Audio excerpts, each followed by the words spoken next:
Well, good morning and welcome back to Aylesbury Rugby Club. Today it's the Continental Tyres Under-15 Schools Cup semi-finals. We kick things off with the first Cup semi-final, and it is a grudge match between Warwick and Northampton School for Boys. Scott Heburn here in the commentary box, joined by Harlequin star Rachel Burford today. And Rachel, looking forward to 4 cracking games. Yeah, very good afternoon, good morning should I say. Yeah, really looking forward to this one. You know, the opportunity, what lies ahead for these players this afternoon. You know, it doesn't get better than this, playing in a big semi-final, and what an opportunity could lie ahead for one of these teams. Well, I remember 3 years ago, just before the COVID pandemic kicked off, I commentated on the Under-18 Cup semi-final between Warwick and Northampton School for Boys in Northampton, and it was Warwick that took the spoils that day. Unfortunately, they didn't get to play at Twickenham, but these two teams will, and Warwick get things underway. Warwick playing from right to left with their distinctive blue and white. A busy day at Warwick yesterday with the Warwick School Sevens. Referee for this one, Jack Tompkins.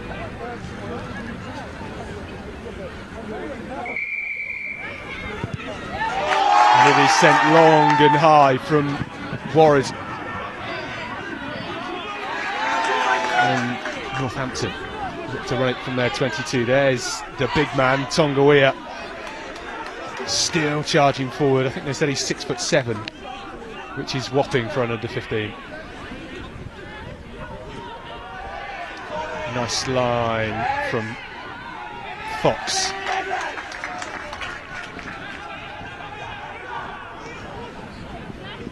Shields at fly half and captain for them today.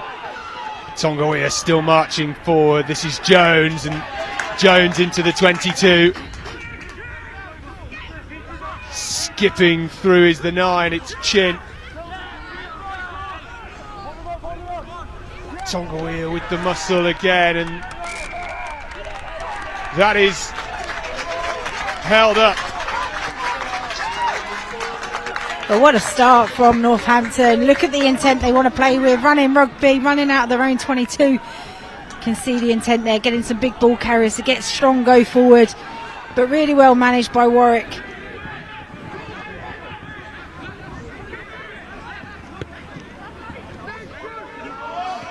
Goal line dropout coming to Chin, and now to Shields. Looping pass was a bit speculative, and it's collected well from Jones. Shields. Wow, the spill ball collected by Warwick. Patrick. They come right, and great step from Peyton.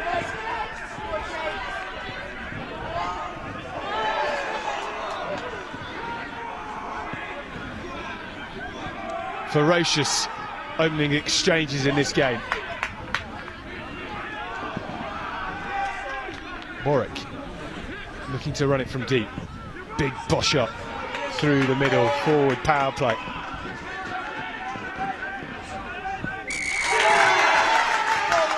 And penalty to Warwick. Oh, I was unlucky there. He just got his hand to it, but illegally so from the referee. It's exciting opening start to this game. Both teams looking to keep the ball alive. And he's just missed out on touch. That gives Northampton another opportunity to strike. Weaving run from Civil. Part of the Northampton Saints player development group. Northampton into the Warwick half, but Warwick get the penalty.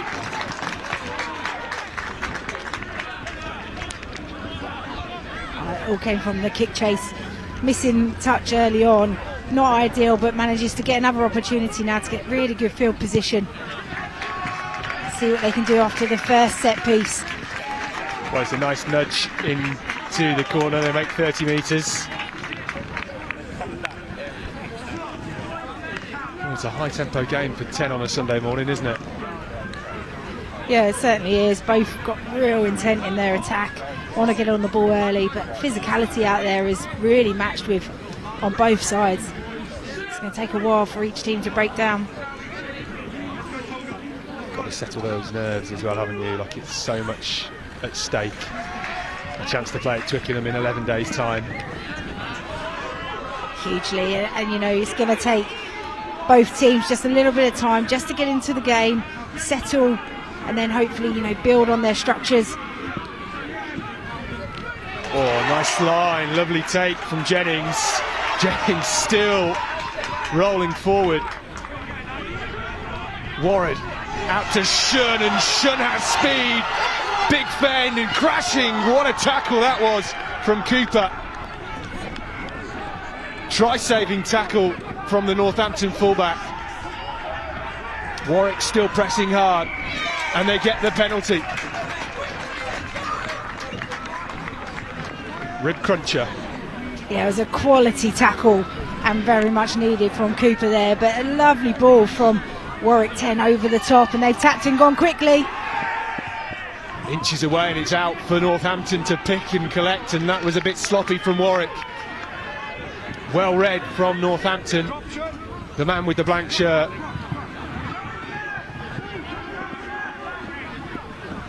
Away from Chin, and Shields sends it deep. Lovely take from Payton, and Payton does well. Fronts up into contact. Oh, that is a spill from Beard, and away comes Tonguia.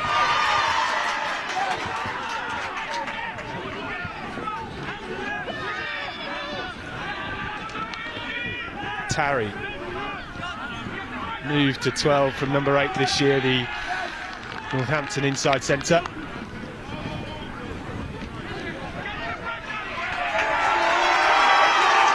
That is a huge tackle. Jennings for Warwick, super dominant.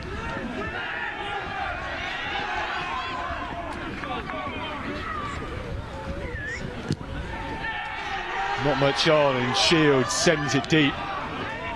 Payton in broken field again, and sees a gap himself, and that bounces and trickles into touch. Good vision from the Warwick fullback. Yeah, you can see the option to kick, just one out runners, not really making any gain line, and that huge double hit tackle, which just gets everybody back behind the ball, makes it really tricky to defend from. But both teams do get narrow defensively, so if they can just move the ball to the edges and really stress the defence, then opportunities and gaps will open up through the middle.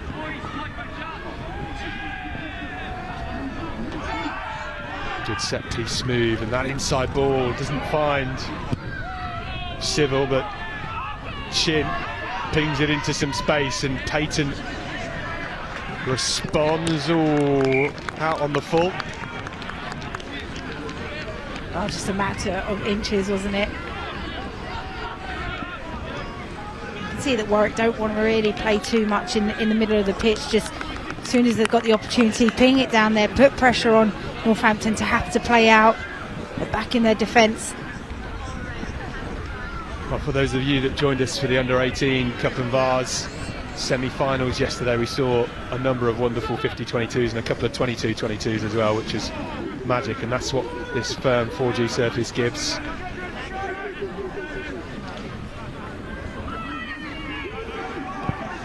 Good set piece and lovely maul from Northampton, and it is still trickling forward. Has it gone to ground now? Yes, it has, says the referee. Nice grubber through. Patel can't quite get on the end of it.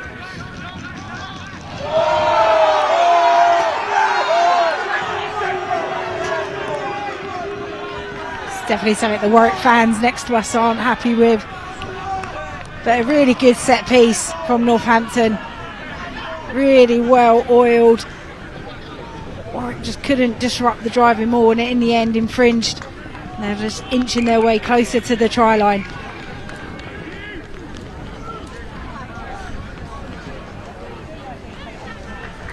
Another chance to get this driving maul creeping towards the Warwick try line.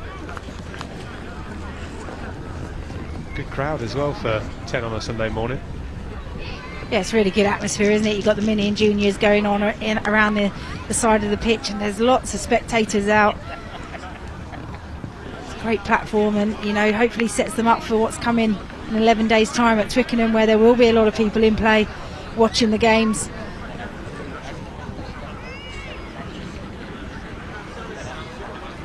Sean Farrell for Northampton at hooker today. Finds his mark once again, that's Heffer.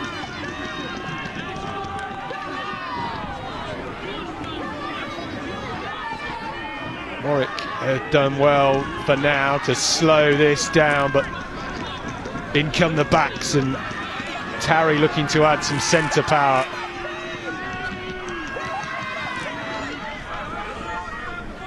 Wow, flipping out the back. That is a nice break from Northampton.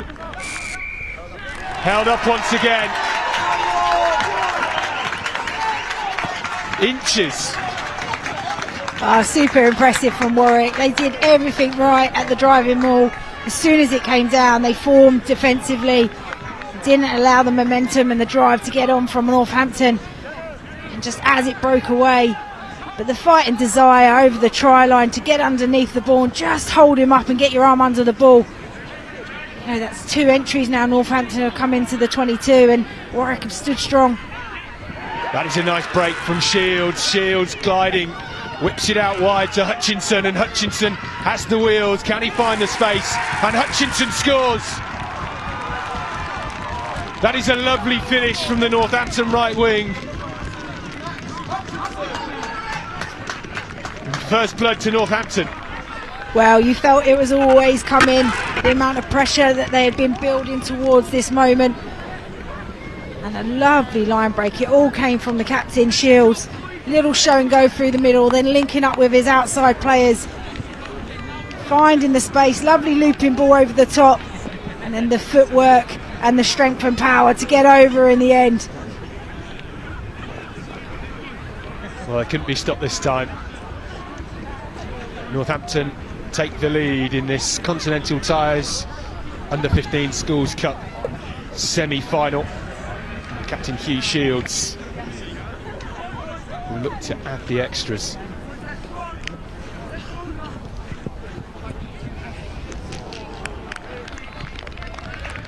Not quite enough on that, and it is Warwick 0, Northampton School for Boys 5 in the opening 15 minutes here.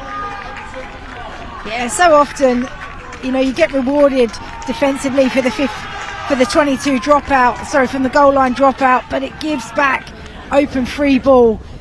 And then when you've got threats such as Shields being able to be so elusive in the open play, it can be really damaging. Tarry sees the space in the backfield.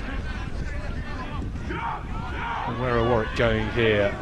Stepping, and Patel misses the tackle. Tonga Weir gets busy. Now Curley shunted backwards. Northampton counter-rucking hard here, and it is a penalty to Warwick.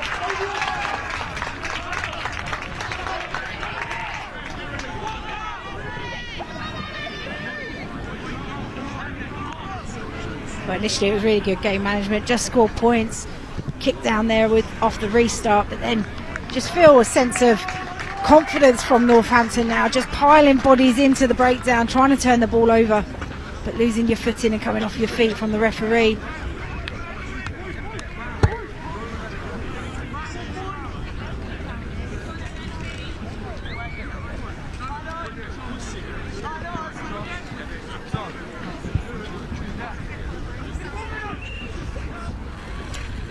Well, that couldn't have been straight at the lineup, but I don't think our referee Jack Tompkins spotted it. Or maybe we're all just on the wrong angle up here in our stand, but Warwick still press.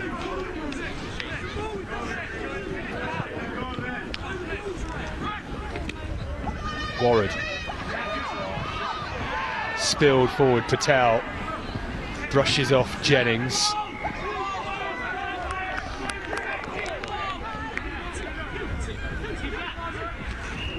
whipping pass, and Williams crashes up. Now Shields again. This is just what Peyton wants. Broken field, open track in front of him. Gets the Sunnyville away. Good tackle from Cooper though, and Stevens.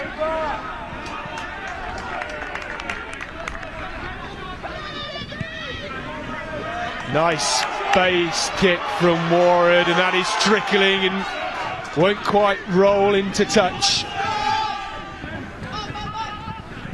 Chin looks for some space, and Northampton happy to run this from deep.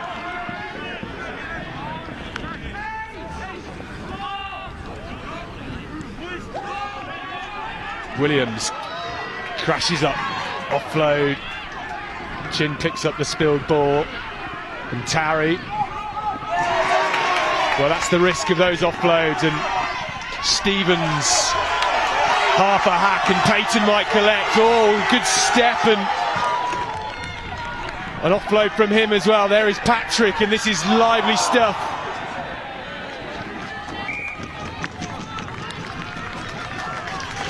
What an incredible passage of play. Bit of kick tennis between the two teams, but just loving the flood support from Warwick. As soon as one player goes, they're all on the shoulders of each other. Just that one not sticking. But how good's Cooper been in the backfield in his early half? 2 try-saving tackles. Peyton would have been away if he hadn't made that tackle there. It's breathless rugby, isn't it?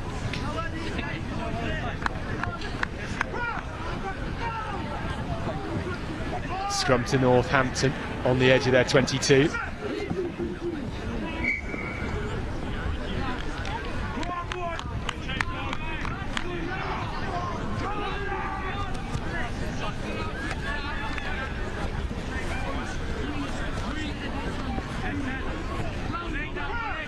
Front of the game, massive platform, isn't it? The set piece. You've seen the dominance already from the line out driving more, so it'd be interesting to see what Northampton can do. All muscle, all power from Northampton. What an offload and what a pickup as well. Oh, just slightly forward. I wonder if these boys were watching Harlequins play Exeter yesterday, watching all those backdoor passes out. But I love the ambition. You can see what they're trying to do, keep the ball alive, offload out the tackle. It's one of the hardest things to defend when you know you've got a team that wants to keep the ball. We call it hot. Keep it moving around, keep you guessing. Yeah, I'm sure some of the mini and juniors are playing hot potato around here today as well, getting used to that, those ball skills. Warwick going backwards. That is just scrum half's worst nightmare. James Townsend will be sweating a little when he puts the ball into that scrum. Yeah, we just saw the dominance in the driving more, and the power's coming on also in the scrum. So as soon as you feel the pressure coming on, you want that number 8 to pick the ball up, relieve some pressure off the 9, just make sure you secure the ball.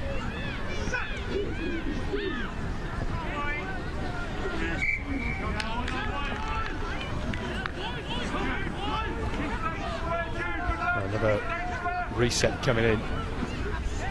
Warwick front 3 of Curly Beard and McGraw. Perhaps sensing the onslaught of Northampton's power, which is coming their way at the set piece.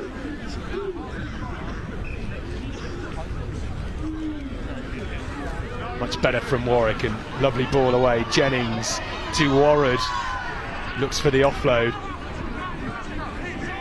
Jennings out wide to Shun. Narrowly missed out on a try in the opening 5 minutes of this game. Now Morris.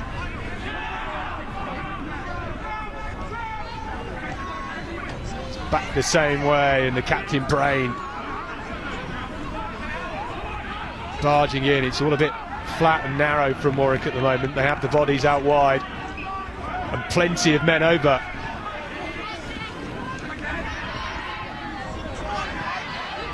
Stevens with a kick forward and a great kick chase, great tackle.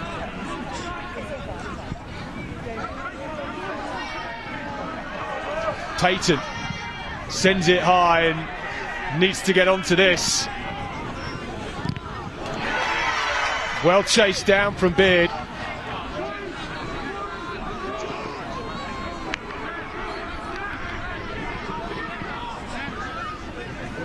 Chin out the back. Northampton have the numbers. Good defensive read from Curley and Brain.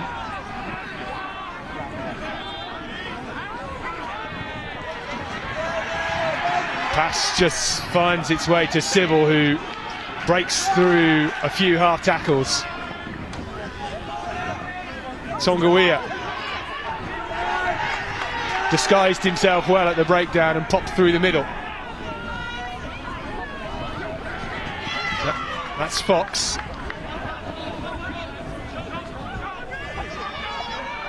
Probably up to phase 12 or 13 for Northampton now. Chin, Shields looks for the kick and it's a flat ball through the middle.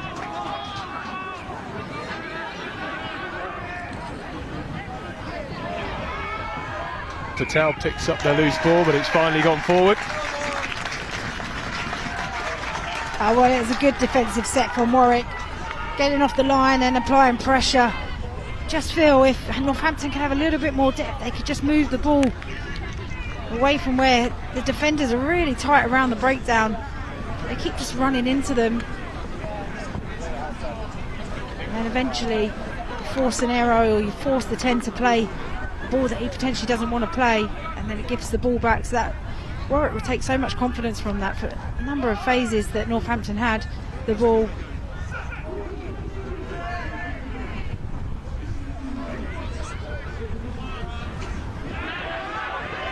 It's come out on the side of Northampton. Good read from Campy. Now into the 5 metre channel. Gets it to Hutchinson, the try scorer. Still bobbling his way down towards the 22. Williams now. It's with Heffer.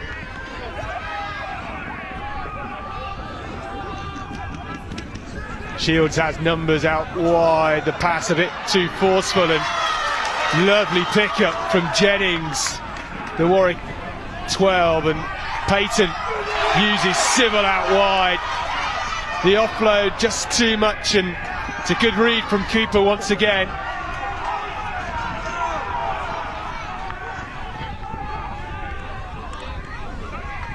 Shields with the grubber.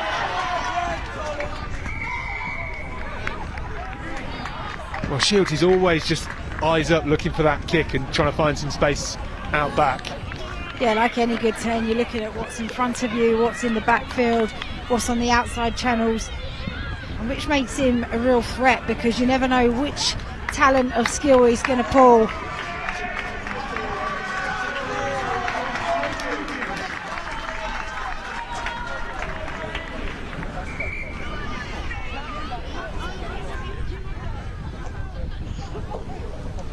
Shields into the corner. Oh, he's kept it in play. No, he hasn't. Well, this is a big opportunity. We've watched the driving maul be really successful and really dominant. Only being 5 metres out sets them up nicely to put Warwick under all sorts of pressure. It was a lovely nudge. Good 50 odd metres on that. Considering the angle that he's on as well.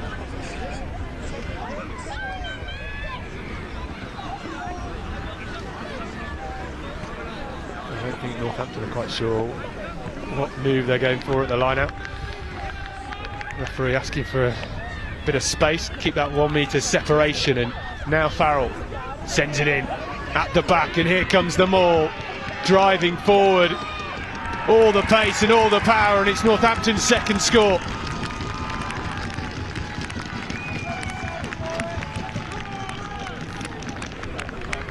Well, we've already seen this dominance play out in this first half on a number of occasions, and you just saw as soon as the line out came down, they got the roll on.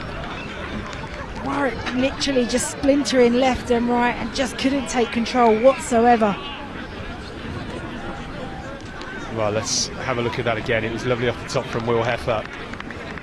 He's the line-out target all game for Northampton, and the power coming through at the back with Kai Campy there, number 8.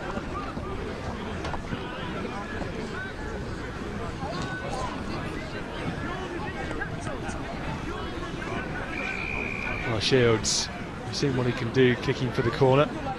Let's see if he can get his first points on the board. That's a beautiful strike. Yeah, it's a lovely kick, and you know, missing his first kick shows that he's not let that affect him. Moved on to the next one. A great strike on the ball. We've seen what it's like in open play, but now off the tee as well. But as soon as the line-out jumper comes down, he transfers the ball so quickly, and Warwick can't do anything with numbers coming off left and right, and all the momentum just takes them over the line.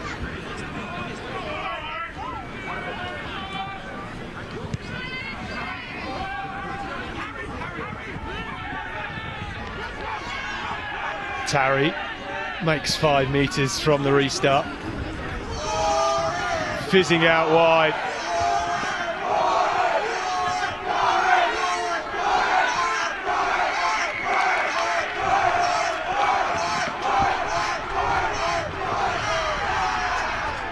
Well, if you couldn't quite hear that on our microphones, big cheers of Warwick, Warwick, Warwick in the stand, and Warwick have somehow adopted all seats next to us here at Aylesbury Rugby Club. But it is Northampton that lead 12 points to 0.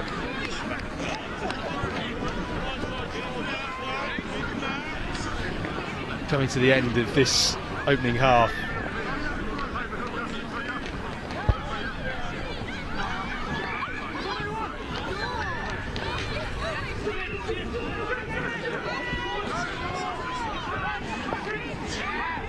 Warwick set up their own driving maul. This is brave considering the power that Northampton possess, and it looks like Tonga might just be ripping this one off for Northampton.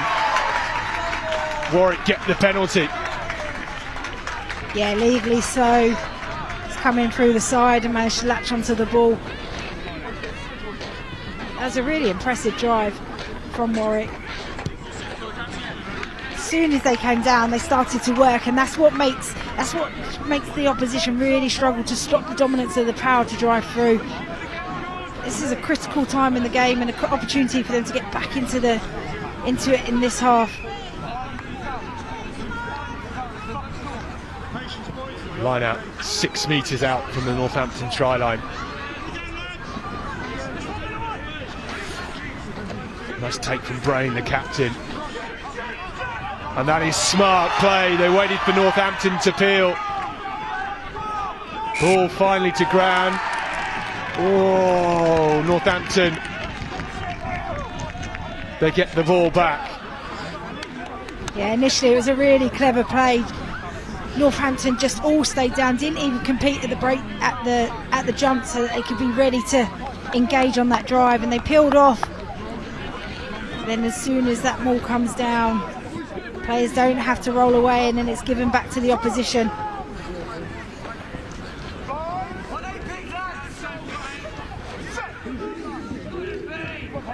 Scrum 5, Northampton in their own 22. Good pick up from the base from Campy, the try scorer.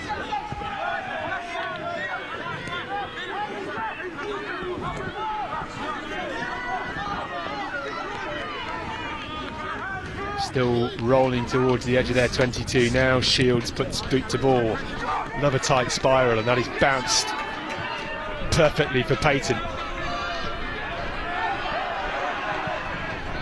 He went sideways, backwards and backwards again, and the kick straight down the throat of Shields, and that has gone straight out on the full.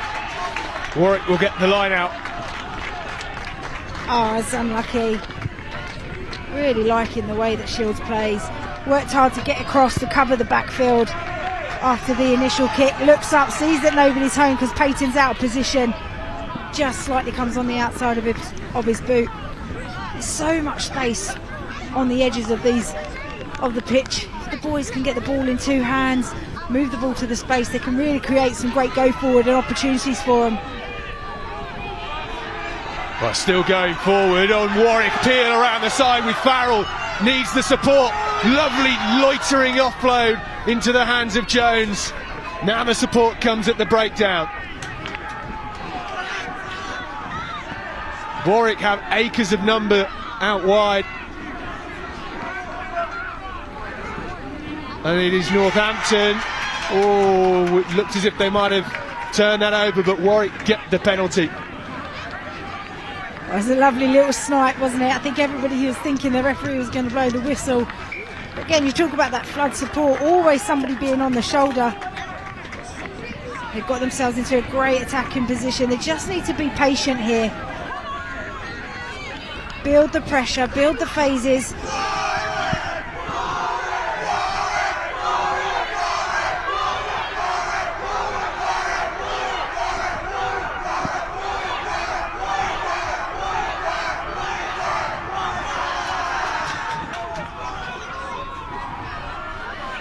Now the line-out ball comes in, it's at the back again, this time with Heffer and Heffer.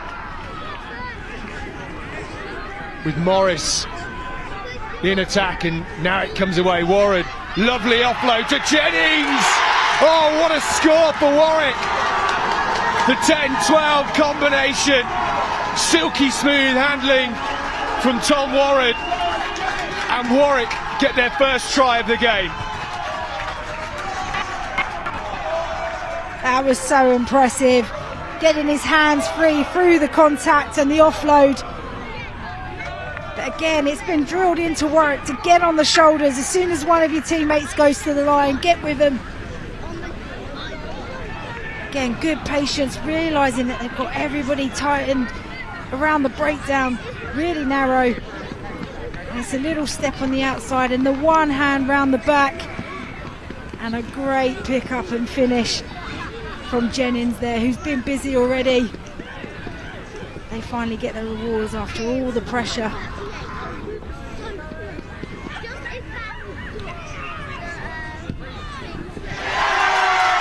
Lovely left-footed strike from Tom Warren. Warwick 7, Northampton School for Boys 12, and that is the half-time whistle as well, and it is the points that Warwick would have absolutely wanted on the cusp of half-time.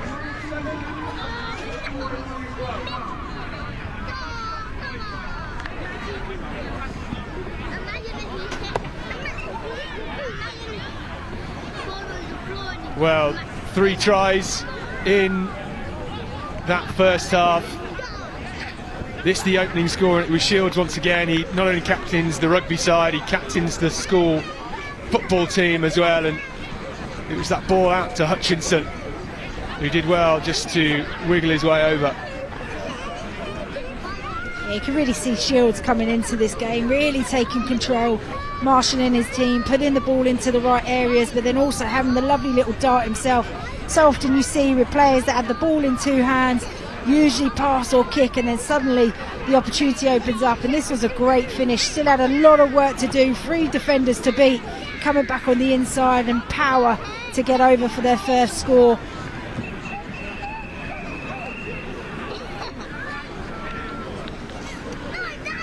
This is the second try, Northampton using all their power and all the muscle we'd seen in all of the driving maws up to this point, and it was their number 8 Kai Campy that came through to take the spoils.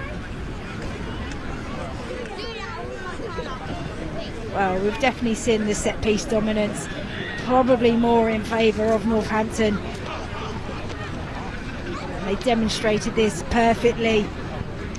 Warwick just had no answers to try and stop the momentum of the driving maul, and they just power over, and at this point you just felt the momentum, confidence was all with Northampton.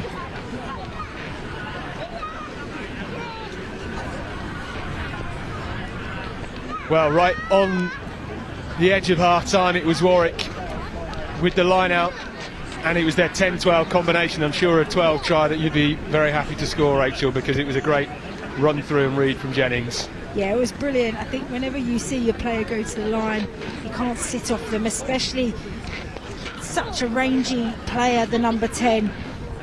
Warwick gets his arm free, gets around the back, draws in 2 defenders, and then right on the shoulder, and it's a subtle angle change just back against the defender, which makes it really hard and almost an absorbing tackle. But a brilliant and important score just before half time for them to pull themselves back into this. Well, half-time scores then in this Continental Tyres Schools under 15 semi-final. Warwick 7, Northampton School for Boys 12, and we'll be back with the second half in just a couple of moments.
Back with the second half, and it is Northampton that lead here at Aylesbury Rugby Club, Oslersfield.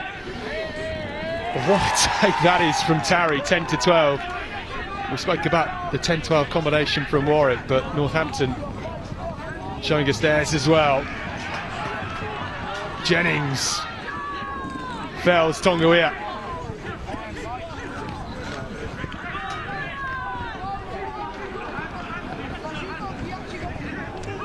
Lots of fluidity from Northampton at the start of this second half.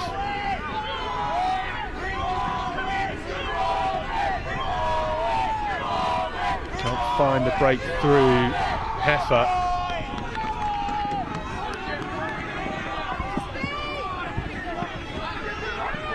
Change of direction from Warwick, that is Phillips. Phillips can't get the offload away, and it is lost forward. Well, you just wonder what was said in that half-time huddle, don't you? The tempo that they've come out with to play with, went for the short restart, and it was an excellent take from the number 12, Tarry. And just the onslaught from Warwick.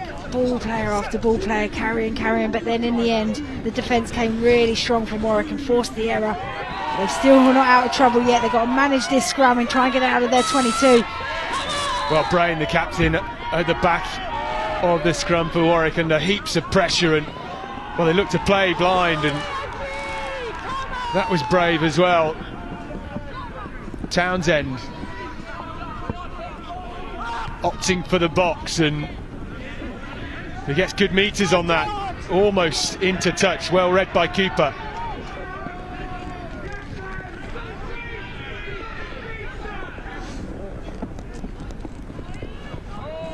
Shields, the grubber through, blocked by Warwick, and they get the ball back. Jennings, a show on his own.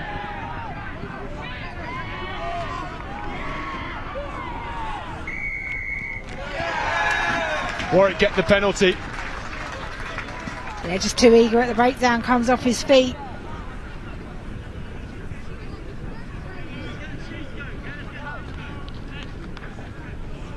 Came at the perfect time, because the start of this half, Northampton piling on the pressure deep in the Warwick 22.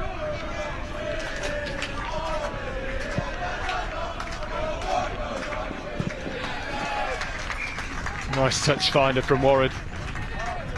Yeah, they've done well to manage that pressure in their own 22 and just move their way up the pitch.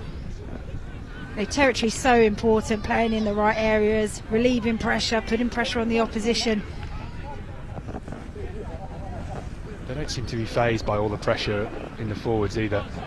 They're managing it well, as you say.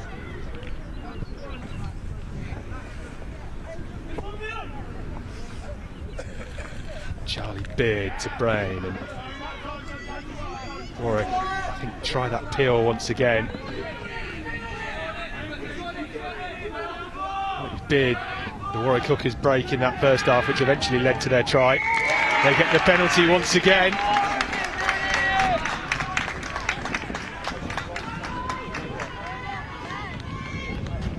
Yeah, discipline's becoming a problem in and around the driving mall for Northampton.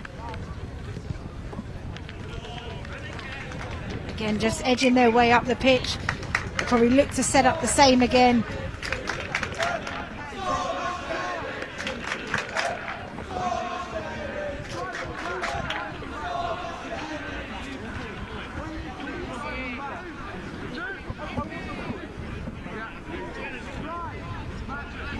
Well, only one score in it, and the winner will take the spoils and head to Twickenham.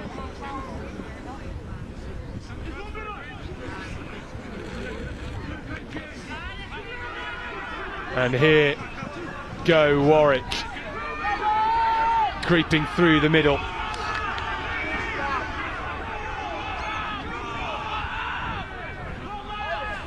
Change of direction from Townsend, and finds the forward power, and again with Brain the captain.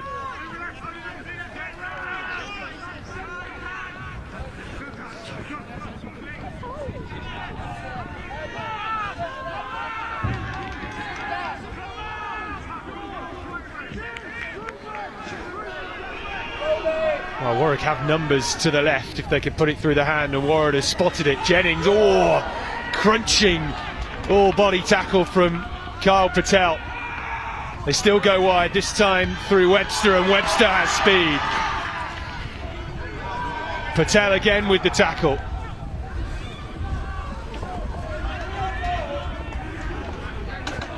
Northampton putting the big hits in, and they've been rewarded with the turnover. Always spilled, and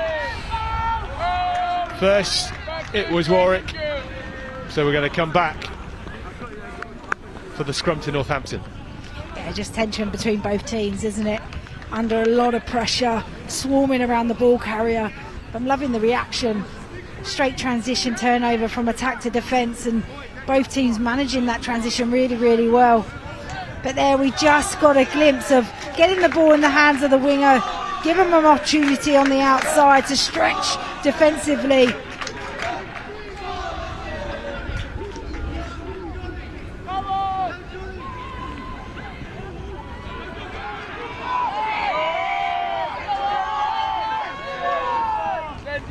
Penalty to Northampton, and Shields will send this one long. Bounce right on the 22, and that is a huge kick from the Northampton captain. Yeah, again, just putting his team in a really good field position to attack from. Just feel that everything's on a bit of a knife edge at the moment. Both teams making mistakes, infringements. 9 there, just slapping the ball down illegally, so just because they're just so keen to get the ball back into their hands, turn over the possession. But it's their fine line that you've got to play in within the game.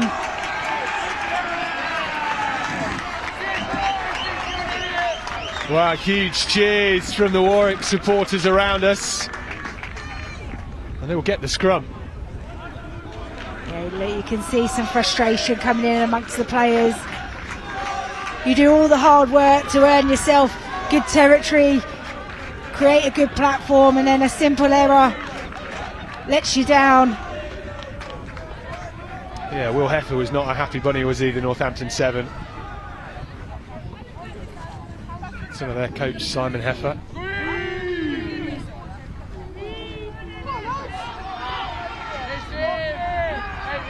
Jennings whips it out wide to Stevens, and Stevens makes 40 metres. That is a great break from the Warwick right wing. Yeah, but it was a really good response. I mean, that's what we talk about. Get the ball in the outside channels to really stretch, but when you go there, you've got to get your support with you. You need a couple of the players. If you know that you've got a speedster on the outside who's likely to make a line break, get a couple of cheap lines angles towards the ball carrier so that he can arrive at the breakdown to clear any threats that are coming in and over the ball.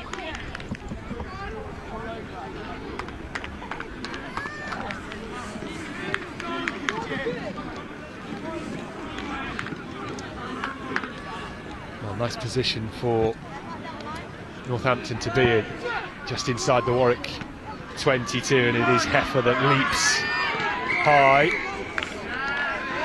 and they get the penalty. Well, that was smart play. Warwick penalised.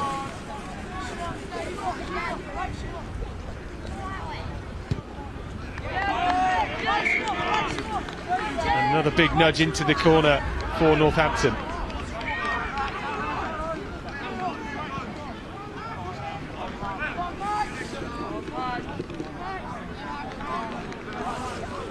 How long can Warwick sustain this pressure, because they've been under the cosh for the full 10 minutes of this second half, and here comes the charge from Northampton. Still motoring forward. Can they go all the way? Yes, they can. No questions this time.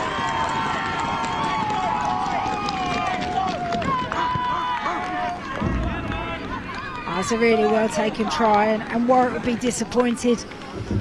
All came from the turnover on the line break when Warwick had possession, and then Northampton kicking their way into the corner, and then we've seen how well this has been in the first half, and it's continued into the second half. You've got Warwick players' bodies on the floor, which just allows that momentum to keep going, and that will really settle them into this second half now. As you say, all pressure from them. Don't believe Warwick's even been out of their own half yet, and finally they get their rewards and get 5 points on the board. Well, it's Northampton's number 16, Max Johnston, off the bench to grab the try, and Shields through the uprights once again. That's a brilliant kick, and you know, in tight games where tensions are tight, and those 2 points really matter within the game.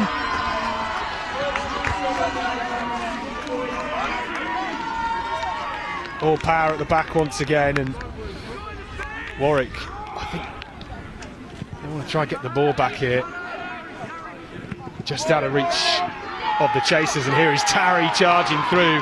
Where's he going? He's got Patel, he doesn't need him for now, and there comes the pass. Carl Patel on the edge of the Warwick 22. The ball spilled forward from Chin, and that was an ounce of luck for Warwick.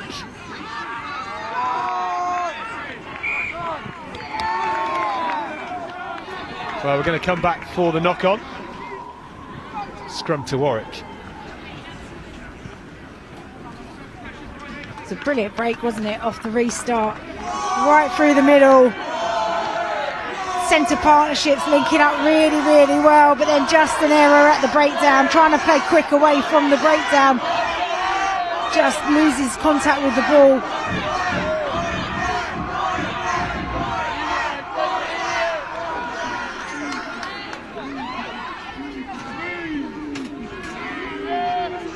Do well to get that away quickly, and Jennings fires it out wide to Stevens. Oh, the pass had too much on it.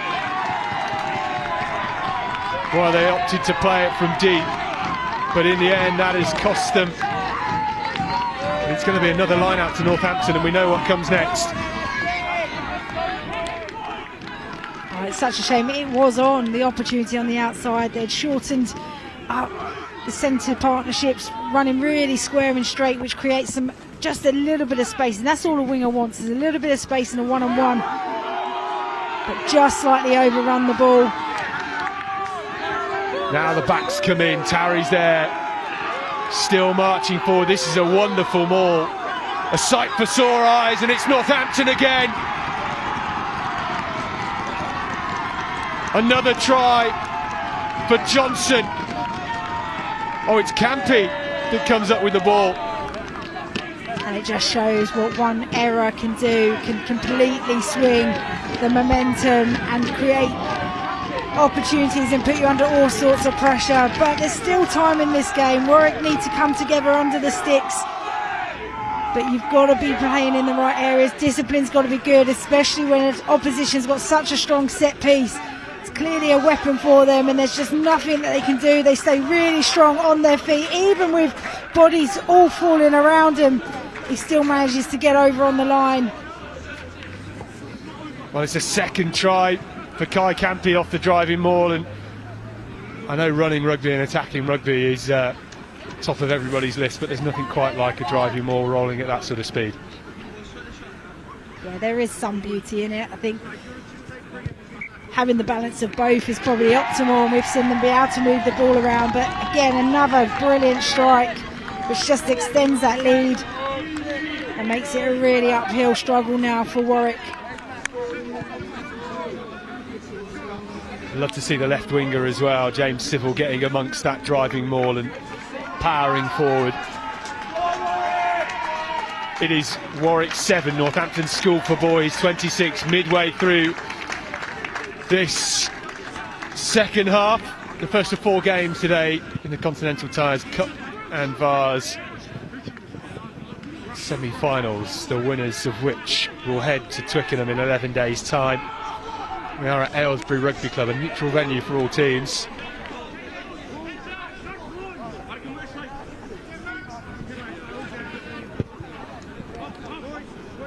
Chin with the dink, and Warwick maybe has some space. Now dinks over the top of the defence, and 10v10, a good tackle from Warwick on Shield.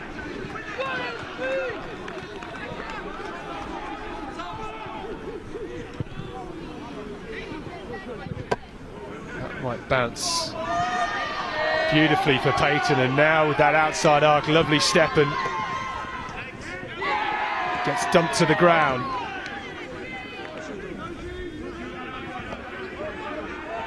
Defence into attack for Warwick, and there is Brave with the offload.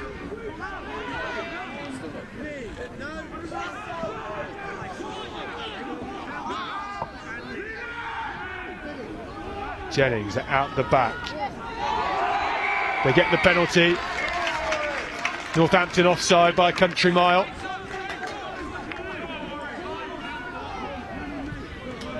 You can see that Warwick have got plenty of speed, talent. Just need to move the ball a bit more. Get the ball in 2 hands so you can challenge the defence. A missed touch from Jennings. And that is a lovely response from Cooper, the Northampton fullback. I think Northampton have managed the game really well. Every time they're under pressure, they got players behind the ball, exiting really well, not trying to force anything.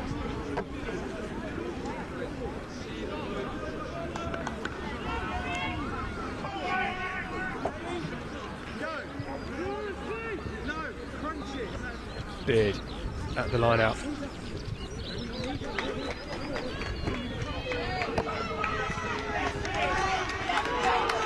This is Warwick's turn for the driving maul at the back with Beard. It's 10 metres, almost 15. Beard trying to keep infield and almost a foot in touch, and might find some space here. Tarry might have just stolen that. Not quite.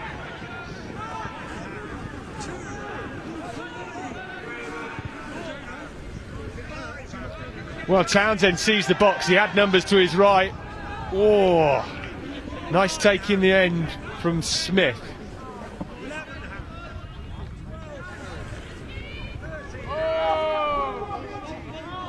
Phillips charges forward for Northampton. Shields. And Peyton gets the bounce again. It's been a threat from deep in this game for Warwick.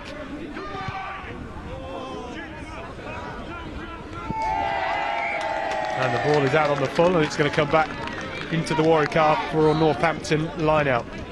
Again, just that game management from Shields. Just realising they're not really going anywhere, not really penetrating the defence. So puts boot to ball, and it's all about the kick chase. I think Patel's been excellent. Goes up and puts pressure on, and then forces that pressure on the kick. Not on their terms, not when they're set. Got players behind the ball ready for the chase and can get a good strike on the ball. And in the end, it ends up going straight out. Now they're in a good position.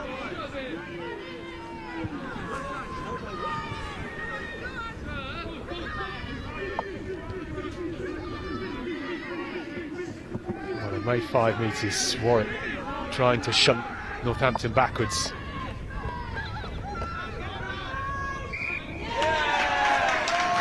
And he's been lost forward.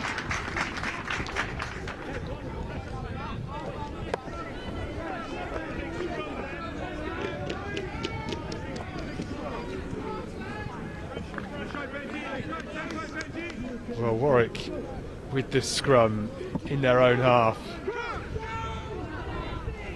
I think their fans here, who are so full of voice in the opening 30 minutes, have perhaps become a bit subdued. Warwick with the dink over the top again, and Northampton tried to break with Civil. Cooper has to pick and go, the fullback, and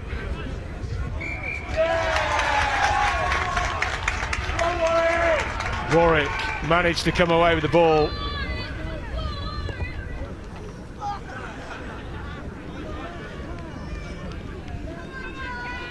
I think he's having a little word here. It's a bit of a push and shove on the floor. But you could see what they were trying to do there. Little dink over the top, because Northampton had actually stacked 4 flat, and they were coming with such line speed that there was a little bit of space in the backfield, but just a little bit too long, which the covering winger was able to get across and connect. Quick substitution for Warwick. James Curley back onto the field. The referee just having a word with Alex Watson.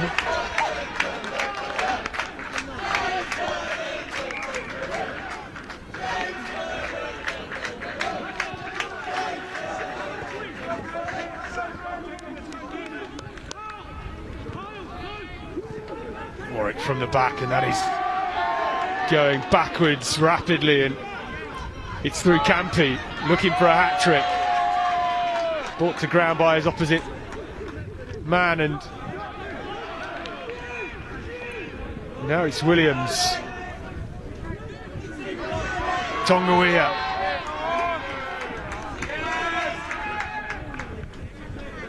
Warwick close with the jackal, and the crossfield kick fizzing its way over to the left wing, and Jennings can't quite pluck it out the air for Warwick, but still striding forward is Cooper for Northampton. Cooper still going and might find himself inches away from the line, just brought down short. But it is Northampton that punch through for their 5th try of the game.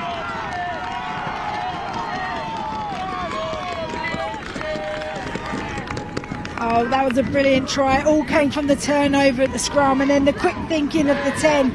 Knows where the space is, knows that if he puts it through the hands, it's likely to be covered. A little crossfield kick, and it's gathered in the contact. Patel, again, he's been everywhere. Lovely little showing going. Cooper's been so good defensively, and it's great to see him get an opportunity to have the ball in his hands. Great strength in the tackle. Keeps leg driving, just gets caught short, but then it's the quick thinking. Great reaction around the breakdown to know that there's going to be no cover and that everybody's going to be retreating, and that certainly will seal the deal for Northampton. Excellent read. Will Heffer with the try. Shields with the conversion. 4 from 5 for Hugh Shields in this game.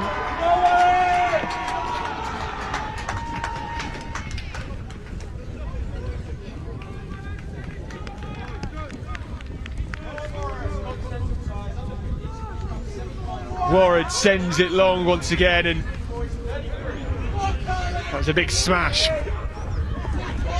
But Tarry, who has been busy all game, defensively and in attack for Northampton. Does well. Jennings can't find the pickup, and it's been lost forward for the boys in blue and white. You can feel now with Northampton, knowing they've got such a big lead, just looking to run it a little bit more when potentially the kick was probably the right options, which what Shields did actually shape to do initially. Northampton scrum on the edge of their 22.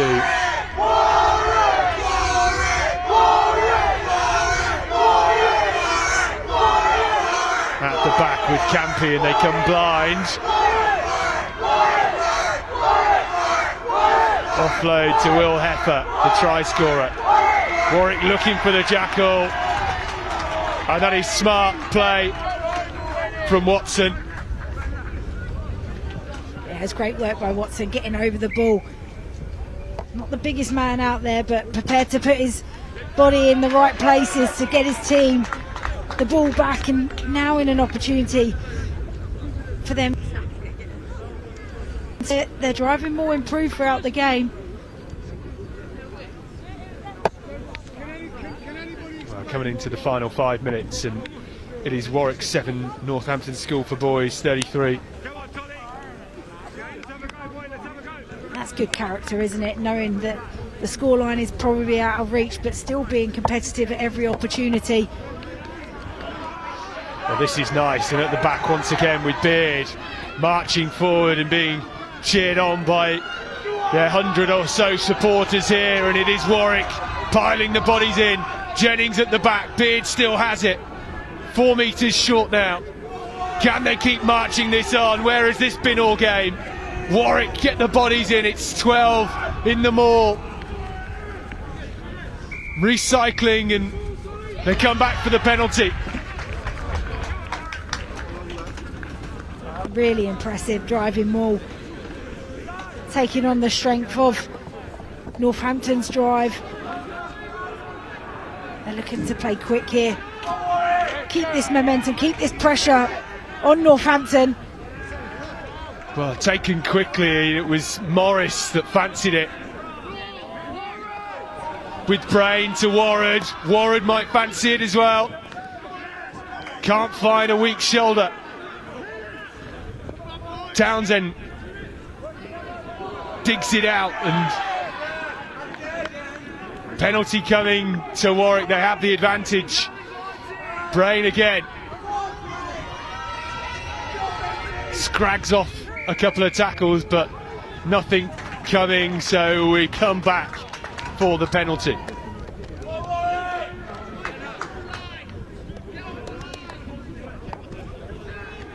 I'm surprised they don't fancy the driving more while they do this time. Yeah, they were inches away last time from their driving maul.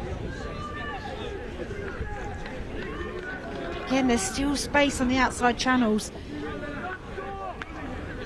so there's opportunities everywhere. It's all about being able to handle the pressure that's coming on from Northampton. You know they're going to want to get off the line and apply pressure. Off the top again, Brain to the back with Beard, and this is moving nicely. Warwick came close moments ago. Oh, it's been ripped. Tongawiya, and he gets the yellow card coming in from the side, I think, once again. Yeah, it's probably a team offence try, the amount of penalties that have been racking up in this final 10 minutes. He's a big player for Northampton, one of the key players in stopping the driving maul, getting his hands on the ball as well, so it'll be interesting to see what Warwick can do from here.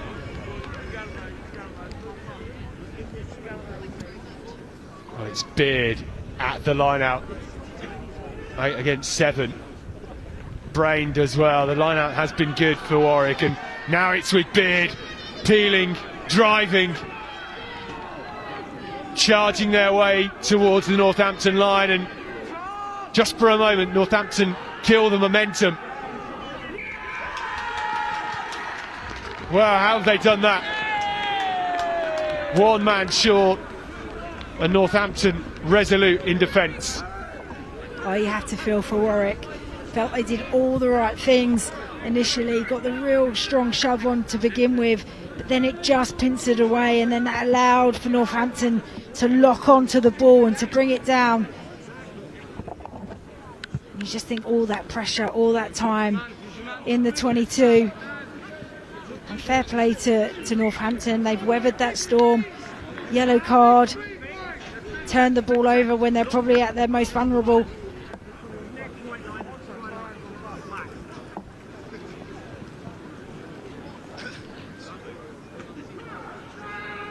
Well, Warwick opting to drop a man from the scrum. Just allows them to put two in the backfield, because you'd likely think probably see a carry here and then look to exit off the boot of Shields.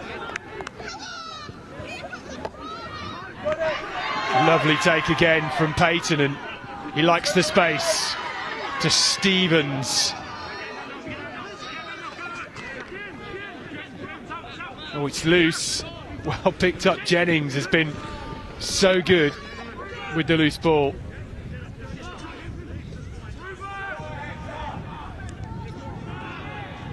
Nice charge from McGraw. Through the hands to Jennings once again. Advantage for the high tackle coming for Warwick. Down the right wing, and it might just send them closer to the try line. It's still short, and we're going to come back for the penalty. For Warwick's entries into the 22, you know, they've been creating themselves opportunities, but it's just those final moments, they just can't find a way to get over the line. But this, it won't win them the game, but another chance for them to get on the scoreboard and to finish in a positive light.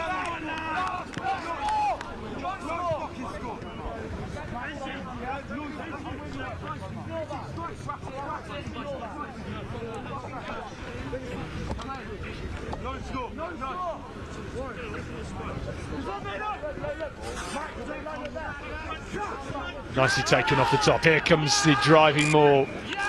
Northampton killing it at the back, but it's been lost forward.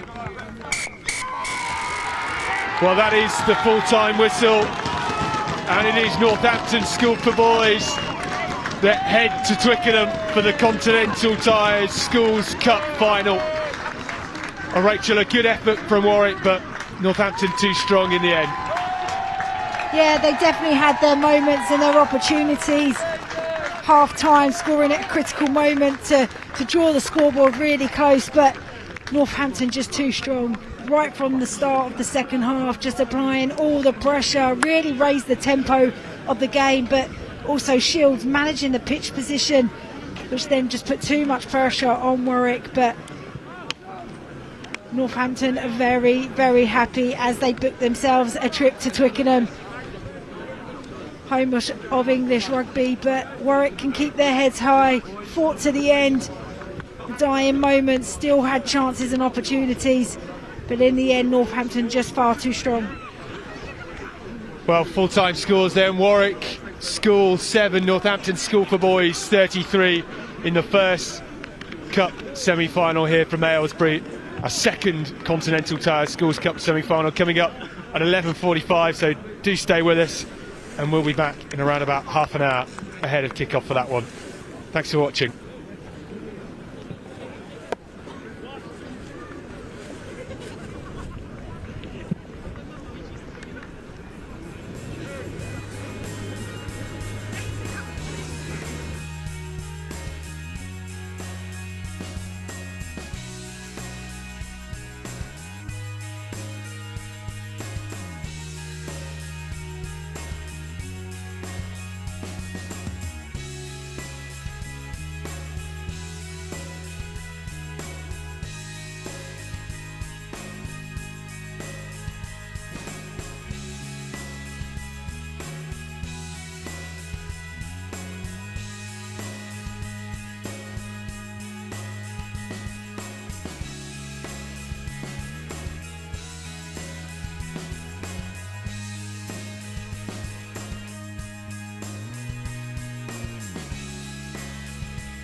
Over here? Yeah, that's a different match. Oh, it's a different one. Put it down, Ben.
Well, welcome back to our second Continental Tyres Under-15 Cup semi-final. It is KCS Wimbledon in the red playing from right to left, and Clifton College in the blue and white.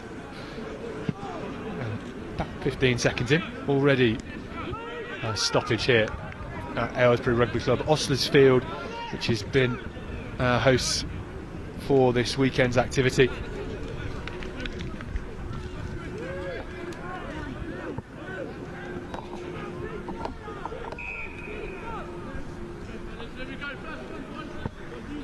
Well, plenty at stake. We already know that Northampton School for Boys will be the first finalist at Twickenham in 11 days' time. 33-7 win against Warwick half an hour or so ago.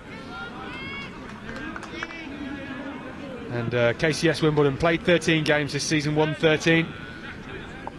Clifton College played 13, won 12, lost 1. And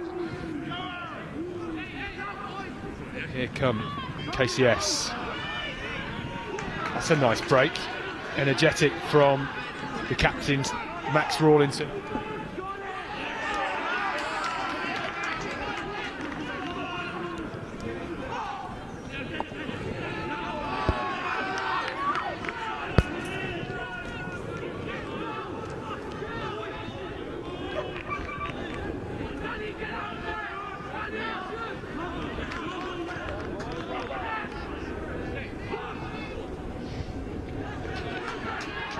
Well, smart play from Clifton, trying to wrap up KCS.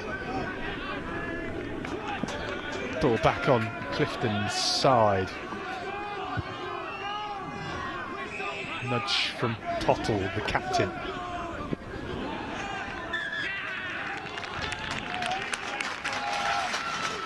Right, lost forward by KCS, and it's going to be a scrum to Clifton College. Yeah, just couldn't quite link up with his fullback, could he, on the outside. But good attack intent early on from KCS. Great little break off the scrum. Good recognition from the 8 and 9 working together, which then did put the opposition under some pressure, but they weathered it really well. Went for the tactic of wrapping up the player, trying to turn it into a maul to get the turnover. Now they've positioned themselves in a good place on the pitch.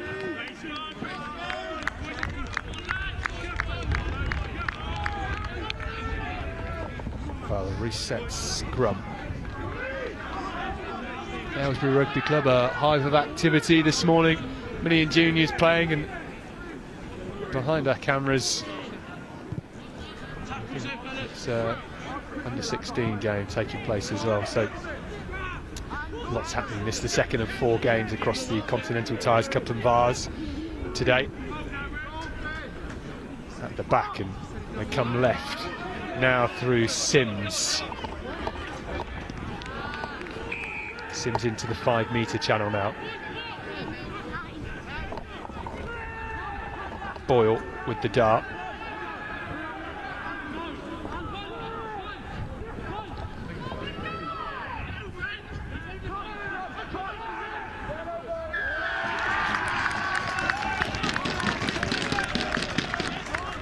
It was initially really good from Clifton, played down the short side and then play into their pods. When you tip to your outside players, you can just see they're trying to shift the point of contact, but then often you can get isolated if you haven't got support right there. But it's a good response from KCS defensively.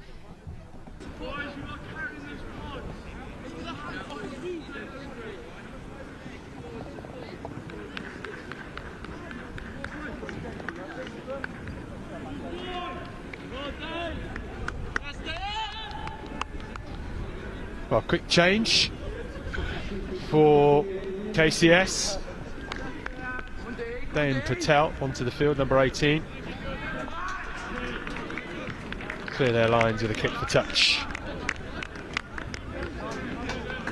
Well, the first Cup semi-final started high energy. This perhaps a little bit lower on the tempo side of things for now. We have had a bit of sun already this morning, but it is cool here. I think 3 degrees in Aylesbury today. Nicely off the top from Bowden. Crunching tackle into Popple, the KCS Wimbledon fly half Thomas.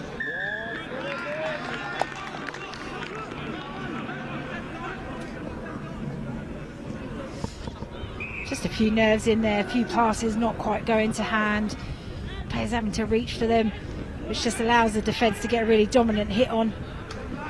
Oh, that'll teach you for being on your phone. That's the ball's being kicked out.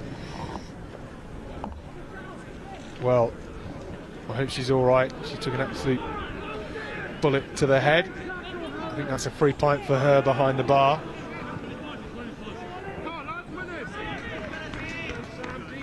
Bit of a stinger to the nose and the face, I think.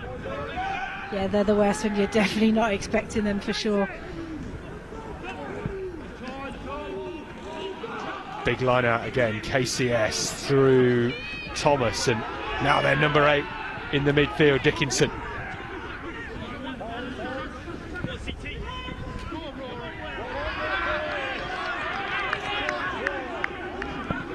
Beyond the 10 metre line now. Clifton charging through the middle. Can't quite stop the challenge at the breakdown, and what a bosh that is from Dickinson.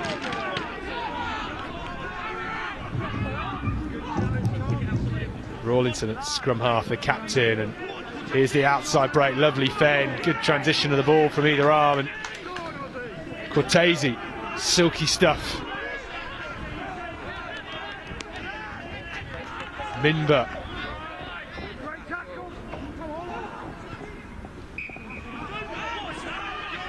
Slattery through the middle.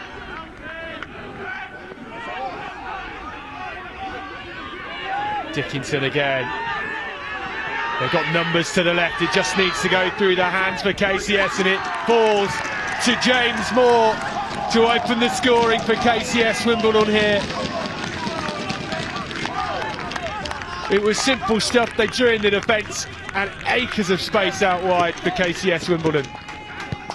Yeah, quality try. All came from the set piece. Off the top ball, shifted, great handling through the midfield. Getting some big ball carriers on the ball, getting over the momentum line, and then it's really challenging to recover. And then a big carry here right through the heart of them, which then is what sucks all the defenders in nice and tight. You can see there they're trying to usher players over, but the speed of ball's too fast. Potentially the ball could have gone a step earlier, but the big number 8 wanted to just make his mark on the game and get a sunny Bill out there, offload out the back, and then it's a simple hands with the backs linking up. It's a really positive and energetic start from KCS.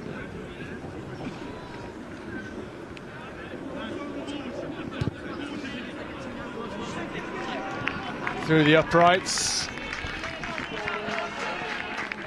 Not to be for Charlie Thomas. Just hear the coaches on the sideline saying next job's now really, really important. Let's not switch off just because we've got ourselves ahead. So often you see teams score early doors and then knock off, and straight away all of a sudden the score lines have evened out. Arden can't catch the restart.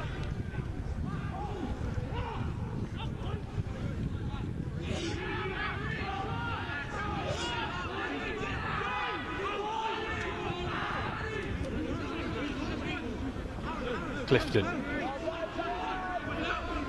spreading that defence as Thomas sits in the pocket, charge down, nice pick up by Sims, and Sims goes left. This is small.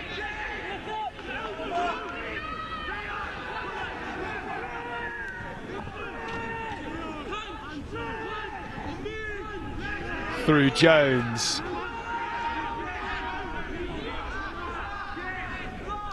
Clifton trying to use that firepower and went forward, picked up by a blue shirt. Yeah, you probably see some frustration from the coaches as they mentioned restart, making sure you secure it, kicking on your own terms. Charge down came in from the pressure, gifted Clifton the opportunity to have the ball back. I'm enjoying the way that both teams are looking to play. They played out the back door, they've got short runners, looking to use some width, and that's an excellent touch finder. Millimetre perfection from Clifton.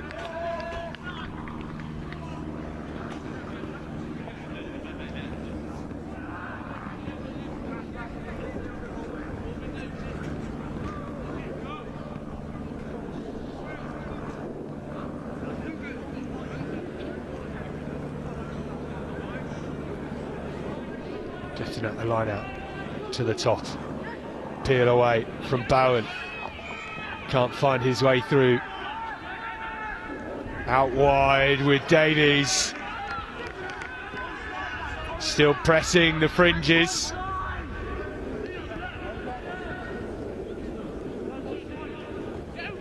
The carry coming in from Rouse.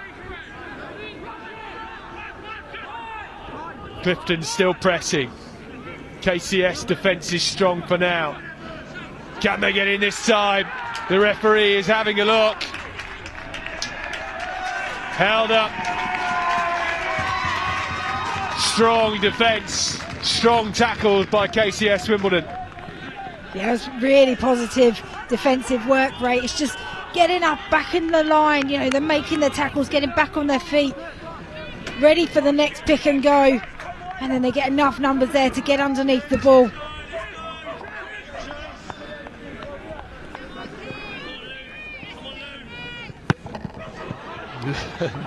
Nice charge down. Wow. I don't think I've ever seen a goal line dropout charge down. Well, Clifton might be away here on the right. It's small. Just caught by his shirt.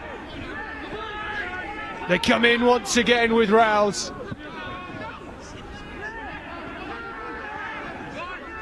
Slow ball from the base. Surely they're over that time. Ooh, maybe not. Held up.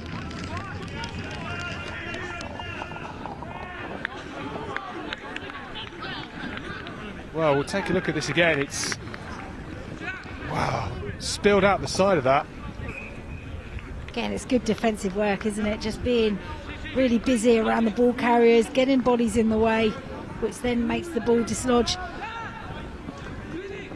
KCS still have some work to do to get out of this pressure zone. Great stuff on the line.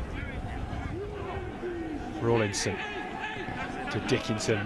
Nice 8-9 pairing as they come blind. And Clifton have shunted him out with Matt Small on the left wing. You can see that Clifton in the contact area looking to wrap players up and hold them up, which sometimes can work, and at the moment is working very well for them. Managed to wrap him up and throw him into touch, which is no easy feat. The number 8 is incredibly powerful. We've already seen him off the base.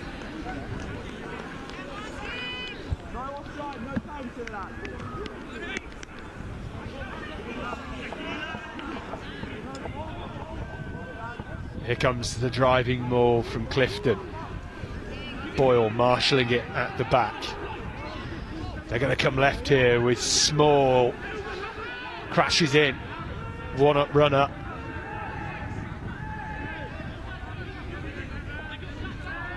Another charge from Davies. Inches away. Clifton look to recycle quickly. They have numbers to the left. Boyle goes right through Popple.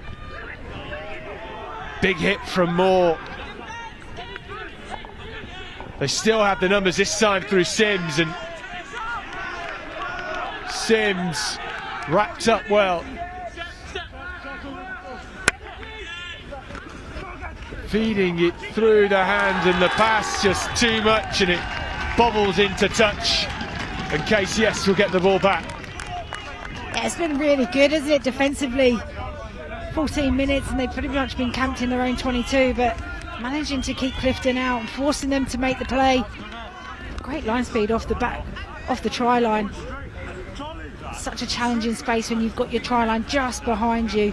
Got to make your one-on-ones, and that's exactly what KCS were doing.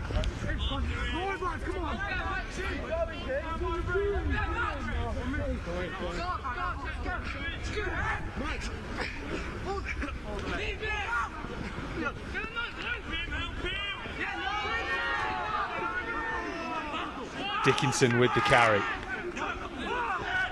Box from Rawlinson. Got some good meters on that.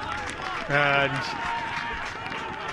nicely cleared the line, but Clifton are playing this one quick, and they have some space on the left, and a charge forward from their fullback, Gemmill.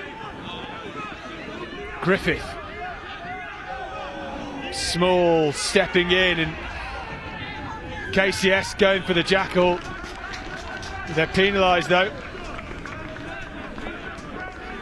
Clifton want to play high tempo, don't they? Lovely quick line out, get it into the outside channels. KCS didn't chase too well up in the midfield, and suddenly they've got bodies all around the ball carriers. Offload here, offload there, and then that makes you desperate in defence to try and close it off, and then that's where the infringement came in, not rolling away. Now they find themselves back in the 22, but can they capitalise and can they execute to turn this possession and territory into points? Sims nudges it into touch, and Mugridge with the ball at the line out.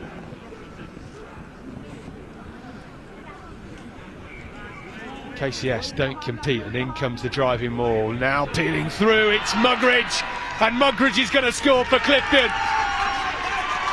Well, he found a gap, exposed the KCS defence, and Clifton will level the score here. Yeah, he's pretty pleased with that one.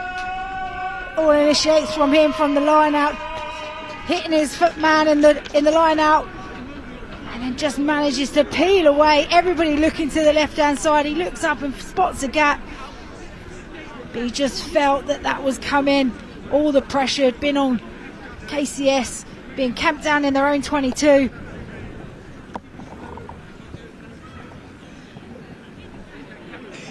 When you take your eyes off someone for a split second, thinking the ball's somewhere else, doesn't need a second invitation to a big space right in front of him, with the try line not too far away. Lovely conversion from Lewis Popple. who runs back to his team asking, what are you waiting for on the centre spot? Like any good 10, bossing his team around. Just another look at it. Just gets the drive on, and KCS think that the maul is actually on the right-hand side, but the hooker there branches off to the left and gets his team 5 points.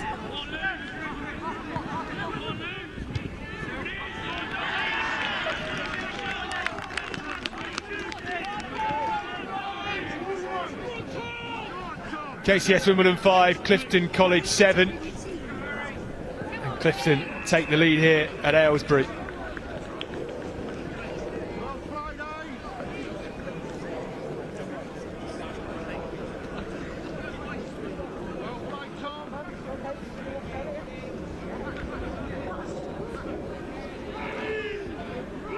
Line out to KCS. Can they respond from this far out?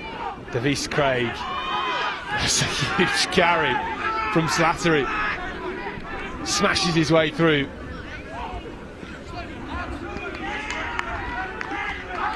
KCS pile the bodies in. And that has been spilled forward at the breakdown. Just looked like a lack of communication there. Not sure if he wanted it to be popped to him or he was going to pick and go, and suddenly as soon as you've got a little bit of doubt in your mind and you've got pressure coming onto you,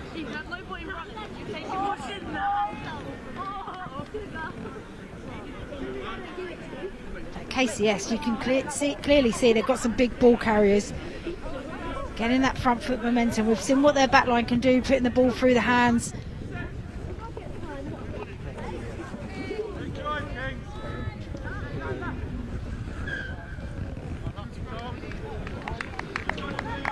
Clifton again at the scrum in their own 22. Come towards the end of the first third of this game. Interesting to see whether they're just going to look to relieve pressure with a kick or they're going to try their opportunity, because KCS have got 2 in the backfield, so it does make the right hand side of the scrum a little bit vulnerable on the outside where they've got 5 players loaded.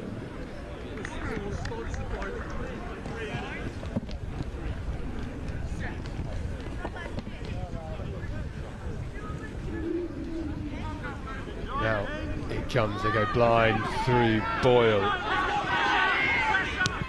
Now the kick to clear their lines. Look left, look right. Gemmell chasing Breck in attack for KCS. Another carry from Slattery. Makes good meters. Rawlinson darting. Rawlinson with the show and go. Still striding away. 5 meters out for KCS Wimbledon now.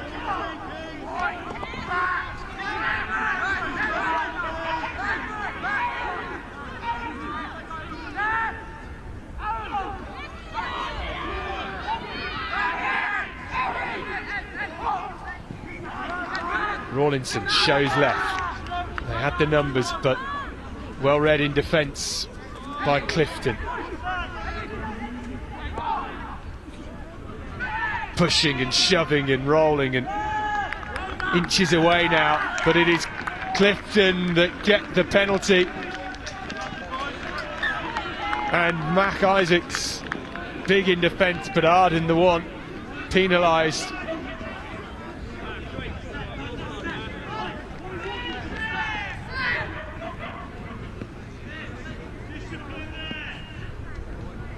He's trying to twist his way to the try line, but twisting your body towards the defenders just allowed him to latch onto the ball. Nice read, this is a try scorer, and more, streaking away. Lovely run left and more, finally chopped. Good tackle from Gemmell. KCS on the hunt for a second try in the Clifton 22, and good read from Bowden.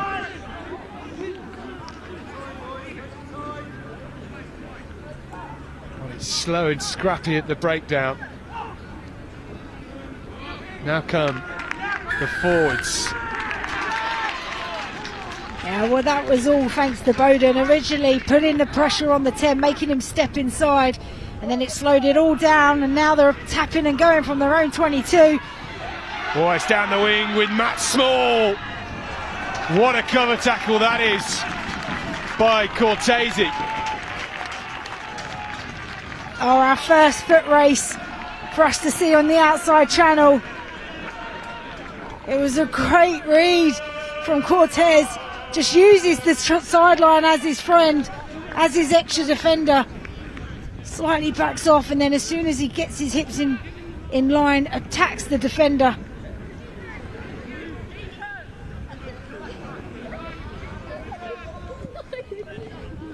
Well, Clifton doing well to run it from deep and relieve some pressure. Ely. Vase Craig. Nice read at the line out. Might be a rip and grab from Davies.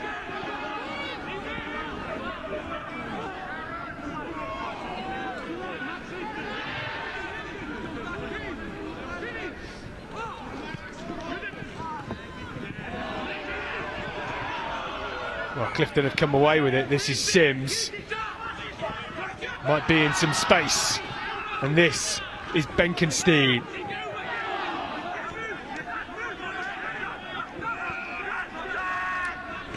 Boyle. As Popple dinks into the backfield. Not much space to play with.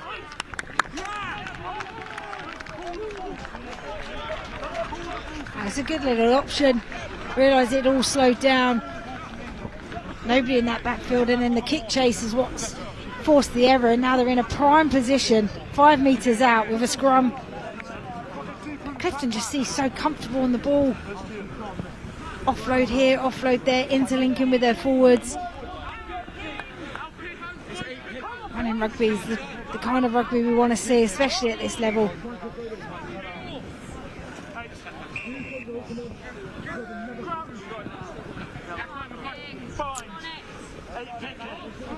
Clifton on the attack after being pinned back on their own try line. They go blind through Jones. Jones, can he find a way through? Inches away.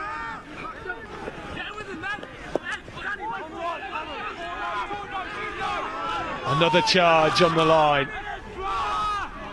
They look to use the backs, and Popple with the crossfield kick to Small. What a take that is from Cortese. Superb defensive read, but he's been penalised for rolling. Oh, that's such a shame. What a great read, and to the work rate to get across to cover the crossfield kick. Super impressive from Cortez, but knows that he's isolated, so he's trying to buy himself a little bit more time before the defence come in and over.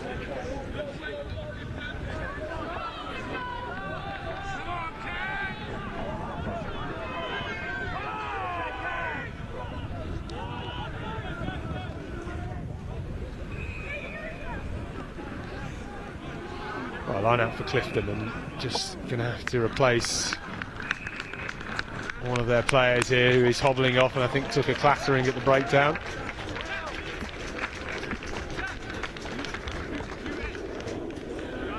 On comes Sam Harbour.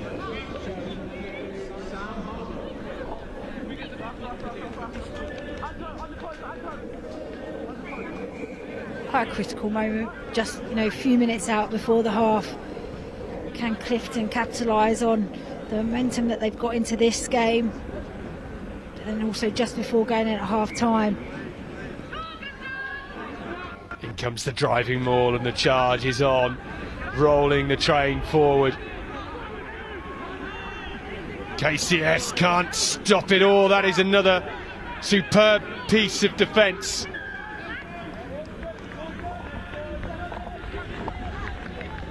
Well, I don't think they grounded it. It definitely wasn't held up. There was about 3 bodies underneath it. And we're going to have a scrum 5 metres out.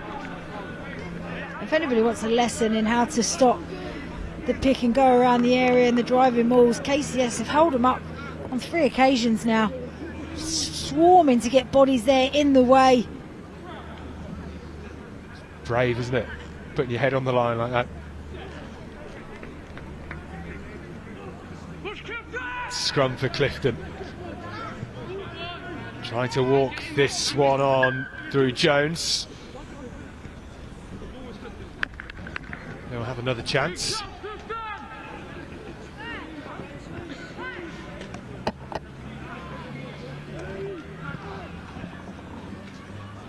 Nothing to really choose between these two sides at the moment. End-to-end action.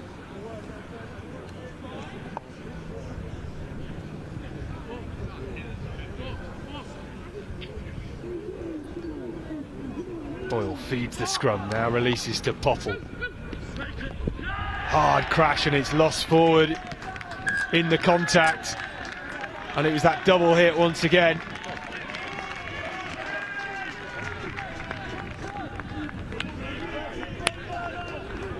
That was impressive line speed off the back of the scrum. Line it to go digging for the ball. Boyle, which then just allows the defence to read where the ball's going to go, put the pressure on the 10. Again, there's another opportunity that Clifton have been in the 22, not been able to execute.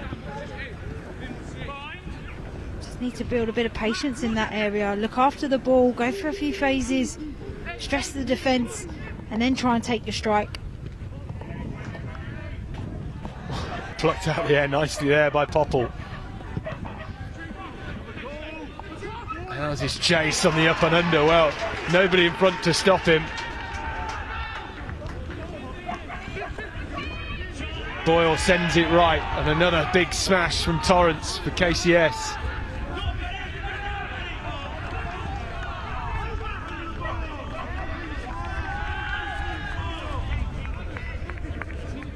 Boyle releases, this time through the forwards, and Isaacs is away.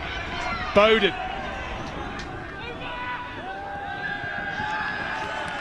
And KCS get the penalty. Clifton not releasing.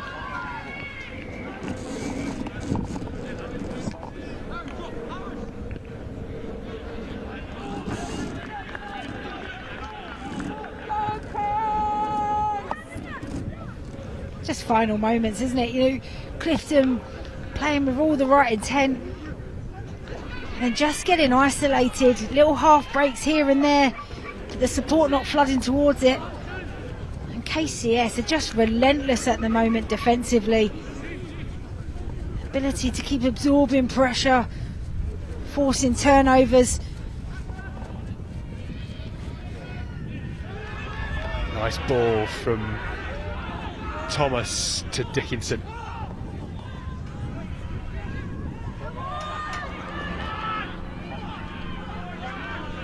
Up the left through Wood. He's round a honeypot at the moment for KCS. Can't get enough of the ball in contact.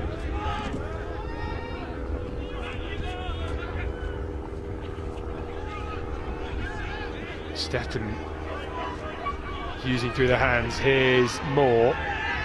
Makes good meters. Does the KCS 12.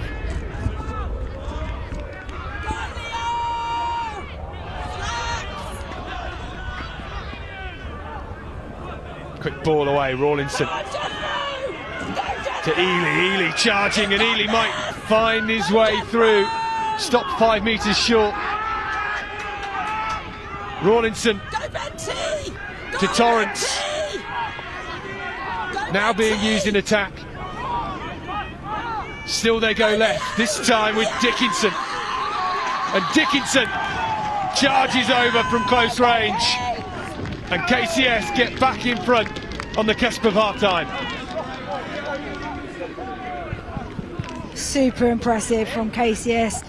Spent the majority of the last 5-6 minutes camped in their own 22, but weathered that storm, got themselves in a great field position, and then the play off the line out just hitting runners up the midfield, and just some strong carrying, brute force and sheer determination not to give up in the contact zone, and the quick ruck as well. The Nines still having to do a bit of digging, but Clifton can't recover, and it's the power man who started it all off the line out through the middle. It's really hard defensively to recover when you've got line breaks here and there. An interesting KCS, you know, moving the ball to the right hand side, then playing to the left hand side, then suddenly gaps open up in the middle, and then all the momentum, and then Clifton are trying to get back to get defensively set and put pressure on. But when you're on the back foot, it's so challenging to do so. Well, Rawlinson gets his first conversion of the game, and that is the half-time whistle on our second Continental Tyres Cup semi-final. It is King's College Wimbledon 12, Clifton College 7, and we'll be back with the second half in just a couple of minutes' time.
Back underway with the second half, and Torrance for KCS Wimbledon gets us underway.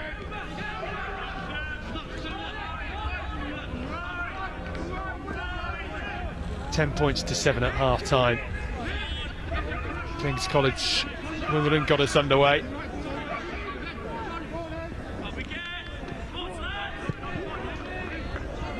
Popple, the captain, pings it towards Cortese, and here comes Dickinson. His try regaining the lead. Nice scrubber through, and maybe Benkenstein can get onto this. Great cover tackle. KCS need the support. Starting the second half as they finish the first. And there's the penalty. Sometimes it's just so tempting to pick and go around that area, trying to keep the momentum going and the tempo high. But you know that defensively everybody's going to be running back towards that breakdown and honeypotting, so there's going to be numbers there.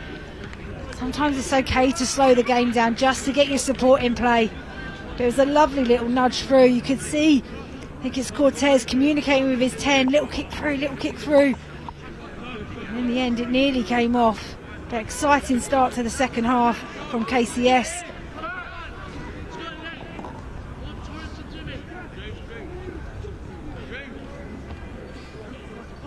Off the top of the lineup. Phillips in, and that's the intercept from Sims. And Sims gets the third try. Is it Sims?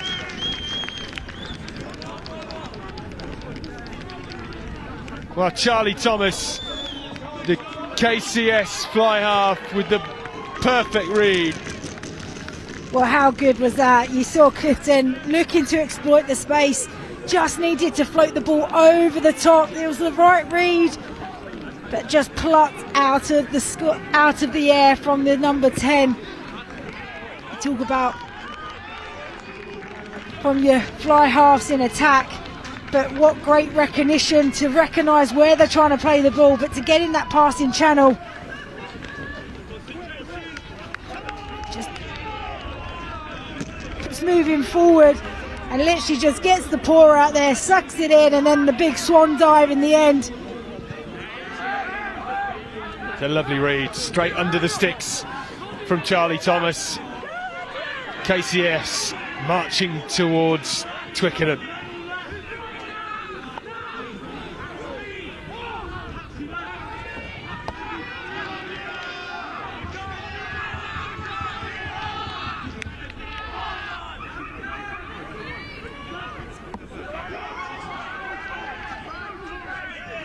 Down the left wing, this is Sims.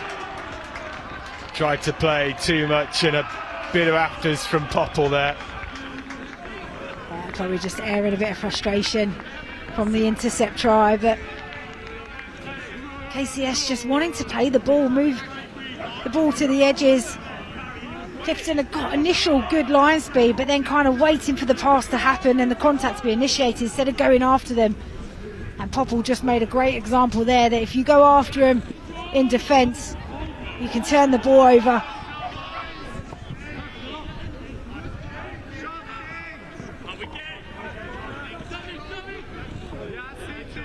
Offload off the floor.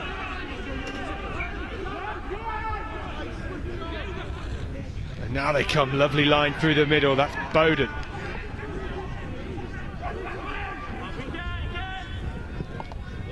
Tried to kick through a couple of times, charged down once again, and KCS on the hunt with Watkins. Now Ely. Slattery.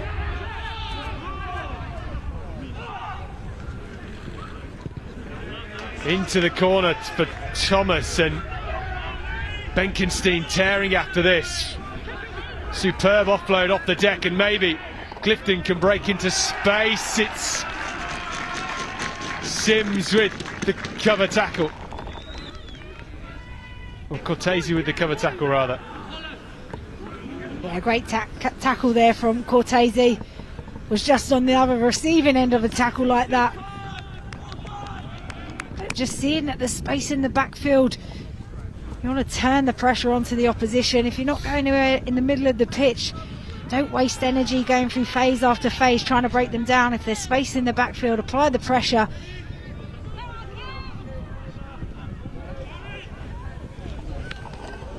Well, Clifton looking for their own intercept there with Bowden. Can't seem to get out of there. 22, they get the penalty.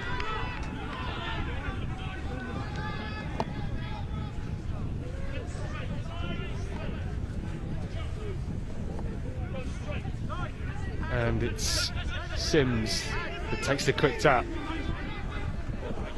Crunching tackle, and Griffith. KCS with a really powerful defensive line at the minute. They are off the line rapidly, and a dink into space for Cortese to run onto, and he's got 3 blue shirts in front of him. Does well to make 10 metres. Into space from Rawlinson, but it's out on the full. He's just kicked it a bit too much. You can see what he's trying to do, knowing that it's just been a kick transition. Likelihood of somebody in the backfield was probably looking for a little roller.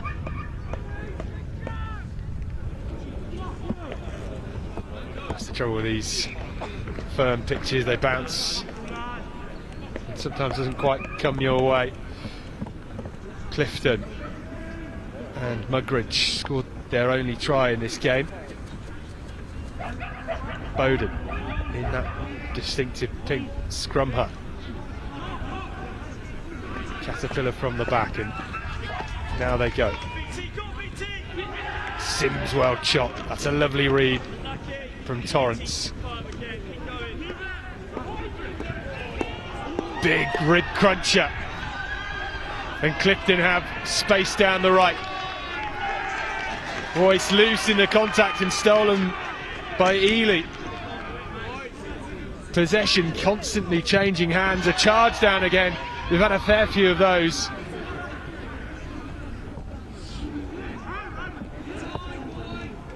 Again another dink over the top. Rawlinson on the sweep, as all good scrum halves should do.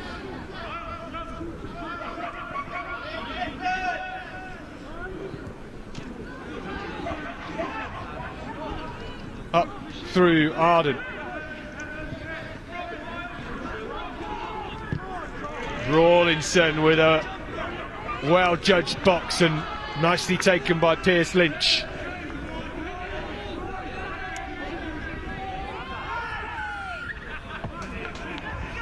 Penalty to Clifton, taken quickly. They are not resting on their laurels. On his own, that's Max Jones, and it might roll. Oh, that was close. Well, the crowd think he scored it. We're not quite sure, and the referee says no. Oh, it's a lovely interchange of play there. Just isolated, kicks through, manages to nutmeg his opposite number, and then it's a foot race to the corner, but great work rate from the number 2. Well, if you see that on replay, I think the man with the red arm sleeves might have just got a palm to it first, but Clifton play on, another kick through. Certainly Max Jones is very unlucky.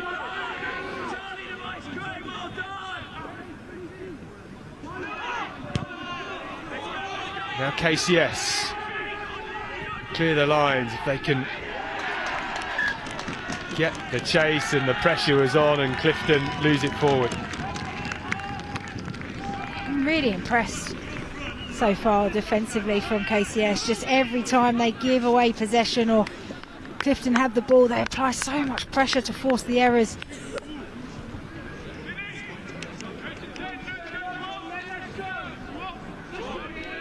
Rawlinson's box kicking's been good, getting them out of trouble. Why not to compete, then putting the length on it as well.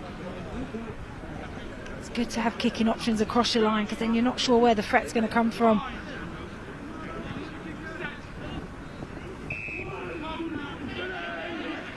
Rawlinson, 8-9 pick up and to go wide.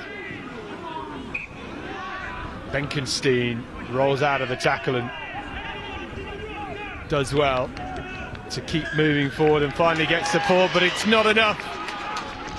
Clifton get possession and they will kick this into the corner. Yeah, it's great work by the number 12, Griffin. Just latches in over on the ball. Just as soon as the body hits the deck, he's getting his palms and his hands onto the ball, which is what the referee needs to see. Clear lift of the ball. But now a chance for Clifton to get themselves back into the game and close that scoreline down. Mugridge at the line out.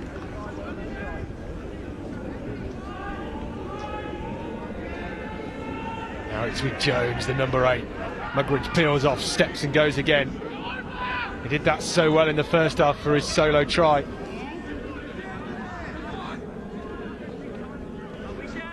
Harbour over to Jeffcott.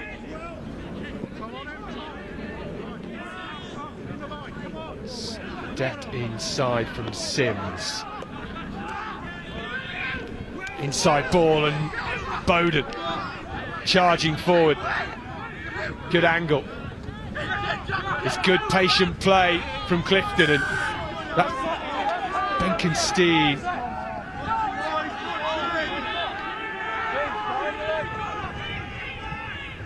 Well, we're coming back for the penalty. There's an awfully long advantage. Nothing came of it.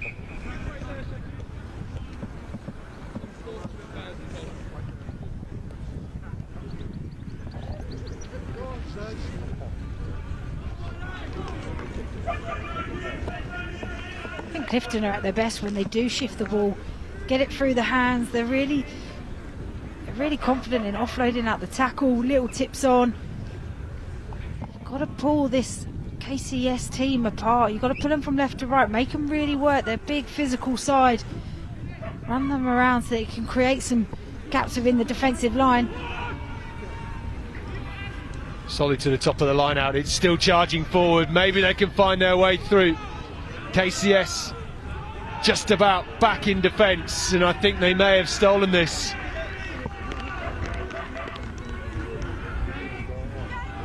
At the back for them with Dickinson.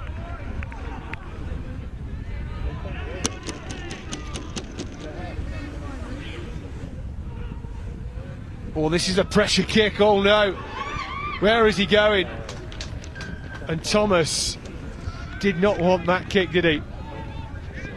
Yeah, no, it wasn't a great pass to him either. He was picking it up around his knees, and everybody from Clifton was loaded to go and put pressure on him.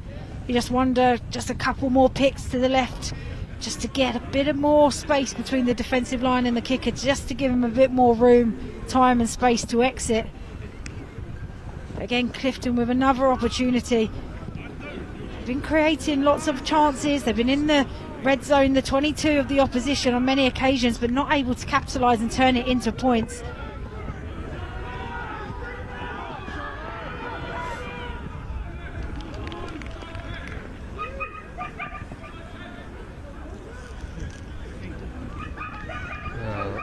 The scrum reset. They've stacked their winger on the left as well now, so it gives them the extra player overlap, because you've got to mark the blind defensively. So it'll be interesting to see if they play this ball at the back or if the 8 looks to pick.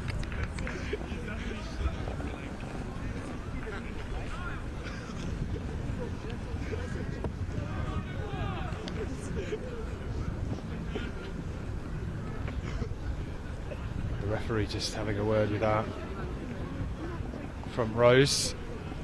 Alex Powdrill, our referee for this second match of the day.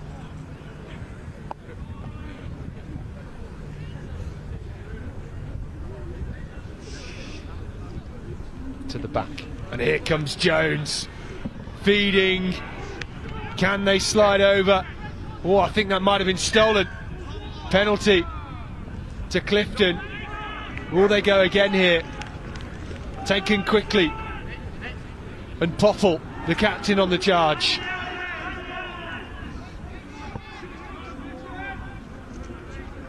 At the base and urging themselves forward here. One more hit through from Isaacs.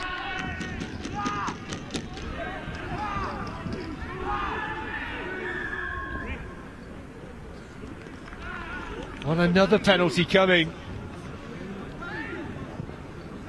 Just the desperation from KCS trying to keep out, but when you're waiting for the pick and go, you start creeping a few inches and then suddenly you're offside.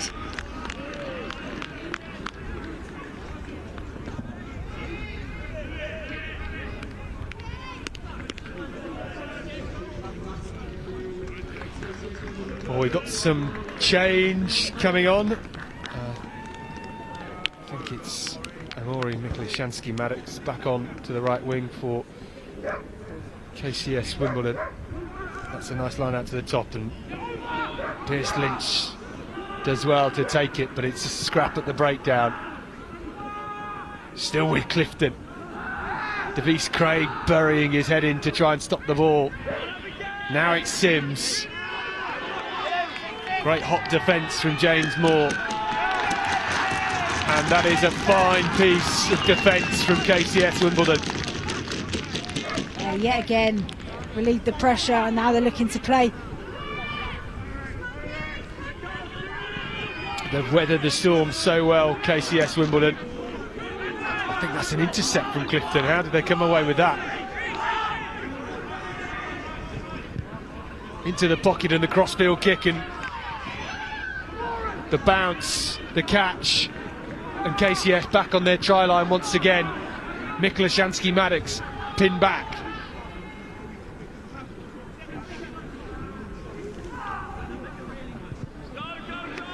Torrance with the clearance. What can Popple do from here? Finally comes to the right, and this is Pierce Lynch. Oh, it's lost forward, and KCS get the scrum. Frustrating times for Clifton.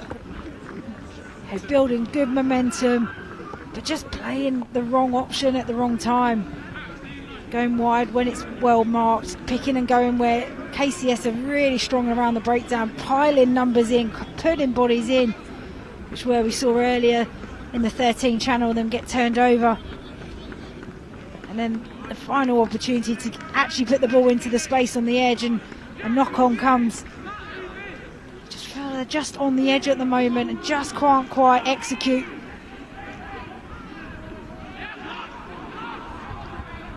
Dickinson sets up a platform from the base of the scrum. Rawlinson finds his shovel and digs out the ball.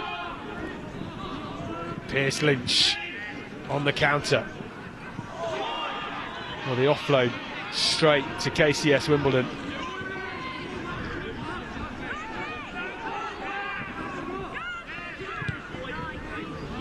Thomas with the crossfield kick, and it's a great chase. The ball is spilled backwards. It first went forwards from Clifton, and KCS get the ball back. Cortese has been everywhere on every defensive set. You know, he's either putting a big tackle in or he's reading the game well, getting in the passing channel.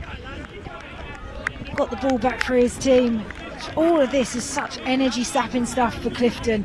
All that possession, great territory, great momentum, but not being able to capitalise and gain any points. And in reverse, it just gives so much energy to KCS, who are now in the opposition's half, feeling all in control.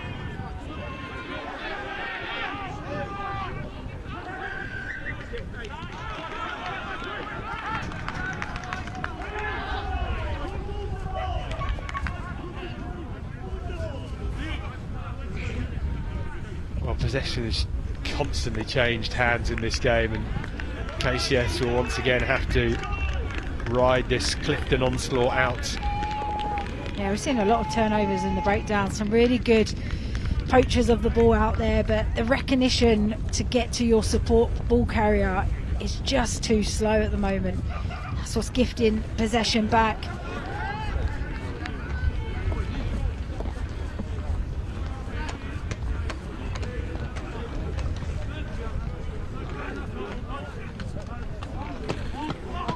Off the top, and Clifton looked to play quickly. Jones through the middle. Now Benkenstein. That is high. Penalty immediately awarded.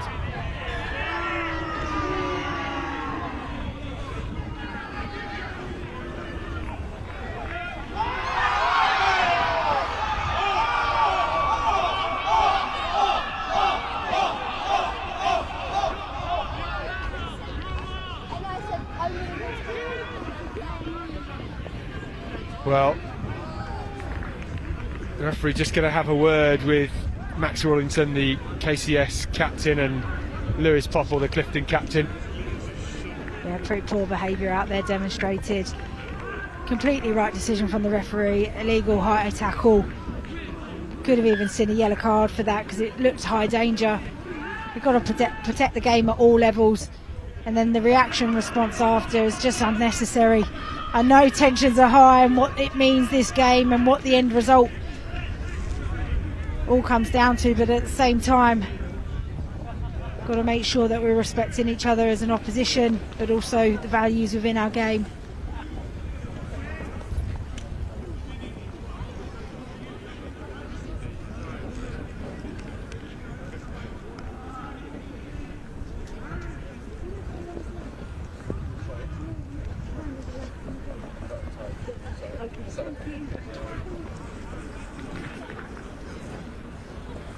Well, this is a line out to Clifton, a chance for them to close the gap in the final 10 minutes at Aylesbury Rugby Club here. Off the top, playing it quick. KCS are reading it every time and hot off the line. It just puts so much pressure on the attack line.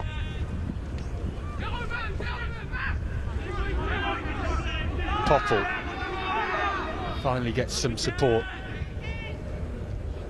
One-handed offload, that's through to Bowden, and Bowden just spilled forward in the tackle. That's happened a few times as well. And away come KCS through James Moore. Not afraid of running it from deep. Rawlington, the captain, getting amongst it as well. Oh, we're coming back for the original knock-on. Oh, just so frustrating. Clifton do all the right things. Lovely little late line change, little tip to the number 7. And you can see what he's trying to do. He's just trying to draw that last defender as he's being tackled to give the offload, but sometimes just shift it to the space. Make the defence overwork. Just loses the ball. You feel like it's been all Clifton this second half. Again, just not being able to convert this pressure, territory and possession into points on the board.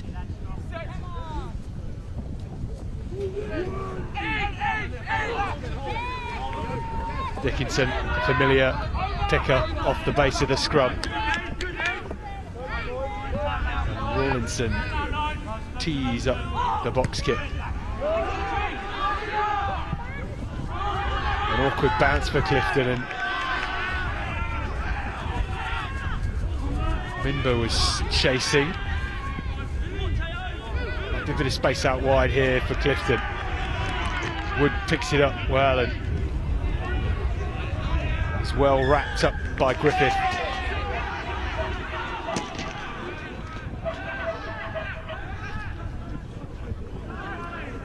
Wood doing really well there because it was really narrow defensively, so had to come up and close the play.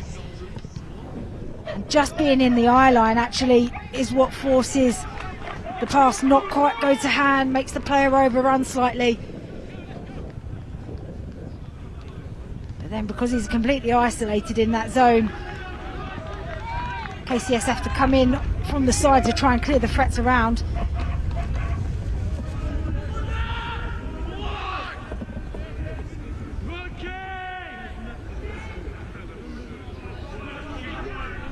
They set for the maul, Clifton.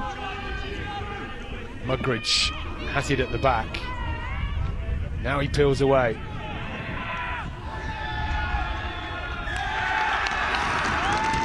Penalty to KCS. Oh, that was really tight. I'm not sure they actually had hands on the actual ball, but just on the player. But it's clearly a tactic of theirs. Being really smart around the breakdown, deciding when to go in, when the player might be isolated, but that's a big let-off. They've missed touch. Pierce Lynch keeping it live for Clifton. All the intercept from Moore, and Moore striding away. Can he skip through? And James Moore gets a second try. Oh no, the referee has called it back. Oh, that would have been a wonderful try, and one definitely for the highlights reel. Walls looked really sharp in open play with ball in hand and reads that really well, but sadly it's coming back for a knock on. Well, he had a lot of work to do. Can still clip it up. It's been captured.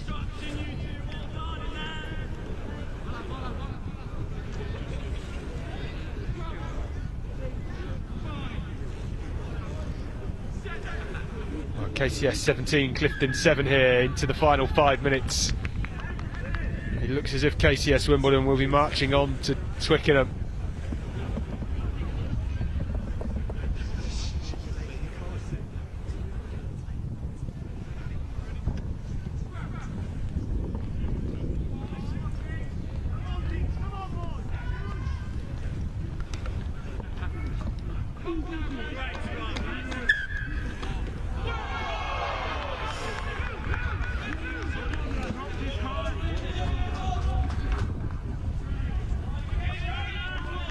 Some statement, isn't it? Not long to go in this match and still have the power to drive through the scrum.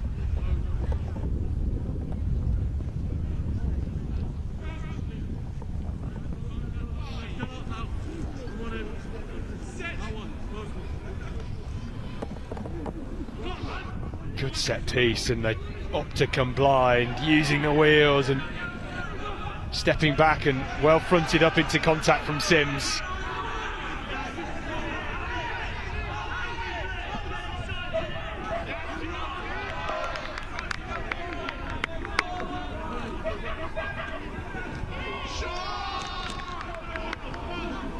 Charging through, Jones makes good meters, coming blind again. Hard line from Bowen. Still down the short side, this time Pierce Lynch.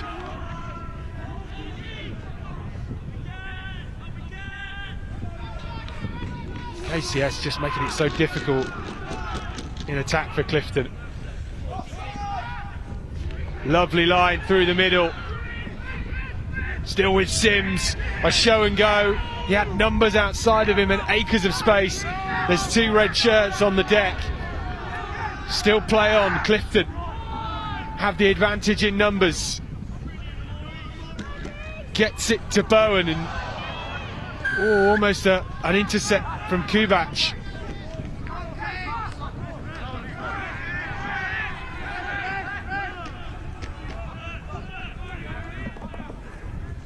Well, now the whistle is blown.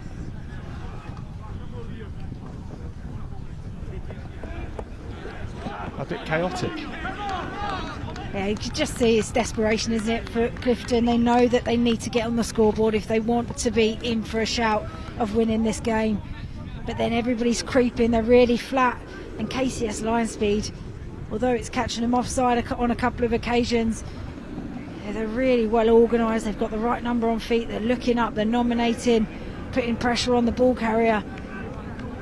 But there are some holes. You can see the little tip insides are working really well for Clifton, getting them just in behind the defence. It's the simple stuff done really well, just putting the ball through the hands, linking up strongly. There's been a number of occasions where if they just let the ball do the work, then actually could have seen themselves on the scoreboard a couple more times.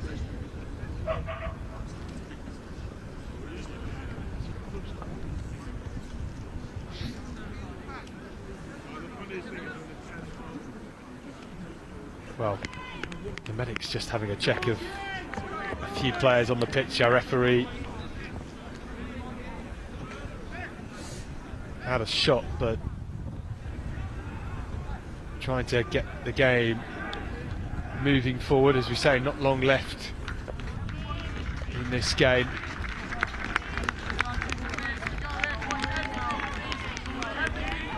It's been a physical old affair, hasn't it? High ball time in play, lots of collisions, lots of carries.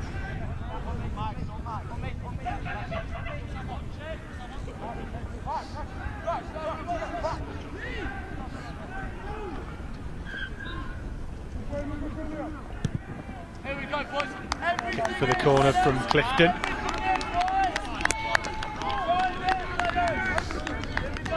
Exactly where it needs to be, 5 metres out. Can they perhaps get a second try, a consolation score?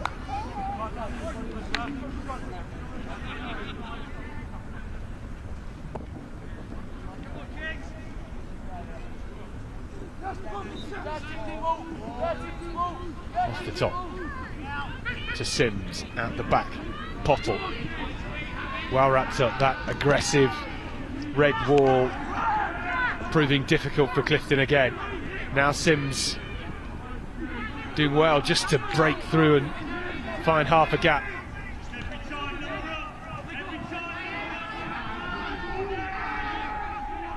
Clifton pressing.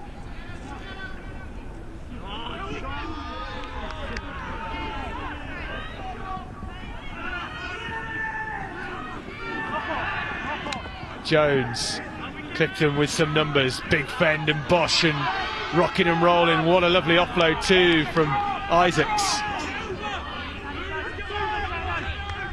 The netball pass not quite coming off. It's scrappy, it's messy, and it's back with KCS Wimbledon.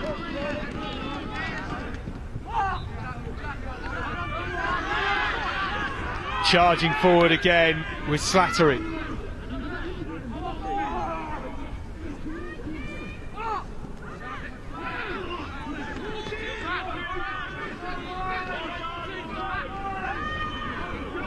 KCS not resting on their laurels, even with a 19 points to 7 lead. Show and go from Rawlinson. There must be life in this game still, as KCS look to play on.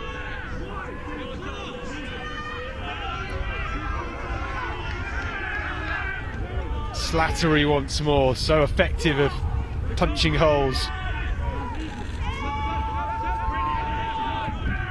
This is really controlled from KCS Wimbledon. And now the kick into space.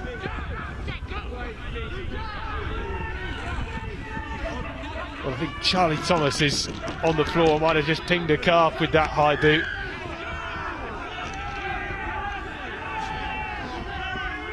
And that would be frustrating from a coach's perspective, and a game management time is up, but they opted to continue to play.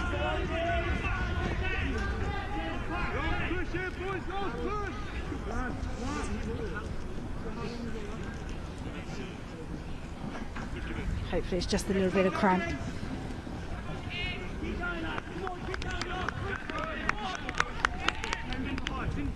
Well, it's tough on the old body playing on these 4G pitches, especially if you've been playing on soft muddy ground all winter. Yeah, it does actually have a big impact. I think for people who've never played on them before, you don't realise the impact it does have on your body and the differences. But this has been a really strong win for KCS. All of this half they've been absorbing pressure, they've been on their line in their 22. Their turnover rate at the breakdown is excellent. Well, it looks like we're going to have a Northampton School for Boys versus KCS Wimbledon final at Twickenham in 11 days' time. It'll be some heavy hitting match. Still chance for Clifton to get a consolation score.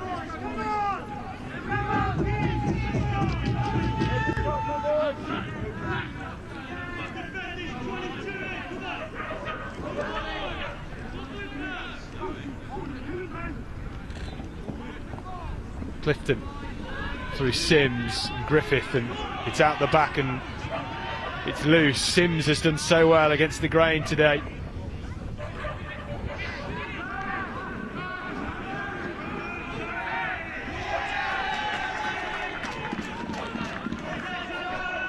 Well, it's stolen back, and KCS muscling it forward. It's Cortese again. He's turned the ball over about 4 times in this game. His work rate's been outstanding.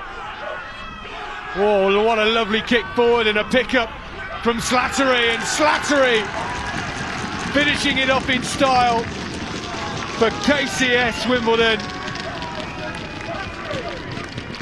Well, Slattery will get all of the plaudits for that one. Brilliant kick chase, but Cortese getting the turnover, leg drive, and then suddenly what felt like a done and dusted game for them. They managed to find the try line again. Well, they should be absolutely delighted with that. I think it was a one-arm take as well, wasn't it, from Slattery? Yeah, I mean, he's been notable throughout the entire game. Much of the good attacking play has come off a platform from his big ball carrying ability. To see him in a bit of space and then just pluck that out of the air there just as it was bobbling away from the defender, and then gets over to finish. Another player that's been outstanding in this game.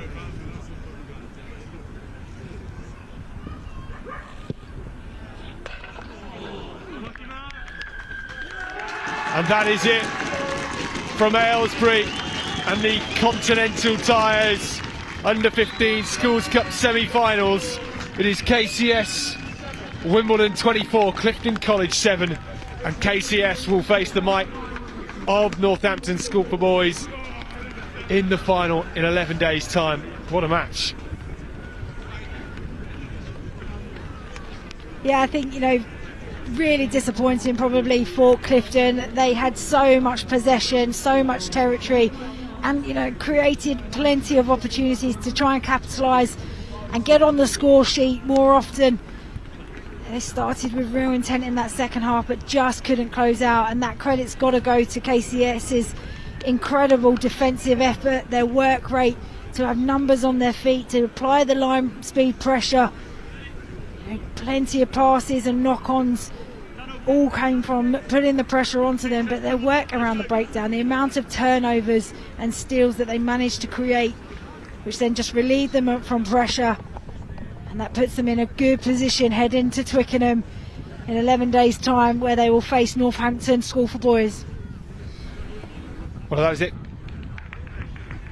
Final here at Aylesbury. We'll be back in around about half an hour's time for the first Continental Tyres Vase semi-final. We'll see you then.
Welcome back to our third match of the day.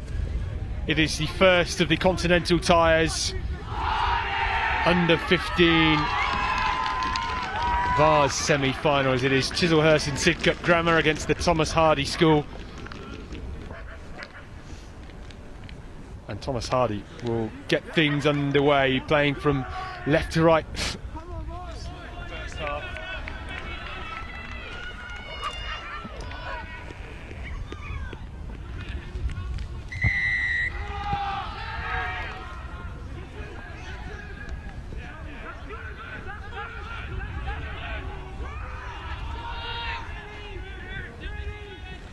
Chis and Sid in the purple. And these two teams battling it out for a place at Twickenham. Burns sends that one deep, and Jess has it for Hardye.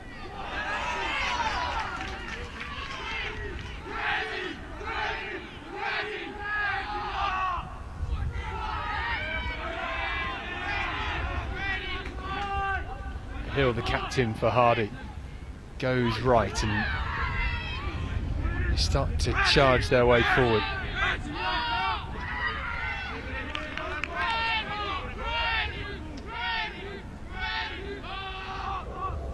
Big carry from Johnny Orr.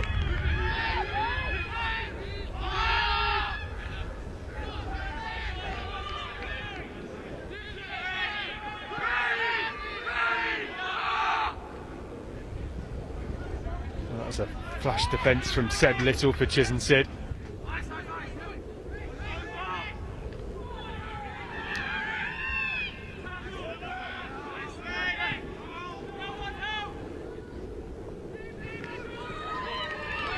Big hit in the middle.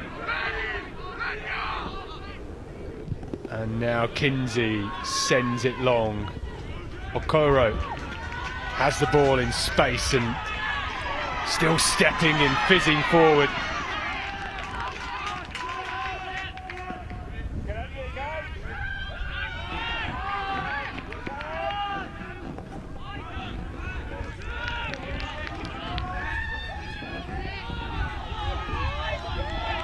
Scrappy at the breakdown, but it finally gets away. That's Haysom.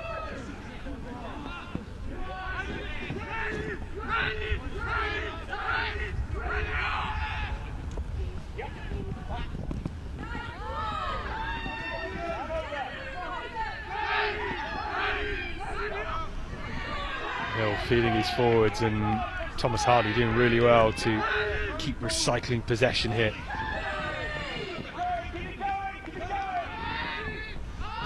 Well, not much room, but Hill goes on his own.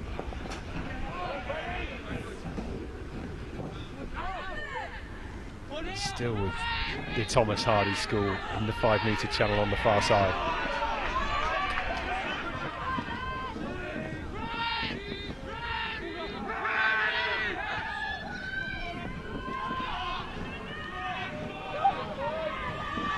Might have some space here from Dunn through to Hornby. Hornby with a nice grubber through. Willis at the back, and he's knocked that on. Well, what an opening start. Not many errors, end-to-end stuff, but just to note, Chislehurst and Sidcup's defensive set, you can see that they've been really well drilled, keeping all numbers on their feet, so they've got that defensive line to go and put pressure on. Lovely little bit of creativity down the left wing, finally seeing them stretch the ball.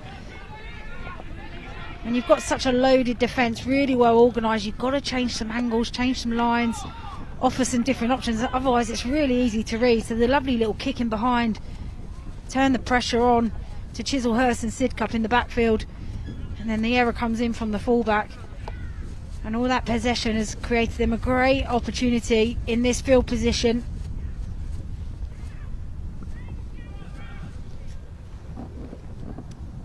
Hill with the feed out.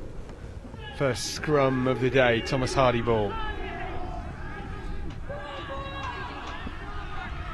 Kinsey, Lou Brown and Spike Harris at 12 for Hardye today.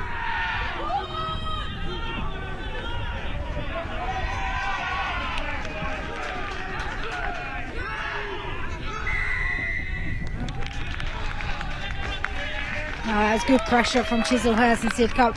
It's actually a lovely little wraparound move that Thomas Hardye had played, but just got a little bit too flat on it, which allowed for Chislehurst and Sidcup to be able to put pressure on. Doesn't find touch. Somehow Chis and Sid still in possession, just inside the opposition half.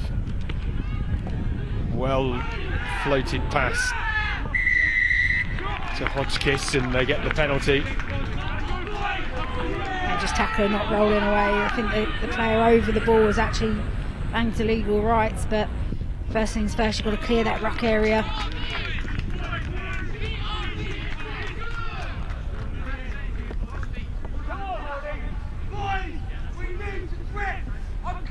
Austin Burns and Latentia, captain for Chis and Sid today.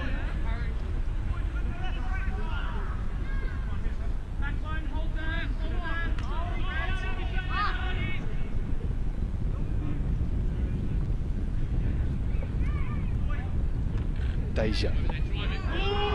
First line-out ball for him. Here comes the maul. Now they're getting moving. That is a great drive. The body positions there. Still going forward, and now it release. Aprovitolo out to Hinchy, and Willis to Okoro. Okoro firing his way forward. Hodgkiss through the middle, rampaging through. Chiz and Sid with the momentum. Burns with the show and go.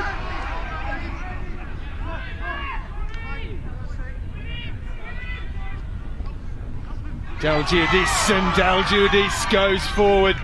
Walker around the fringes, and it's going to be a first try for Chiz and Sid from their number 8, Niall Walker.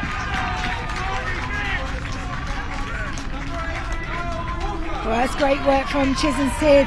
Not had much possession, but they are doing the most with it when they do have it. Great interlinking with backs and forwards, show and goes, offloads, support play in nice and tight, and just brushing players off. Just even sometimes the bouncing ball is the best defender. It makes everyone stop and pause for a minute. And that man, number 8, doesn't wait for an opportunity to go forward.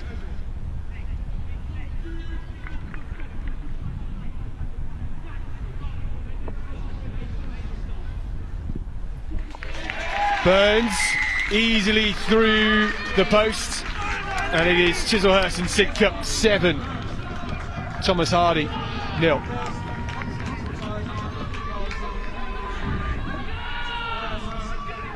Just everybody going too high. You've got to chop the legs down low. It's brushing players off, and manages to try and find an offload to keep the ball alive, and everyone's sat on the back heels thinking the referee might blow his whistle.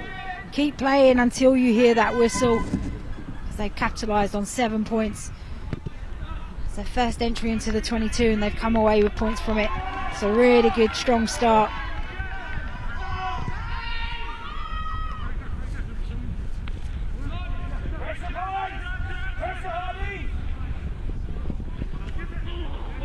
Burns striding away at fly half. Still somehow going, and he's up to the 10.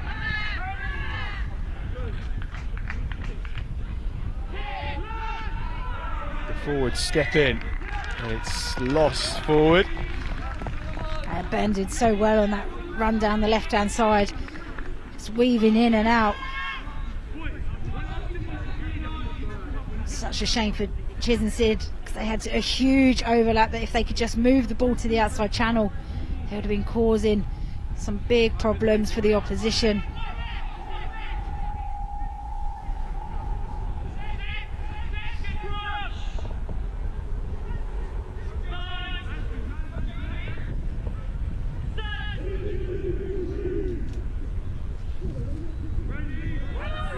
Great scrum from Thomas Hardye. Back with the loop around. Short balls and done. Out to Hornby, who tries to grub her through as he did earlier. This time not the same success.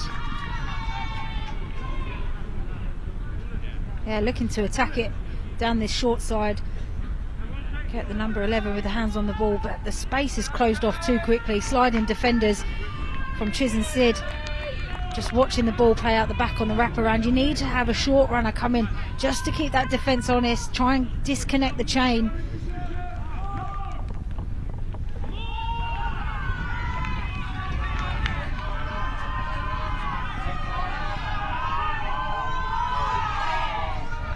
Nice line out, and here comes the maul, stolen, and somehow Chiz and Sid had it. The referee, Harry Parsons, says it was illegal, and the Thomas Hardye school get the kick for the corner.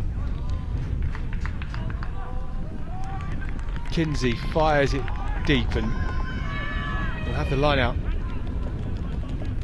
inside the Chiz and Sid 22.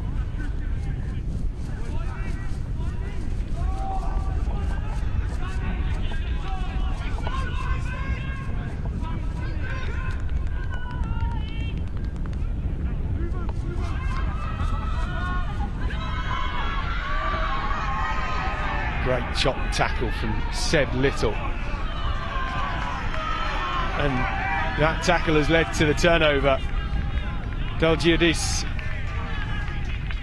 punching a hole in the Thomas Hardye defence.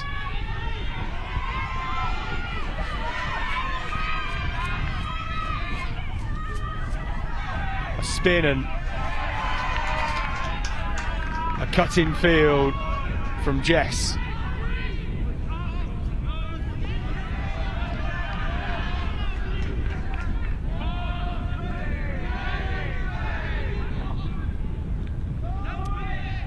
Haysom.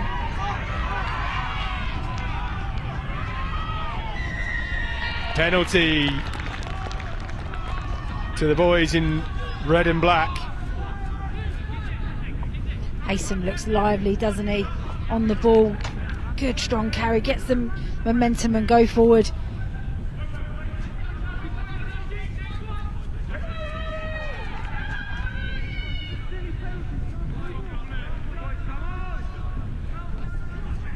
In the same position they were moments ago, where they did get turned over in the midfield. So just maybe having a quick chat with one another, make sure the connections are good, make sure they've got support on the shoulder, so retain possession and build pressure. Oh, here comes the driving maul from Thomas Hardye. Chislehurst Sid stopping it for now, and the ball goes to ground.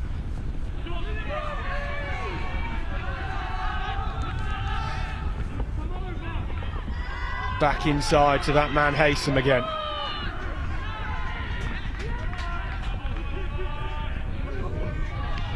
Crunching tackle on Cartwright as he makes 3 metres. Page.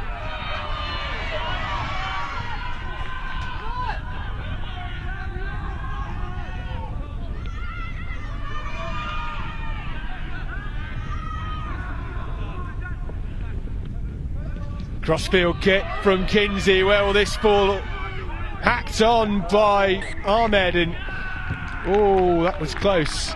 Oh, it's fingertip stuff. Really good recognition of the space in the backfield. All the hard yards done by the forwards, which really drew in Chislehurst Sid. So it meant that right hand corner was really vulnerable. Just couldn't quite execute it. Tried to put the boot to ball. We're hoping for it to bubble up into the hands, but that's the beauty of the rugby ball. He's so unpredictable.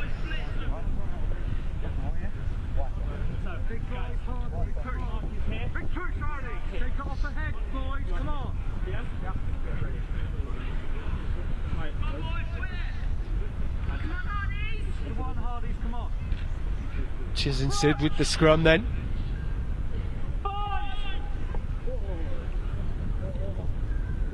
Pinned down in the bottom corner. There's the hit from Thomas Hardye. All the passes spilled, and Thomas Hardye sent their marching orders. Has a bit of luck really, because the scrum was under all sorts of pressure. The ball came bobbling out. Could have quite easily landed in the hands of the Thomas Hardye side.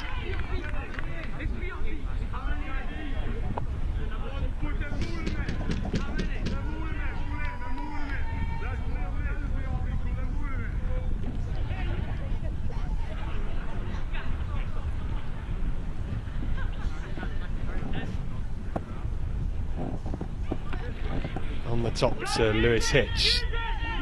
Nice line out ball.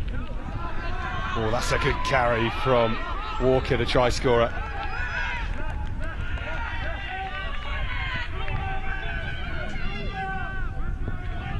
Still Walker again keeping busy.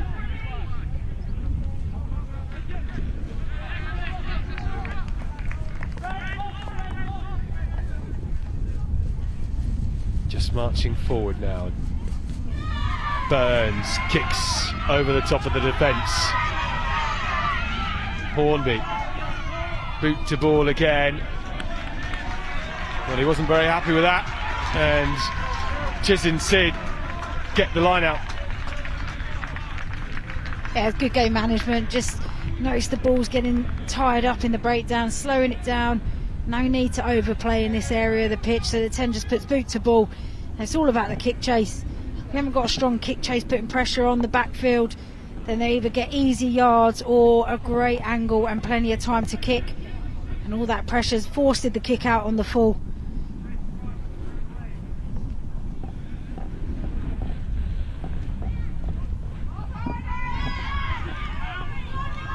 Good play, and here Aprovitolo still charging forward. A great carry from the 12.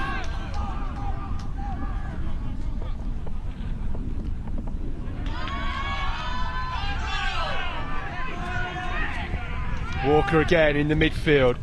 Burns ships it out wide. This time it's Hinchy, and here comes Ibrahim. Ibrahim darting forward. And that is a wonderful try from the Chislehurst Sid left wing.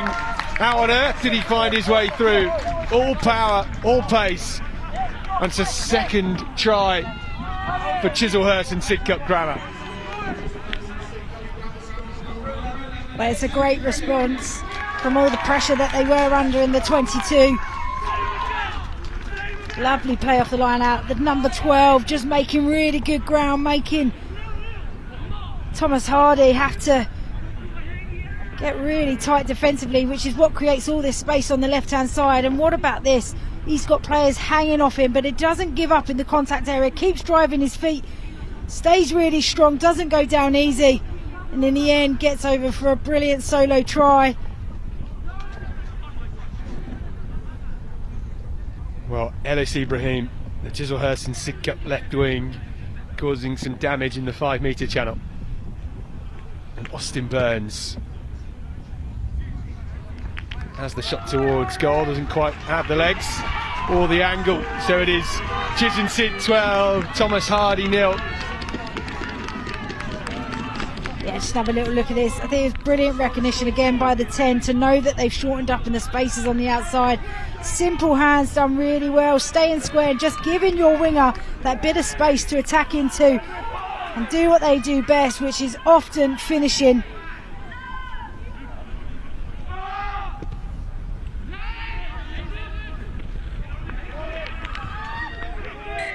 Hinchy couldn't quite line himself up underneath the high ball. That was a good kick. He was completely isolated on that right hand side, so look to get a bit of a higher ball, make him track back, which is one of the hardest ones to catch, ones that are slightly going over your head.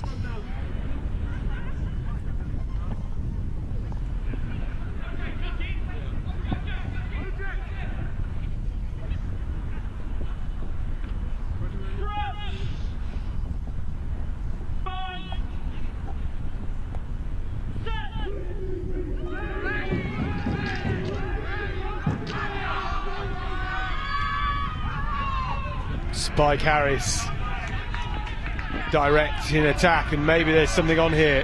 Burns out to Okoro, and we know Okoro's quick. Looking in charge here, no one is going to catch Oji Okoro for Chislehurst and Sidcup, and that is their 3rd try of the game. All pace once again, but this time from their right wing, and Okoro extends their lead. Oh, it's great to see him open up with a little bit of space and just get going. It was a great turnover in the breakdown, players being a nuisance in there, disruptive, and then the ball comes bobbling out, and the transition here, recognition, taking them on, shift the ball early, make it harder for the defenders, and here it is, just a simple one-on-one with a couple of back rowers cruising across to try and stop him. I think we've just got a taste of some electric speed from Chislehurst and Sidcup. It's what you like to see, wingers in full flow, and it was good awareness from Austin Burns. You could see on that last angle his eyes were up, he was looking where the space was and he thought, I'm going to give it to Okoro with all the space and all the wheels. Yeah, so often players in kind of kicking position or key leadership positions will think, let's just kick. But no, he looks up, sees and spots the space and knows that Thomas Hardye are going to be shortened and narrow. And they just let him rip. And he runs in for a good 70-metre try.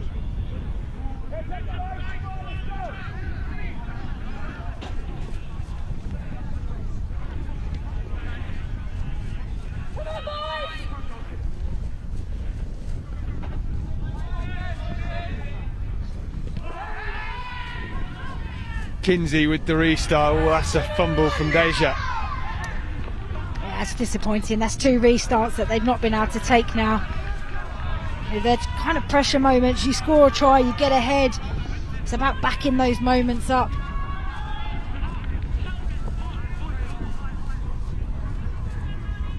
Well, 3 tries in the opening 20 minutes. High energy so far from Chis and Sid. Looking to be the first team to make it through to the Continental Tyres Schools Vase final.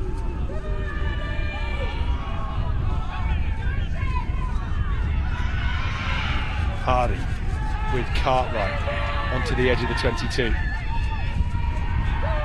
Now it's Irwin.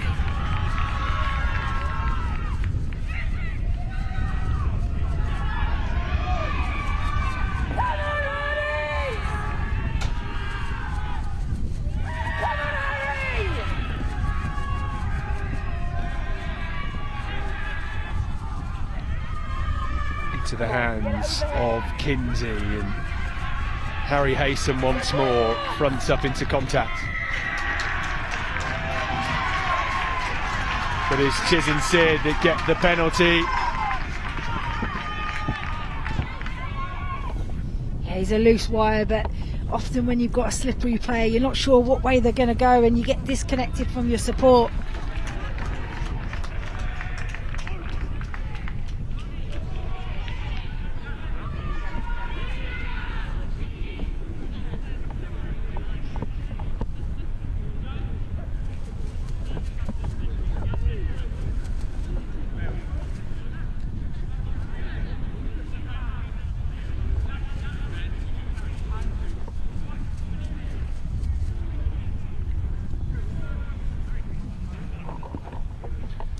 Nicely done off the top. Hitch looking good in the line out. Here's Chis and Sid out wide through Hinchy, and this time it's Willis at fullback, scorching forwards. Burns fancies a half break there from the captain.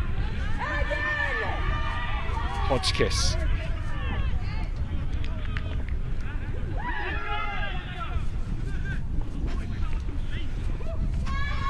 Into the backfield once again, and Hornby back in space, and Hornby striding away, finally well tackled. Hannam this time. Cartwright to Hicks, and they have the advantage. I think it's Chis and Sid turned over.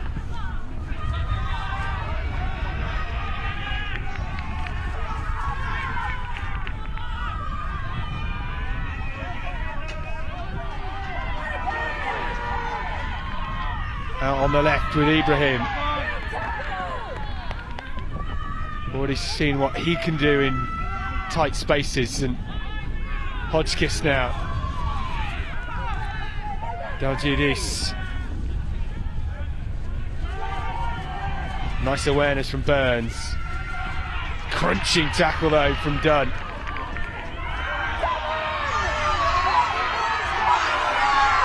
Curl still charging forwards.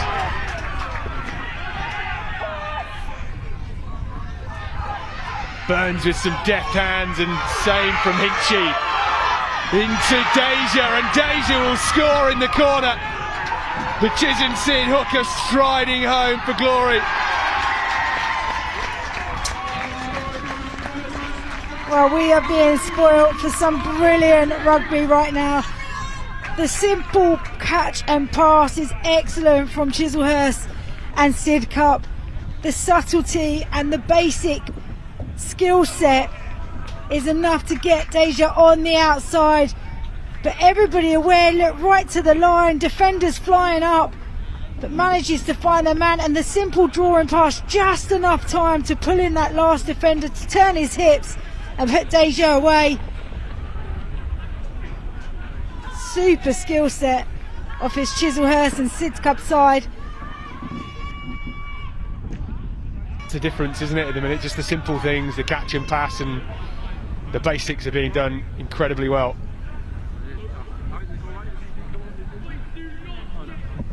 Yeah, it's not complicated.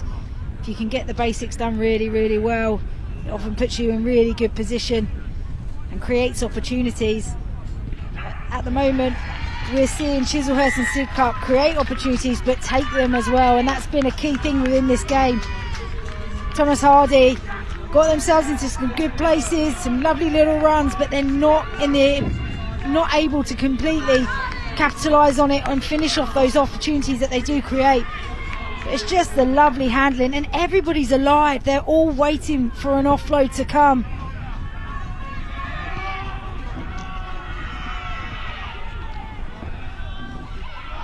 Walker, brave to fend off a big tackle, and Hornby on that left wing almost with a high tackle. Burns to Ozanukan, and now through Hinchy once more, and Ibrahim.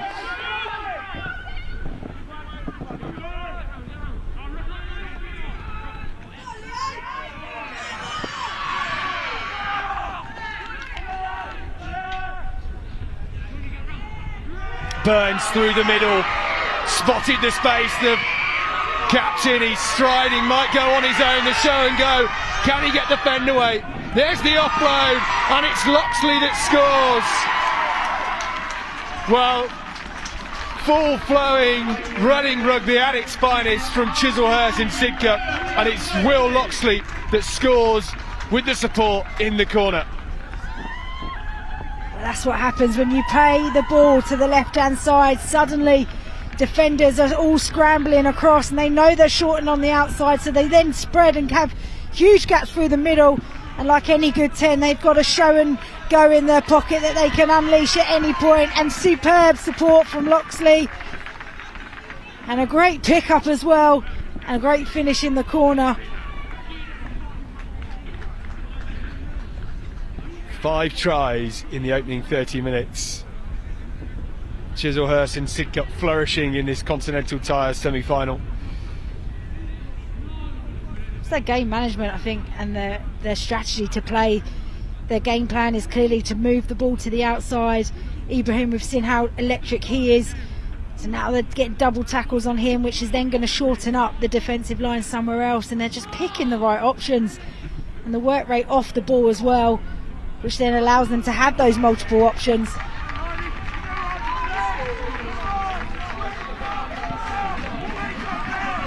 Well, Burns misses a kick, but I think he was still gasping for air after this long-range run. Yeah, it was a great chase back as well by the 15. Jess didn't give up at all and brought him down, but he needed more of his own players around him to support.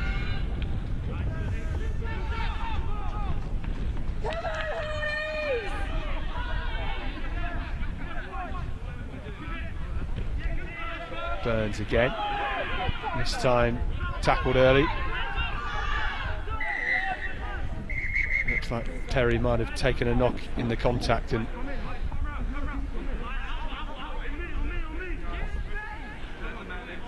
medics on to check him out.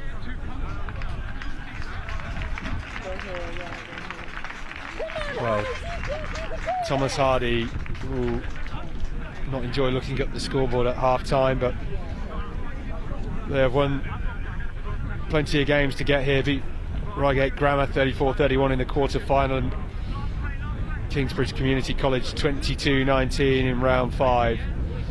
So it's certainly worth their weight in gold to get to this semi-final stage.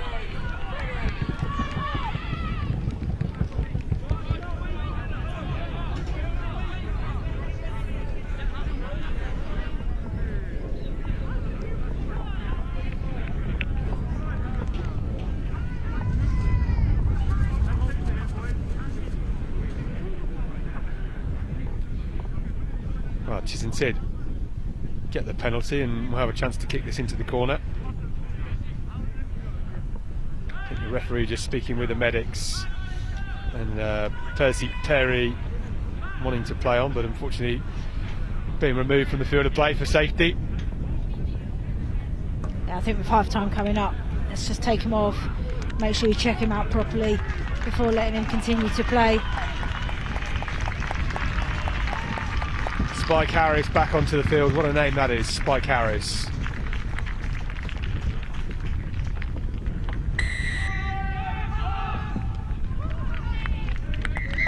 And that is half time. Well, Chislehurst and Sidcup giving us a full display. 5 stars from them with 5 tries in that first half. It is Chislehurst and Sidcup 31, Thomas Hardye 0 at half time. And we'll be back with the second half in just a few minutes' time.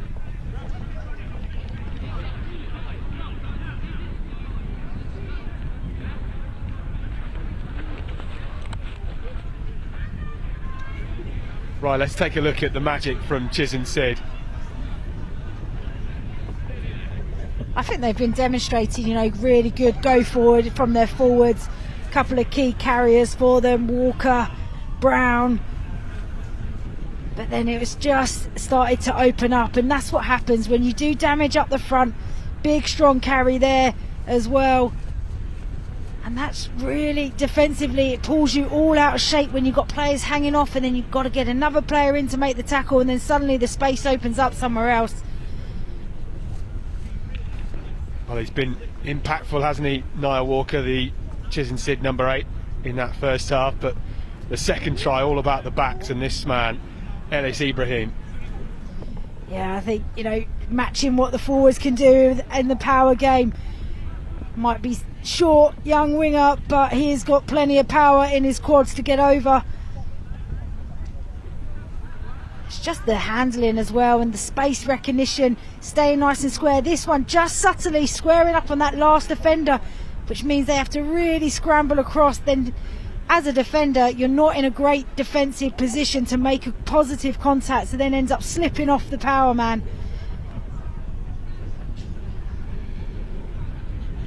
Well, this was all gas. We'd had the forward power and the back power as well, but look at Oji Okoro go here into space, and you do not give a sprinter clear track in front of them because they will eat it up day after day.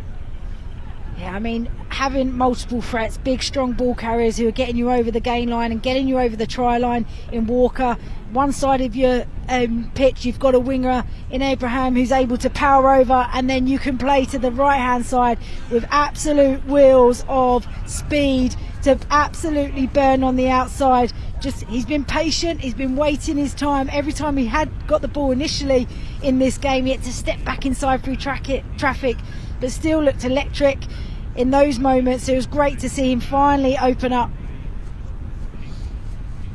Well, this was some deft handling, and 10, 12 and 13 linking up for Stefano Deja to sprint away in the 22 to score. I mean, this was a masterclass in the simple draw and pass before contact at the right time.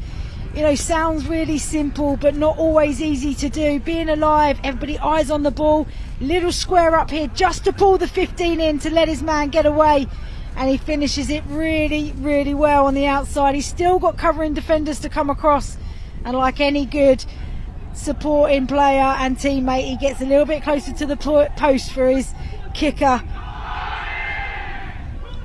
Well, the captain and fly half Austin Burns has been instrumental in their success in the opening 30 minutes, and it was a long range run from him, and how about his offload off the deck and the pickup as well. Loxley with the score. Yeah, he's been brilliant, he's been elusive, he's been really smart in his decision making, always looking up, seeing where the space is. Now everybody's worried on the outside because they know he's got a fizzing pass off his left and right. They take his eye off him, and a little show and go, and great footwork, just enough to get on the outside of the 15, because if he passes that early, then the 15 will be able to drift across. And brilliant pick up off the floor from Luxley. Really positive first half from Chislehurst and Sidcup. Now, what have Thomas Hardye School got to do to try and just bridge the gap and maybe turn some ball they do have into scores on the board? I think the key thing is getting possession and retaining it. And they've got to be creative. They've got to challenge the defence in front of them. Chislehurst and Sidcup are really organised defensively. Want to have everybody on their feet, really flat line, all going together. So you've got to change the angles, run from some depth to really challenge what they're doing defensive lines, so that you can try and pick out some holes. And ultimately, you know, starting well is important, and gifting that ball back immediately from the restart just kind of gives Chislehurst and Sidcup another opportunity to strike early on in this second half.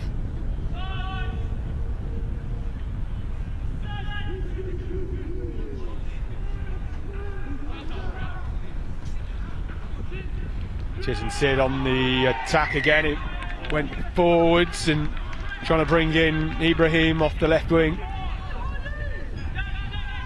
Just slightly overran it, but it was good line speed pressure from Thomas Hardye, flying up out the line to try and get in the peripheral. Sometimes that's all it takes. You can see the defence coming, and then you end up overrunning because you're worried about when the defenders are going to hit. It's all about what they can do with this piece of possession. They've got a massive, both sides of the pitch, they've got opportunity to strike from. They've got two players loaded up against one.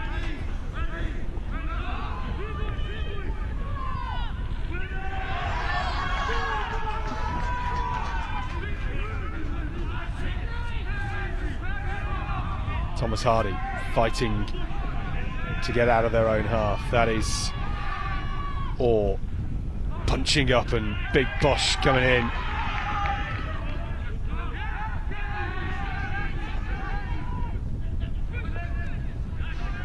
Trying to show some fight and some muscle through Irwin. Haysom. Again, the point of attack for Hardye. Now it's Bailey Page.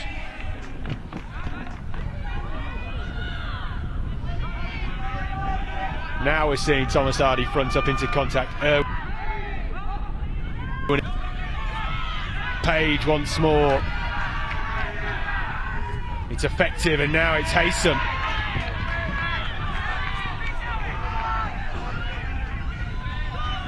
Page once more.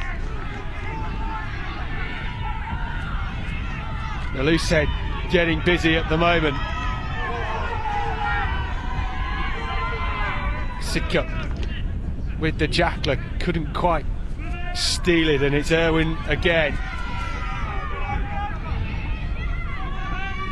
Made their way almost from 122 to the next, and here's the carry from Cartwright.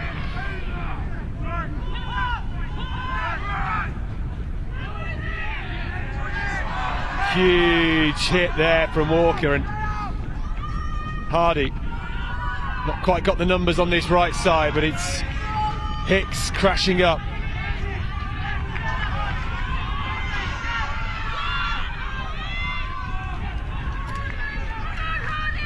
Oh, that's a steal from Chiz and Sid. No, it's not. It's a penalty to Thomas Hardye, and they've been rewarded for some fine carrying and recycling of possession. There was good work from them. Ball retention so critical, but for me just very predictable, zigzagging left to right.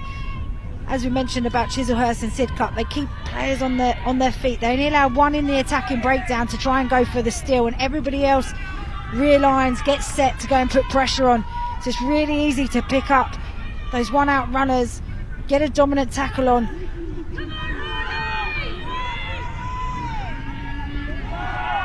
Haysom off the base.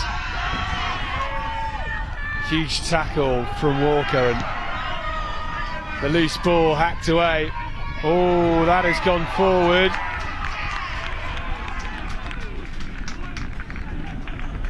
Things aren't just they're just not going their way, are they? Loose, bubbling ball. Had a short little look up on the left hand side because he knew that there was some space to attack to.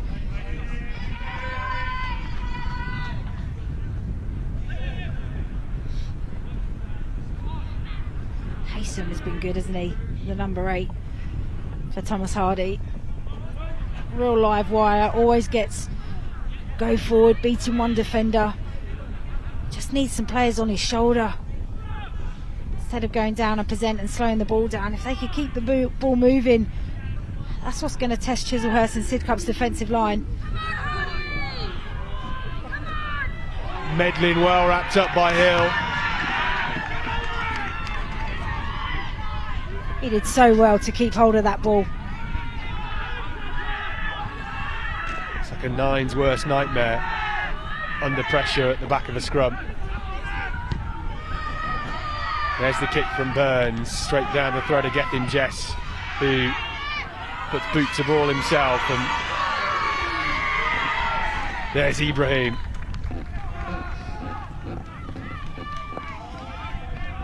Yeah, they've been done for offside. Nobody had put them on from the kick.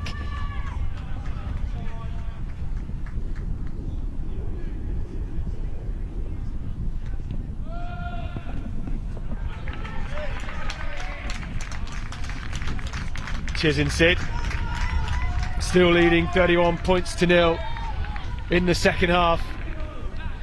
Burns is having a strong game, isn't he? Just recognising when to relieve the pressure, when to put boot to ball. He's had a couple of really good darts himself as well. Just saw him then organising his forwards, just checking in with the calls, making sure that they all know what's going on. Walker to Apro Vitolo, makes a dent in the midfield. Burns again, flash pass to Hinchy, and it's well read by his opposite number, but Hinchy breaks free and Chiz and Sid have the numbers. Walker, Apro Vitolo again, and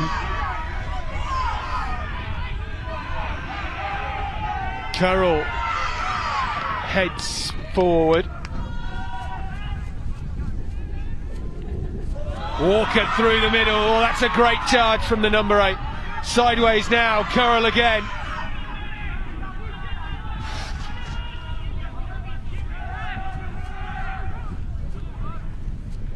Burns, eyes up from the 10. Delgiadis carries. Burns with the flash to Hinchy. Hinchy to Apro Vitolo. And Nicolo Apro Vitolo will score a 6th try for Chiz and Sid.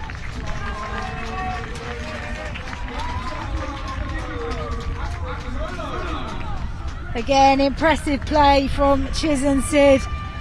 The simplicity of moving the ball, but that pass in the midfield, inches from being potentially intercept.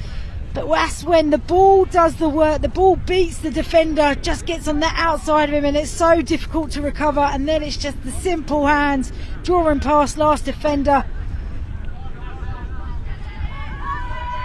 And they had to work hard for that try.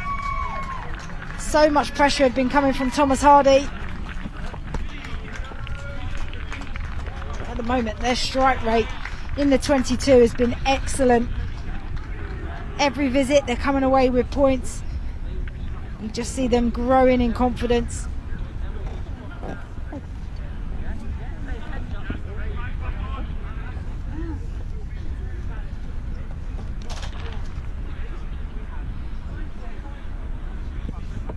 Burns absolutely leathers that, and that is a wonderful kick from out wide.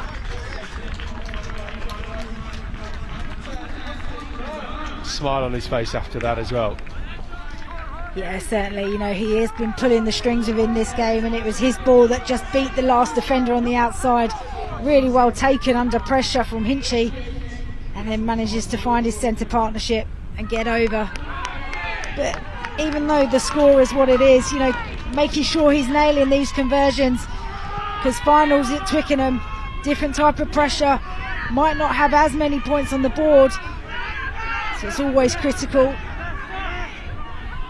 Yeah, it's one thing doing it on a Sunday morning at Aylesbury when you've got 82,000 seats around you in the bowl of a stadium as Thomas Hardye charged forward, and it's going to be Ned Cartwright. Oh, is it? Just how short. Chiz and Sid have somehow got that back. And Medlin hacks it away. And that rolls back deep and collected somehow. Here's Loxley now. Dumped to the ground. Penalty. Cartwright, that was such a brilliant run from him. Inches out from the try line. I think they were a bit harshly done as well, because the tackler didn't actually roll away as it got stolen, but they've got possession back now. What can they do? Out on the left wing with Hornby, who cuts inside. Cartwright was there again, feeding the ball. Chiz and Sid. Penalty back to them. Well, you can't knock the effort and determination that this side, Thomas Hardye, are continuously playing with. It is a huge uphill scoreline to chase with only 10 minutes left, 20 minutes left of this game, but they're still pouring their heart and effort into it.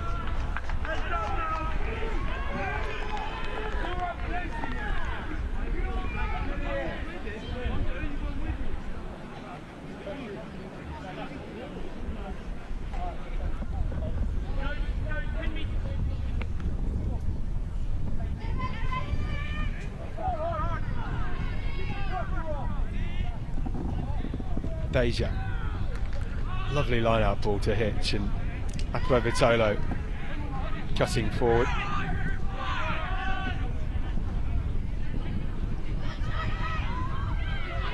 Burns sees the space, and Ahmad collects for the Thomas Hardye school, and that man Haysom once again always looking to get on the outside shoulder.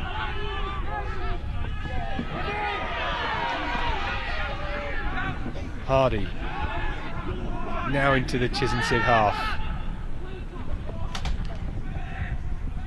Kinsey stepping and going cross field. Just need to speed up the breakdown, get the ball away, because it's allowing. There we go. Oh, Johnny Orr stepping, Johnny Orr striding for home. A second row's finest try, and the Thomas Hardye school finally rewarded.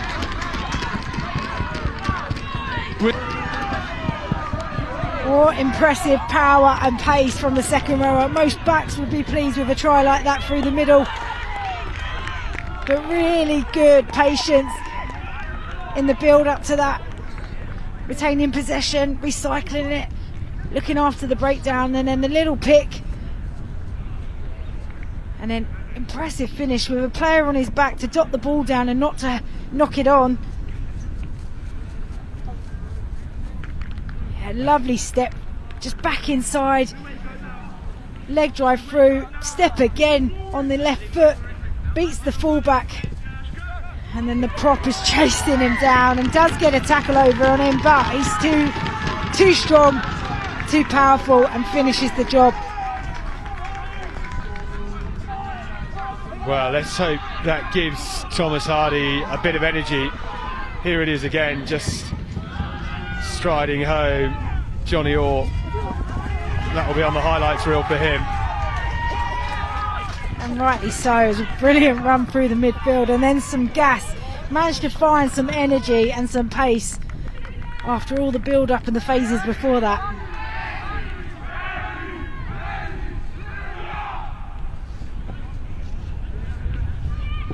Better take from Kinsey at the restart. Haysom reinvigorated following the try. He's just got so much energy. He's just so excited to be on the ball, to work hard. You saw the depth that he came from then.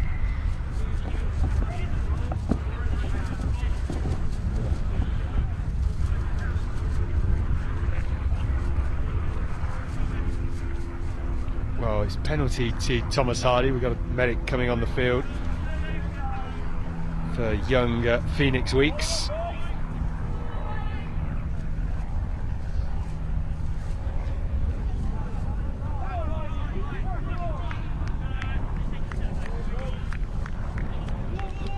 Tom Kinsey has the penalty, so opts to kick for the corner.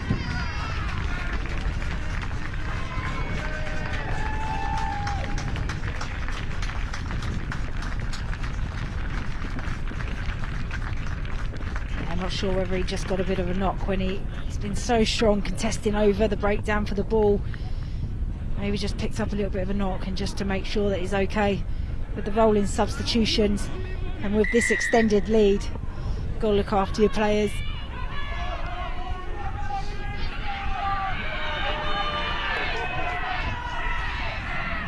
It's much better on the leg drive.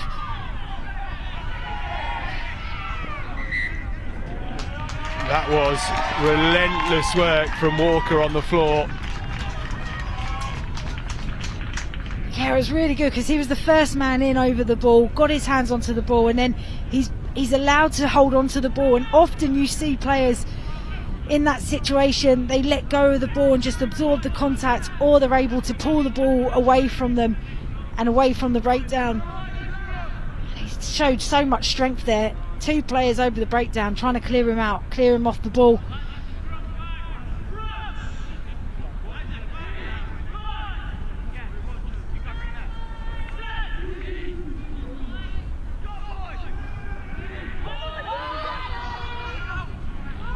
Here come Chislehurst again. This time it's Hinchy.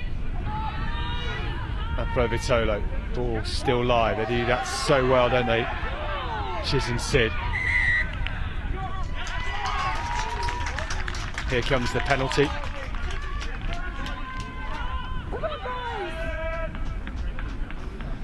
Yeah, we talked about their offloading ability and keeping the ball alive, so just trying to wrap the player up, wrap the ball up, and just slipped a bit high.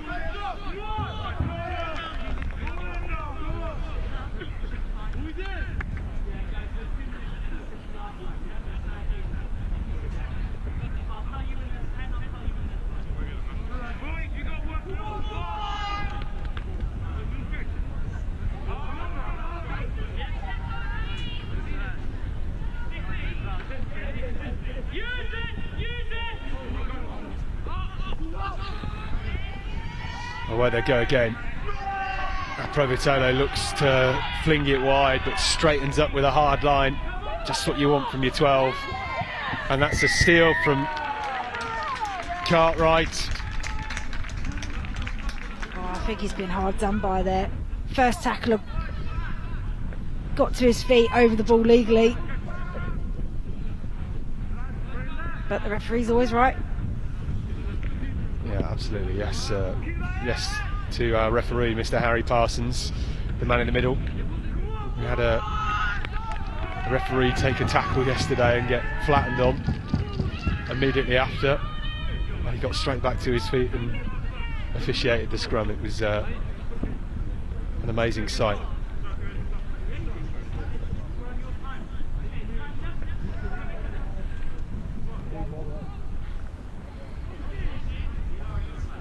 Well, interesting. Austin Burns, the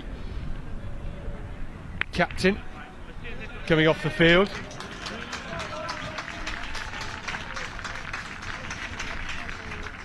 I think he's just said had his wrist twinge and doesn't want to risk it. Like any 10, just protecting himself, ready for what's to come down the line.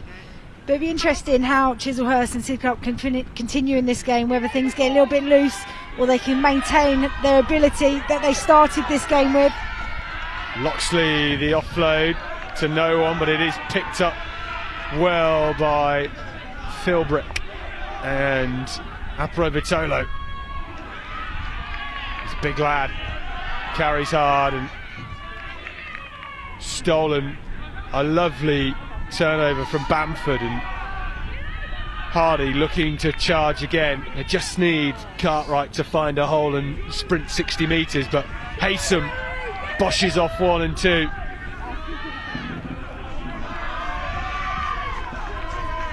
Again, another turnover, and Chislehurst with the lovely hands out wide to Deja. Okoro again, stepping and buzzing his way through traffic. Long whipping pass from Little, and it goes to Odanukan, and he's a fierce runner. Look at him go.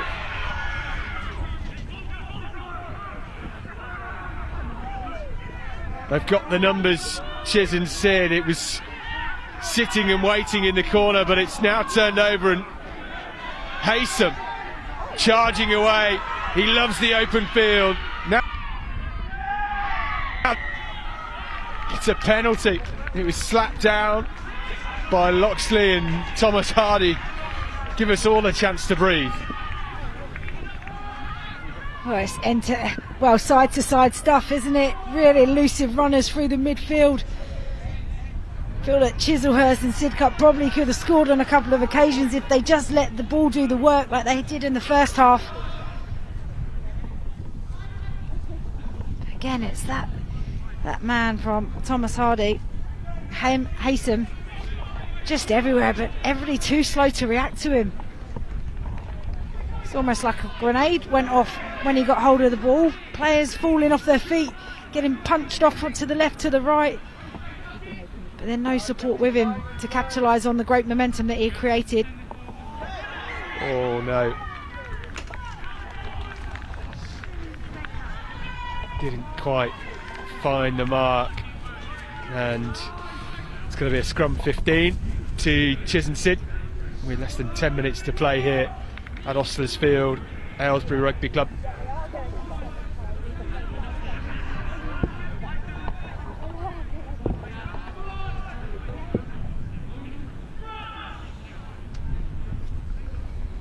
Medley at the scrum then.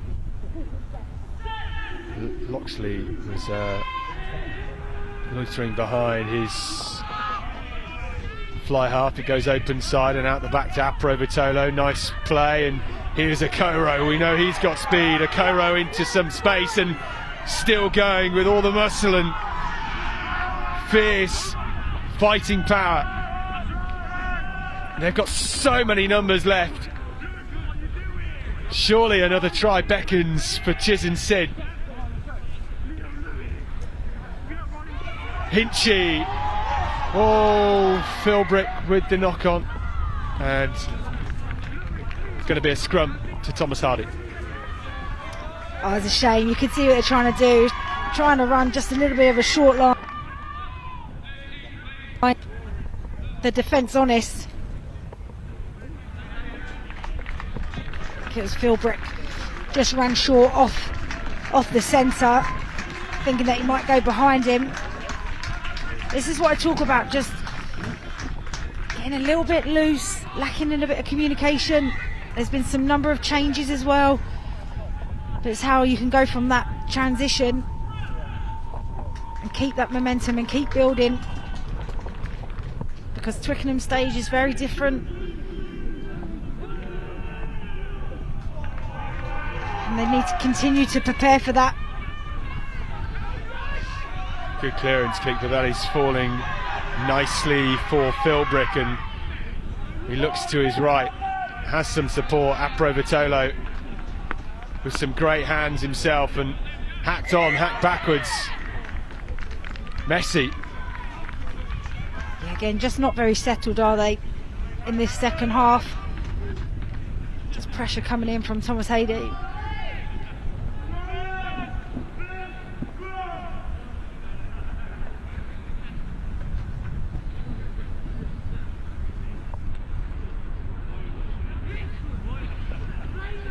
It's been a bit cagier in this second half, but when Chislehurst have opened up, they've done so with a flourish.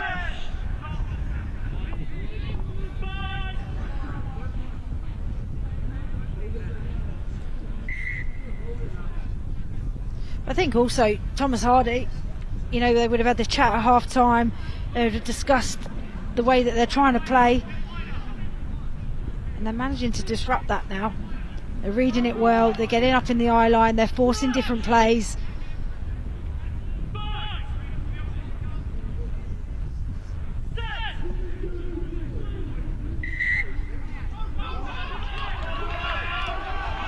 Well, it's a free kick, and they finally take the tap. Aprovitolo tries to grub her through, it's come back to Little, and it's a 1-2. Little. It's the forwards that move the ball on, and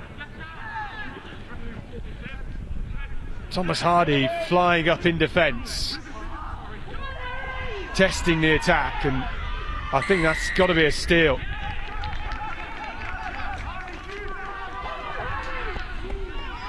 Thomas Hardye, they're really good at getting some line speed and pressure on, but they're just not quite connected and being stepped, and because they're tackling quite high, just gives Chislehurst and Sidcup time and pressure, time and ability to move the ball.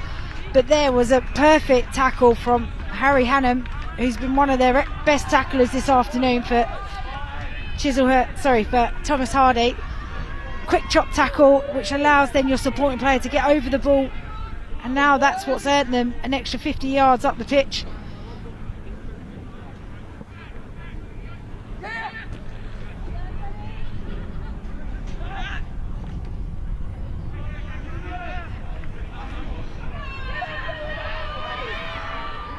Hill on the charge, captain for Thomas Hardye, and it's turned over, and here with little Aprovitolo through Willis to Loxley. Loxley cuts inside and has a half break.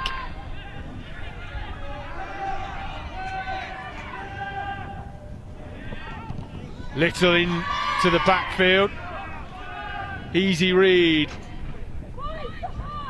as Hill and Hornby charge forward.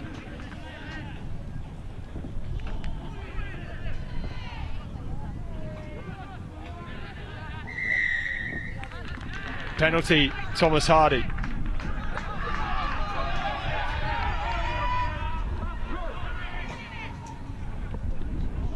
The pass got too much weight on it.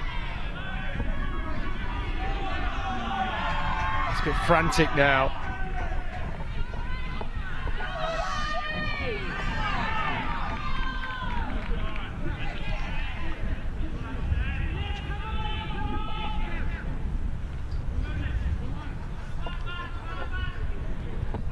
Well, the chip through from Kinsey out on the full, so we'll come back for a Chis and Sid line out.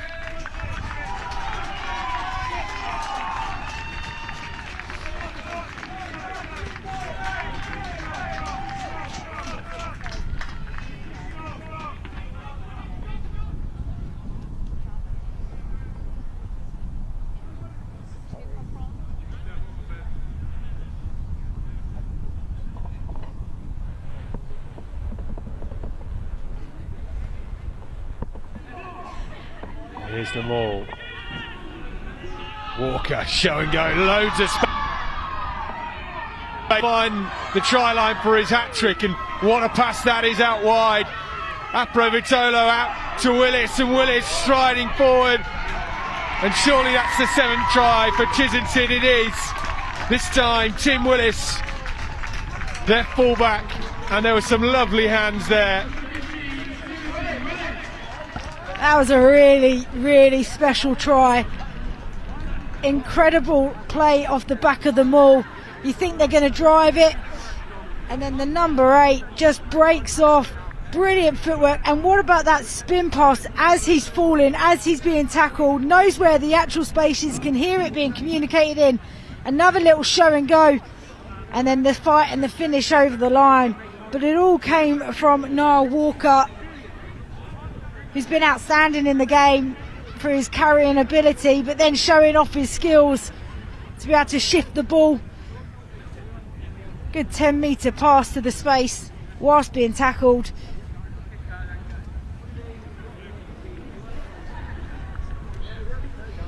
Well, it was a special try indeed, and that takes Chislehurst and Sidcup up to 43.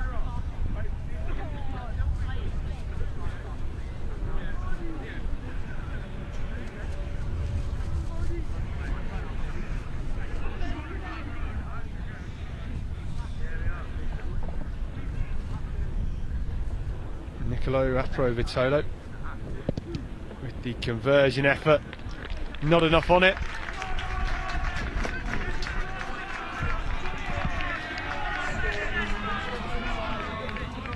and such expansive rugby from Chislehurst and Sidcup, which actually makes the threat and the worry from the defence looking left, and which gave Walker the big gap to go through, and the lovely soft hands from a 12. I'm a centre and I love to see that, just a little lift to the space on the outside. Oh, here is Cartwright again though for Thomas Hardye. Took a big tackle from Currell to bring him down. Darting through the middle, Kinsey saw some space in the breakdown. We've got numbers to the right, and it's with that man, Harry Haysom, who gets the try, and you have to say a well-deserved score for that man. Yeah, he's been everywhere. He has lifted his team throughout this game.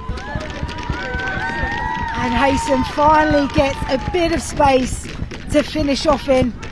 But it all came from Cartwright. What an incredible take off the restart. And then he just kept his momentum, kept his weight going forward. He got a 10 in there going for a cheeky pick and go, but where's the space on the outside? And good patience and recognition, and a great ball from the 9. Wasn't an easy pass to thread through, and Haysom thoroughly deserves that try. Well, we've not stopped talking about him all game, but it was well deserved.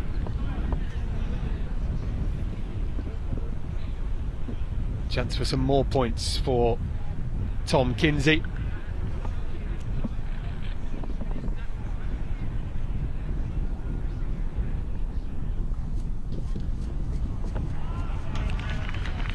Not enough on it, and that is full time.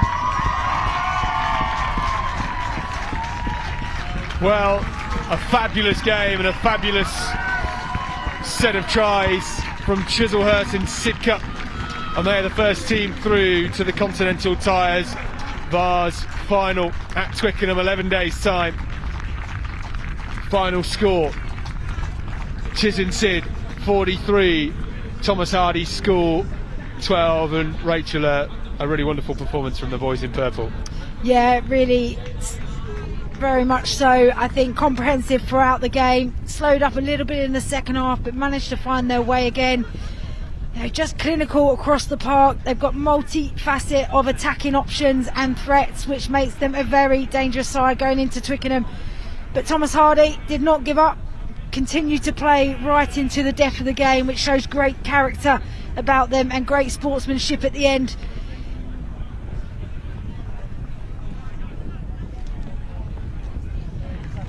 Well, our fourth and final game kicks off at 3:15. We're at about 35 minutes time, so please stay with us and we'll be back in around half an hour's time.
Well, welcome back for our fourth and final game of the day and our seventh of the weekend.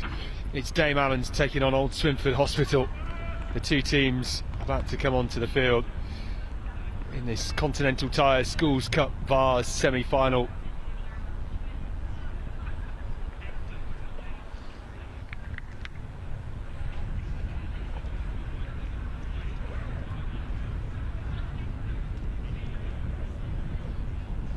Well, right on cue, the team's ready and waiting.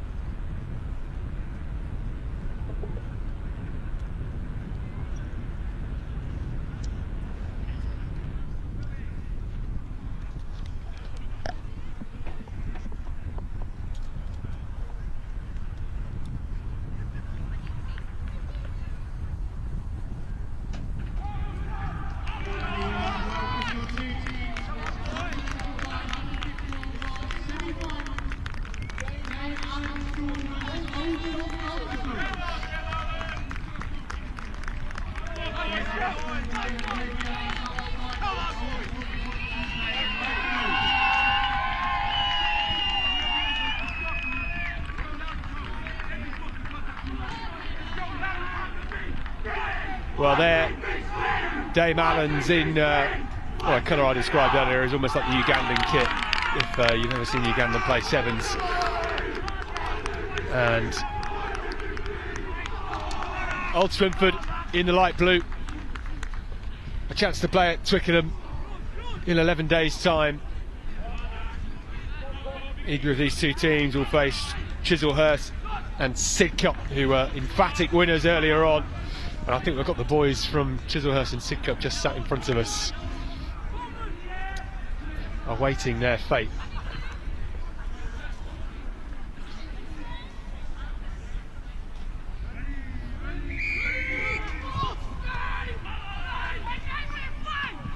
We are underway.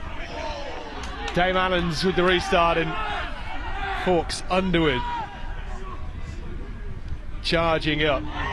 Big shoulder from Harry Brown, and I think it was a pretty high shot.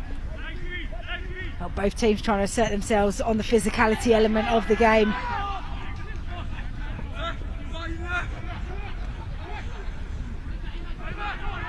Heaton, the captain, at number 7 for Old Swinford, and charging forward.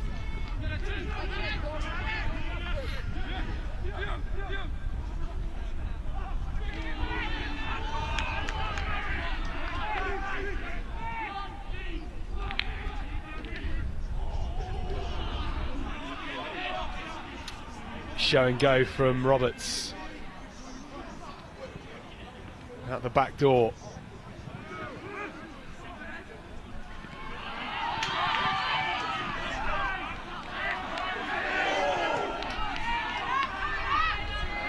It's on the near touchline. There's a big carry from Meyer. Nice break from Walton.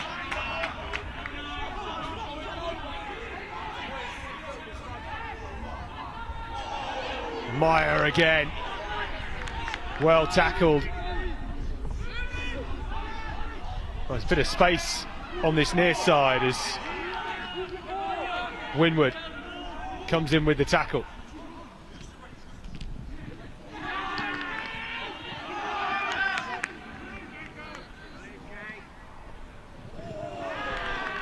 Well, the pass too low for Dern, and it's knocked on. Old Swinford looking to play, and we're going to come back for the scrum. Well, definitely not lacking in any physicality in this game. Some big ball carriers being really direct.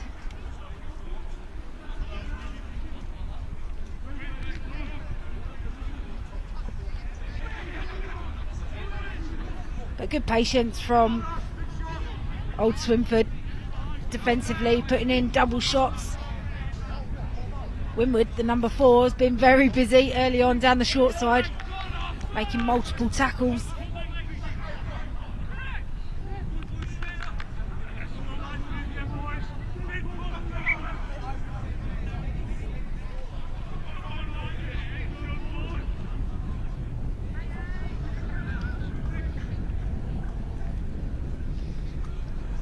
Well, it's first scrum of the game.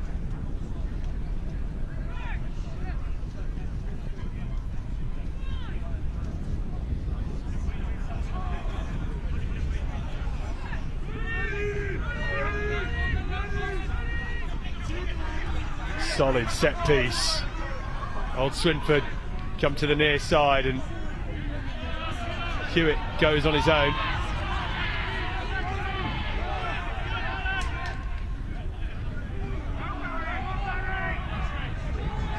Tackled and Swinford working their way up. That is a shoulder to a shoulder, huge carry. Heaton upright into contact and Hewitt again goes on his own.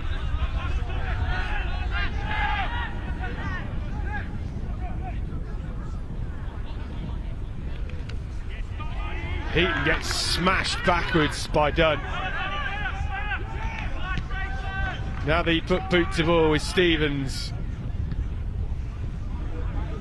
Challenging kick, and that is bouncing nicely. Forks underwood to Hewitt with the hitch kick and through the hands into space, and now down the left wing with Tebbett. Tebbett with a huge bend to the face. He was well tackled in the end.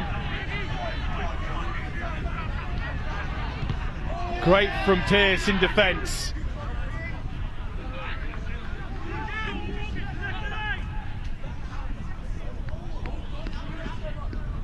Hewitt, the dink over the top into the corner, may well fall nicely. Could have perhaps pinned his ears back there, but he cuts inside to Ferrier, and Ferrier striding away the Swinford second row.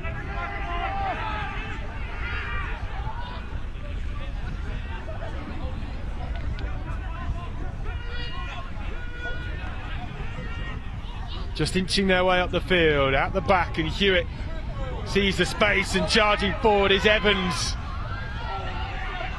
Might have gone forward and a referee spots it. And it is an ideal scrum position for Old Swinford. Well, Hewitt's just pulling the strings, isn't he? Putting his team in really good attacking positions. Lovely crossfield kick, which then really stresses the opposition defence. And then notices the fullback slightly pulled out of position because of that initial line break from the number 5 Ferris. Shows some wheels down that right hand side, but then that pulls the fullback out position, and then Hewitt finds a bit of space in the backfield, and then all the pressure comes on from the chase and then forces the knock on, and now they're in a prime position. The first scrum wasn't as stable as you'd want, but they still managed to retain it and play out the back of it, so this is a great opportunity for them to strike potentially first blood. Earlier scrum was a tough old contest, and out the back Hewitt out wide to Smith. Oh, Smith bumbles and is floored by Blakey into touch. Oh, and it's good defence, isn't it, from Blakey? Just gets up, forces that big pass over the top. The winger just can't keep hold of it. Smith just struggles to get it.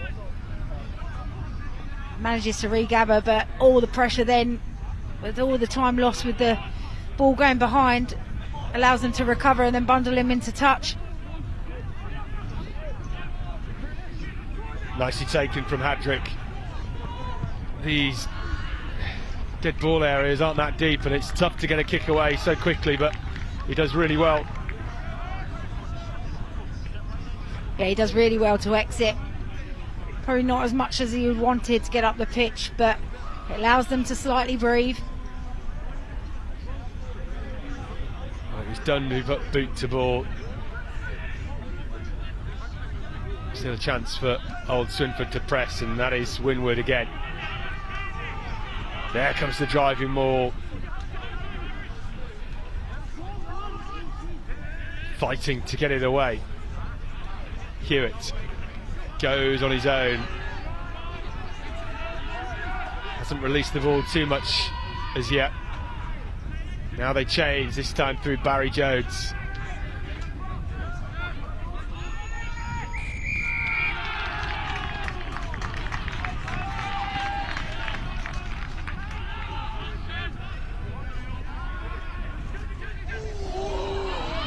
Crunching tackle from Evans.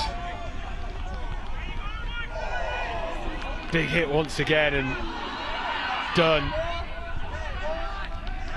giving support to Roberts, who crashes up. The Dame Allan 10, not afraid of the contact at all.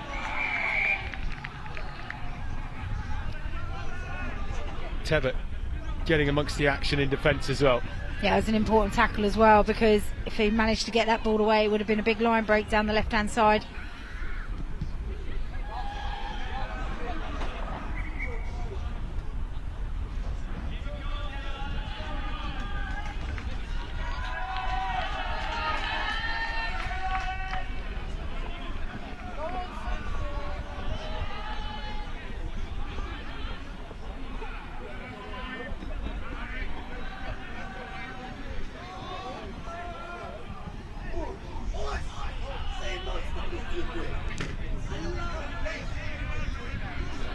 Dame Allen's running it out, and that is a lovely break from Dunn. Half an offload away. Scrum down to old Swinford from the knock-on. Oh, it's a lovely little change of pace. Just a little bit of acceleration, just gets on the outside, tries to get the offload away through the back door.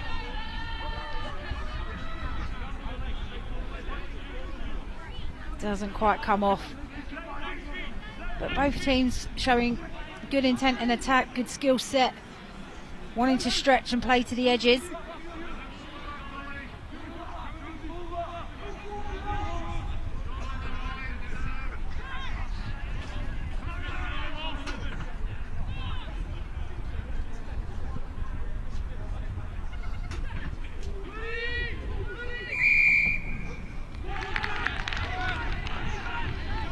Penalty taken quickly, and Hewitt uses the numbers.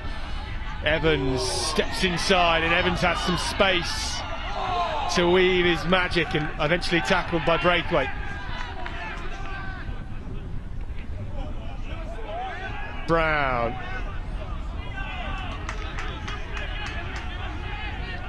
Good turnover from Dame Allan, and now they clear through Dunn.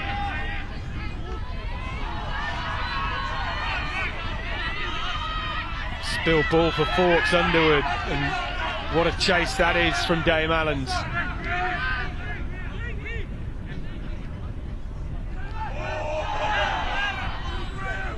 Big hit from Gulliford, and that gets Dame Allan's the penalty.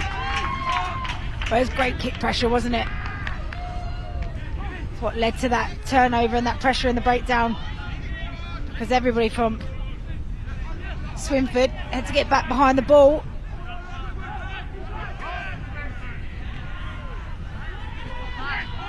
Roberts uses himself as the attacking option.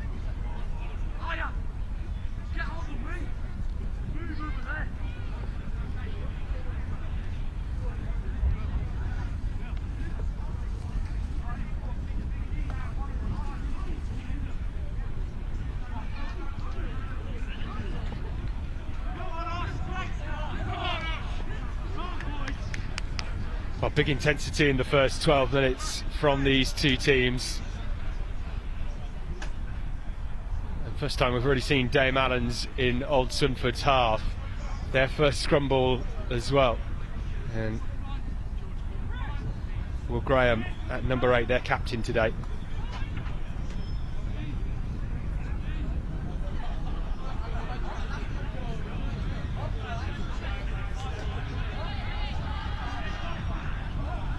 Out the back from Dern, and the ball spilled by Jones.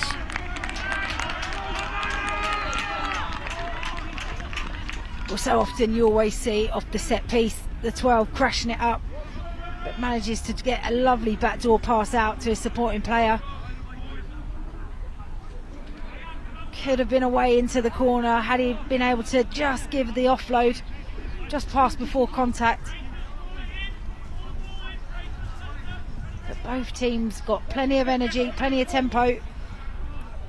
Just going to take a bit of time to break each other down.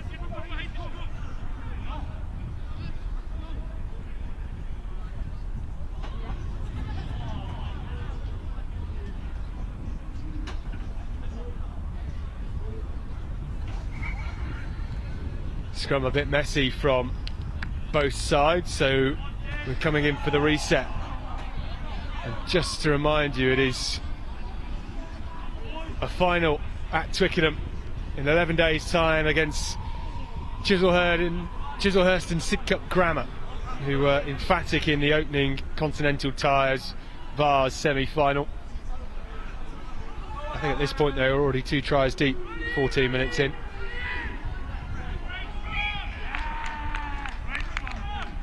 Scrappy once more. Our referee for this game, Leonie Pryor.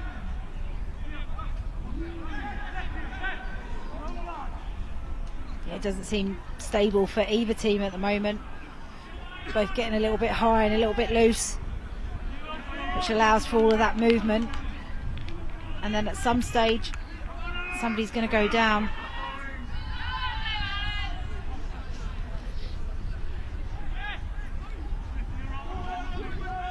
Defensively, they put their 9 in the pocket here, looking to probably release the 10 just so they can cover some of the width. And that's a great scrum against their head.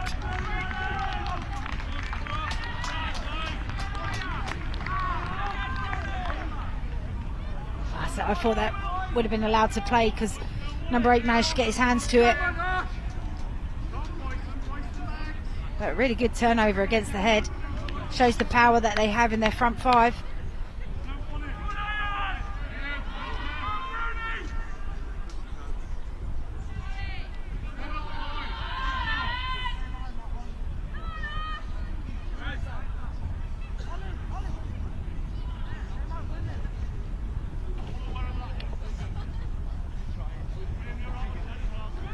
Well, here's the scrum. Well, it's probably on edition 6, I think, now. Energetic young men, lots of power.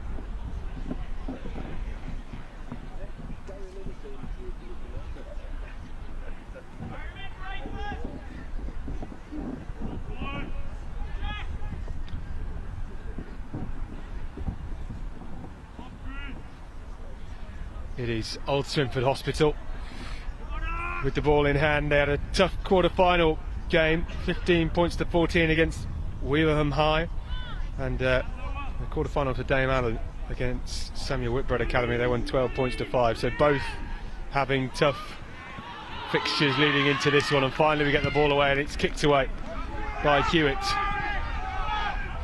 on halfway with Dame Allan. Lovely take and one-handed pickup from Hardye.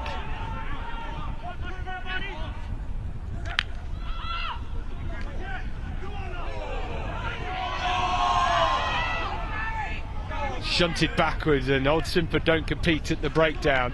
Dunn playing fast and loose through Forbes, and now they make a break.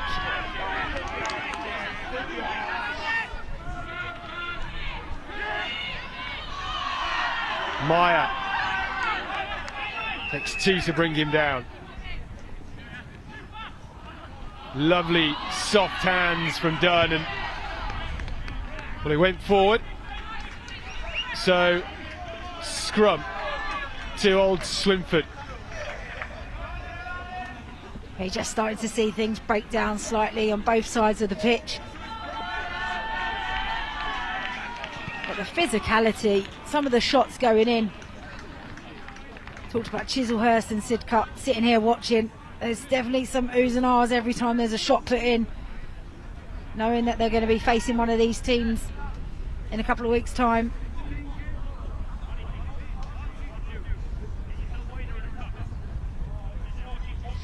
Well, Dame Allan's played 14 this season, won 14, scored a whopping 620 points from those 14 games. 0 points so far in the opening 20 minutes of this game, and Old Swinford played 27, won 17, lost 10. Got a big win in round 3 of this competition, 71 points to nil against Bishop Vase.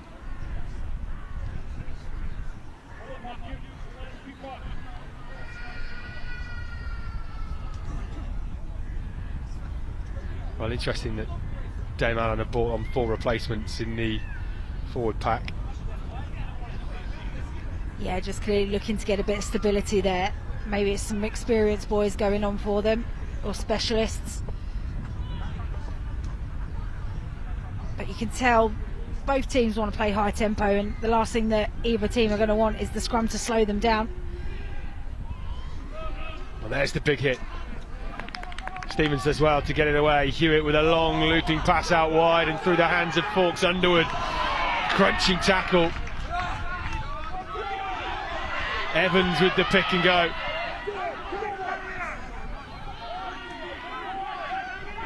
They had so much space out wide. Probably should have put it into the hands of Smith. Out the back ball, Hewitt. It was all a bit lateral, wasn't it? And caught isolated with Jones stealing, and Archie Roberts, the Dame Allan 10, getting really busy in the opening 20 minutes.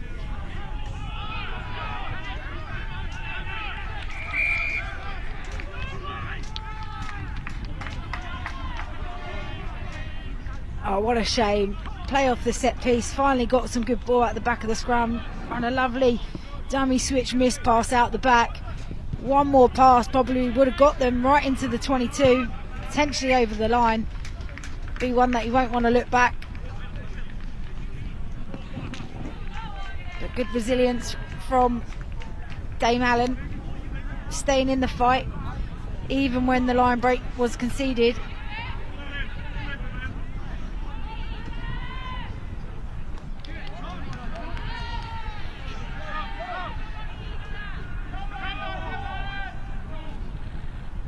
Hardye.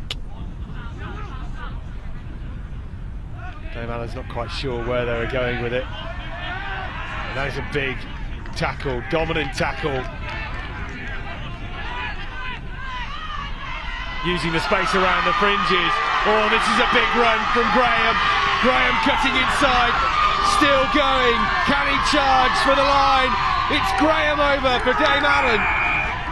And there is the try to break the deadlock. The captain, Will Graham, for Dame Allan's.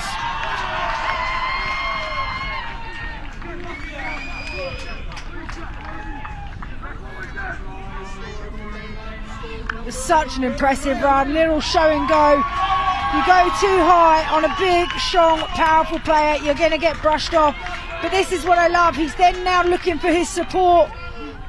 Keeps working hard, leg drives through. He's got 4 or 5 players all holding on to him, but he manages to dive over and wriggle his way down onto the whitewash.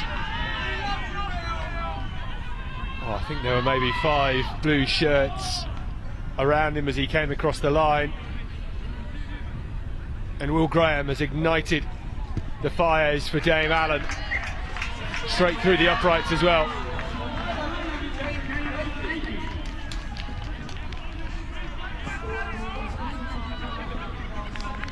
It's just too high around the contact area, and now suddenly you're in acres of space, and now everybody's all pulled out of position. No nomination, no communication, no one chopping his legs down, and that will be a big settle up for them.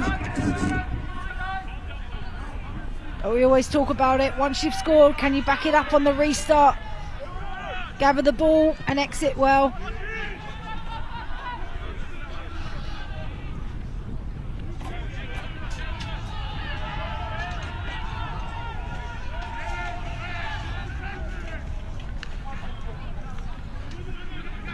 Old Swinford defending on the edge of Dame Allan's 22. Trying to keep that defensive line strong. Well, there's the breakthrough, and he's hacked on from Dunn. If only that had stayed in play. Yeah, it's a great option. Knows what he was trying to do. Trying to find his winger on the outside because he had one more defender to beat. But the support play was just a bit too wide from him for the actual pass, so looked to put boot to ball.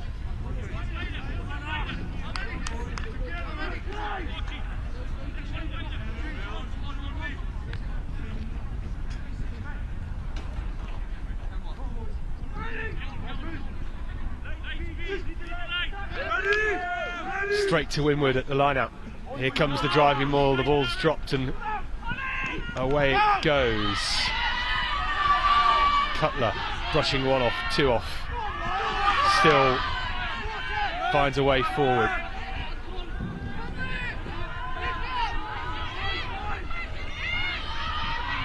Jones, the vice-captain for Old Swinford, crashing on.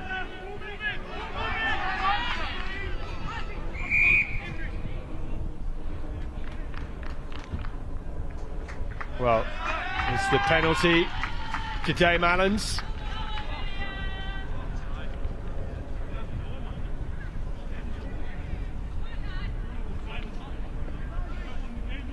And they will kick for the corner. Floated nicely away. Well, it was a great run, wasn't it, from Cutler. Weaving his way through, big power in the contacts, brushing players off, but then no support to him. I think it was the number 8, Graham, got over on that ball. Now they put themselves in a really strong position to strike from. We've seen how powerful this pack can be. Ooh, straight into the referee. Graham caught everybody off guard. Good defence by the ref.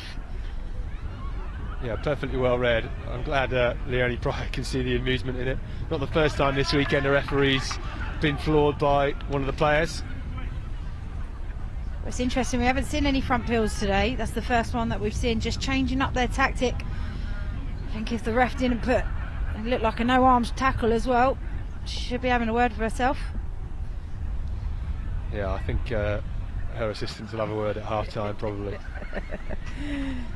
No, but it's good to see the variation, all set up like they were going to drive, then peeled around the front. Hopefully we'll get another look at that in the game at some point. Penalty at the scrum. Old Swinford will look to clear their lines.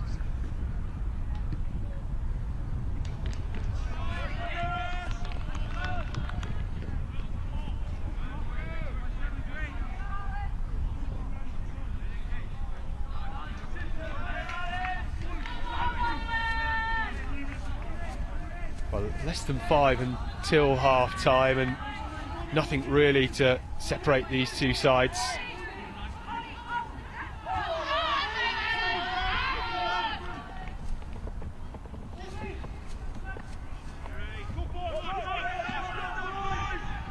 One-handed pump and show and go from Hewitt. He's trying things, isn't he? He's always taking the game to the edge. Yeah, he really likes to play close to the line, really wait for the defenders to make a decision before pulling the trigger, whether he's playing front ball or out the back. Spilled by Neil, and here comes the rampaging run from Nagy.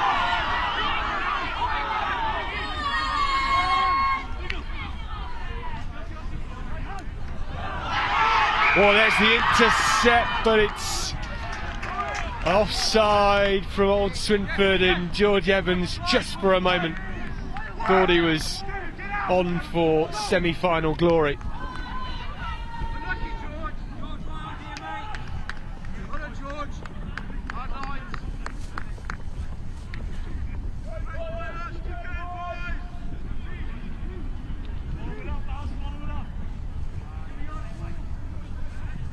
Well, game management here. And James Blakey getting his boots tied by the captain, Will Graham. Well, how about that? A captain's role has many different descriptions. I've never heard of tying your teammates' shoelaces in there, but shows what a humble human being he probably is. But good game management here. You know, they've been camped down in this area for a long period of time, but not being able to capitalise. Had chances around the line, out the scrum, but not being able to get any points from it. So just to extend their lead just as the half time is approaching. Smashed forward from Blakey, and it makes the scoreline 10 points to 0 for Dame Allan. It's a lovely strike, and also we talk about what is at the end of this game today and what the opportunity poses. Playing at Twickenham, 3 points, taking penalty kicks could come down to it, so getting some of that practice into the game will be important. Based on what we've seen in this first half, Rachel, do you think Chislehurst and Sidcup would be too worried? Maybe about this man though, Will Graham, with his long range effort. Show and go from Roberts. Inside ball from Wilson, and the forwards fighting for every inch. Done. Kicked into space. That is rolling.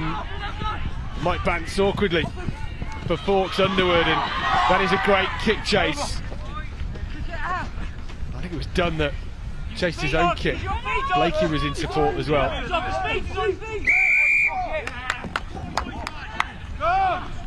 Penalty to Old Swinford though. I think it was hands in the ruck. It's those kind of moments, discipline in that area. You've applied the pressure, forced them to play out, forced them to kick, instead of giving away a penalty which then allows them to have the ball back on their own 22. You could have been in a position to strike from. But really good recognition of the space, kicked across the ruck, knowing that the fullback was coming open because that's where everybody was lined up to play to. And it was a great chase from Blakely to put pressure on. Hewitt, once again, very flat. Maybe just needs to look to his left and use those options. Jones in the red scrum hat darts forward, and it's his opposite number, Graham, the captain for Allans, who has stolen it. What a jackal that was.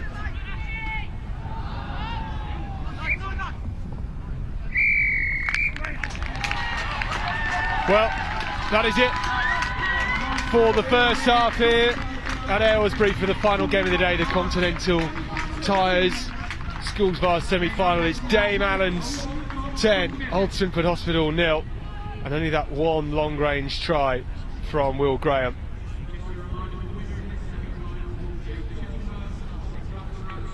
But Rachel, do you think Chislehurst and Sidcup would be too worried about either of these two teams from the first half? Well, certainly the collision aspect, some dominant tackles going in, good textbook tackles. So that element, I think they would be considering. You just look at this shot here, up and under. But this is what led to the try, just napping around the breakdown. Can't take your eyes off what we call that a guard, just the first person on the right hand side of the either side of the ruck. But this Graham run was incredible. How about leadership for you? All right, lads, I'll start it all. Huge rangy run through the middle, bouncing players off, weaving left to right. It was lovely, wasn't it? Players going in upright in the contact too high, and with a man that big, that powerful, he's just going to brush you off. And it was this final step here. I love this one. Bam. Yeah, just a little in and away, just to offset the defenders, and then everybody's kind of grabbing and scraping to try and recover. Well, half-time scores: Dame Allan's 10, Old Swinford Hospital 0. And we'll be back with the second half in a few minutes.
Here we go for the second half then. Old Swinford to start things off.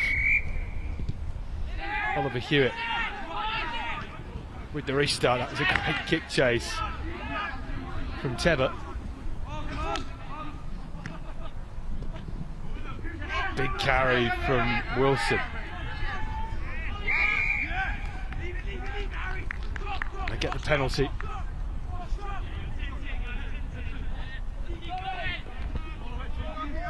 They were lucky there, to be fair, because he did get isolated. One out runners, had players swarming over the top of him, but came off their feet.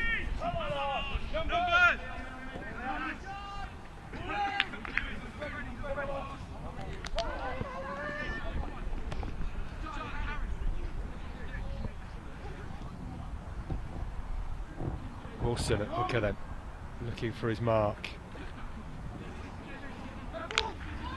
Well taken, and here comes Dunn. He's been really at the heart of everything today as Forbes charges on.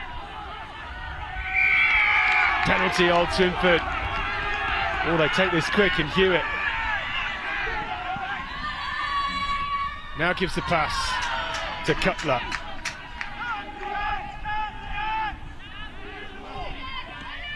Very flat from Old Swinford.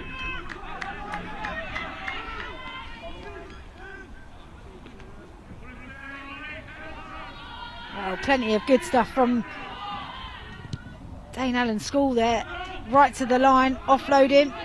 And what about that for a bit of skill? Manages to keep the ball in play. Well, Blakey flying. Kind of scooped it up in the air in the touch, and Dame Allen's with heaps of bodies on the near side.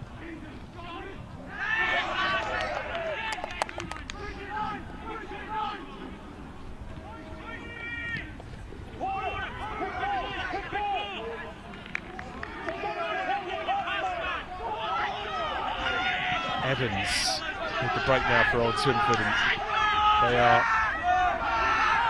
trying to close the gap. Here is Heaton, the captain. Kept busy all game.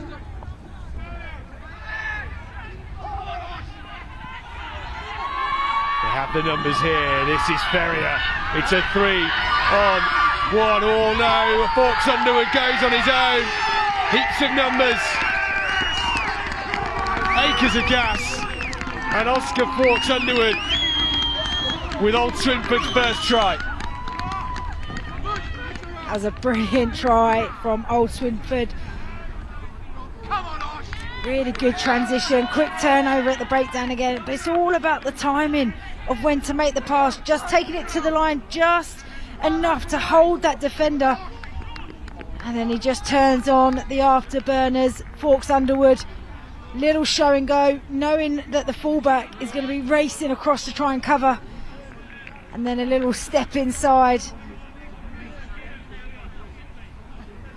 Well, I don't think his teammates would have been happy had he fluffed that with a 3-on-1, but when you get a sniff and you're a try scorer like Oscar Forks Underwood, you do not miss from that far out with that much open space. And Hewitt will try and add the extras here.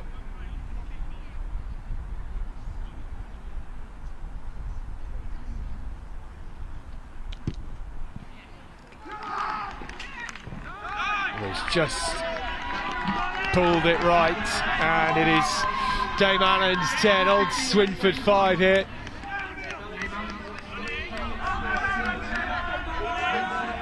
Well, we've seen Old Swinford with a lot of ball in hand, but that was really the first time that they'd spread it down the backs and across the line, and they had acres of space to finish it off. Yeah, it's just a glimpse, isn't it, of what they can do, the ability to move the ball to their speedsters.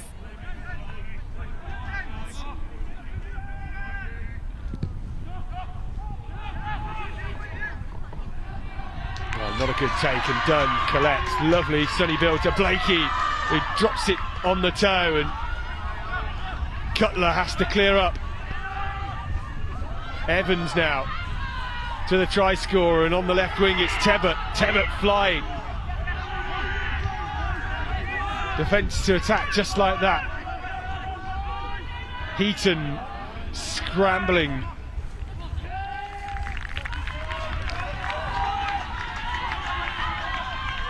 Just weren't set off the ball, were they? A brilliant dart cross field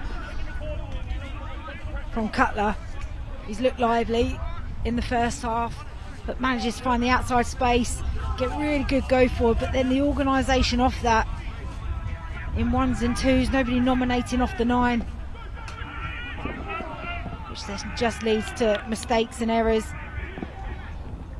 But again, good, seeing really positive glimpses of what Old Swinford Hospital School can do when they've got the ball in hand. Change at scrum half for Dame Allan's. Will Owens onto the field.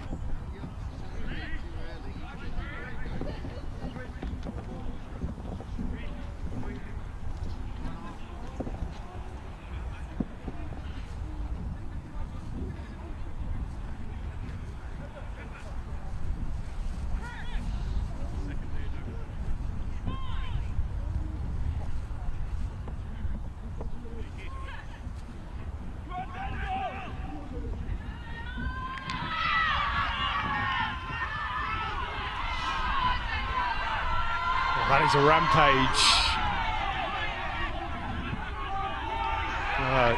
Struggling to get the ball away, and here comes Braithwaite.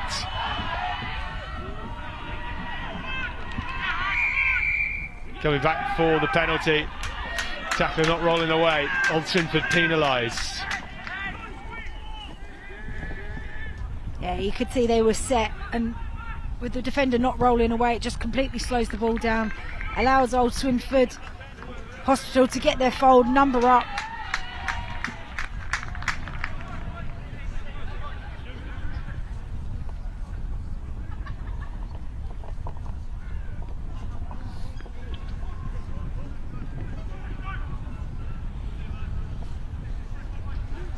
It's a good position for Dame Allan's. Wilson, great accuracy at the line out so far in this game. Owens ships it out. Now Graham. Good tackle from Cutler. Through Innes Walker.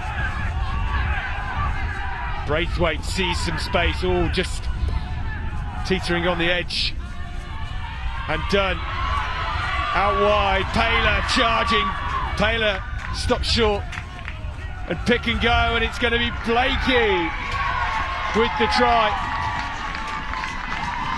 And the left wing for Dame Allan's gets their second try.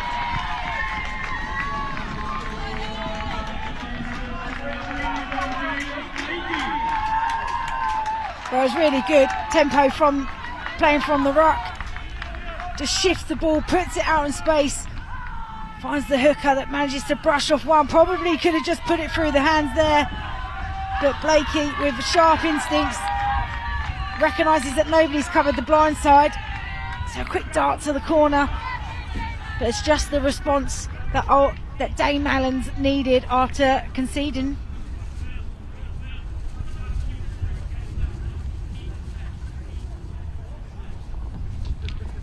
Well, Blakey already got a conversion penalty, now a try to his name, has a chance to add the extras for it as well.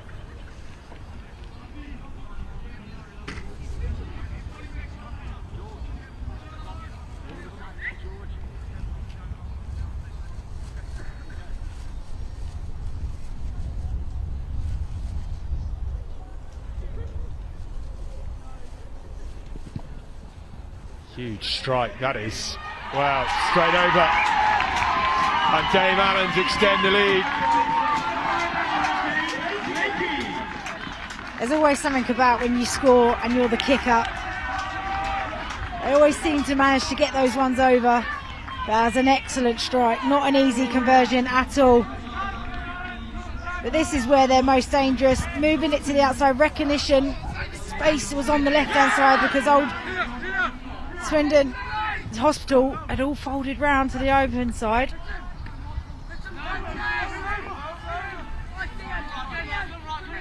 Well, Dame Allen's back on their 22.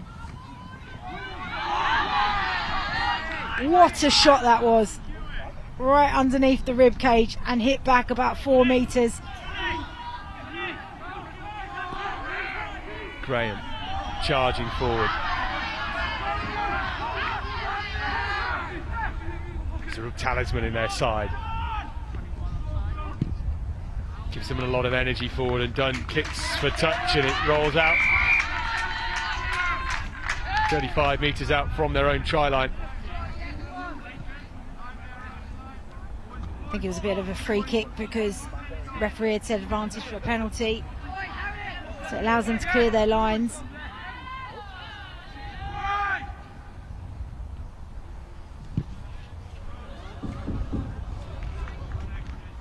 Well, that's been kept in nicely from Smith.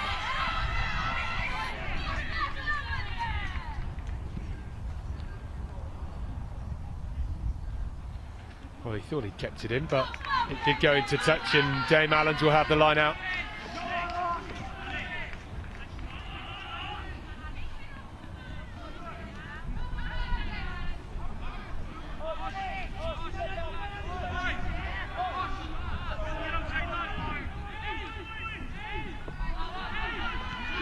Inside ball to Blakey. Straight into a lot of traffic and fronts up well.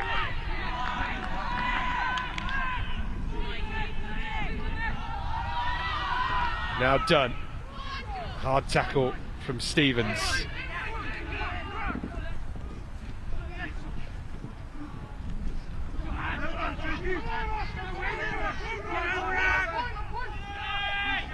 And Swinford maybe just loitering offside. Just feel that Dame Allen's just overplaying a little bit in this area. Not really getting any go forward because Old Swindon Hospital just applying pressure, suffocating the ball carrier.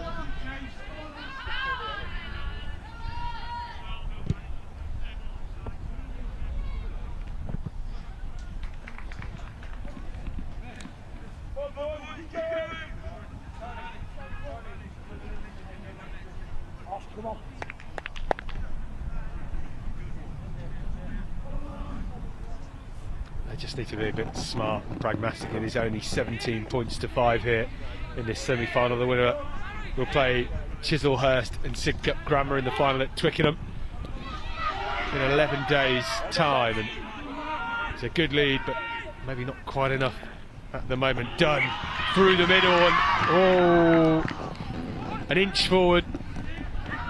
Yeah, I'm literally right in line with that pass, and it was definitely forward. Unfortunately, it was a lovely line from the number 12. He's been so good through the midfield so far, just his power game.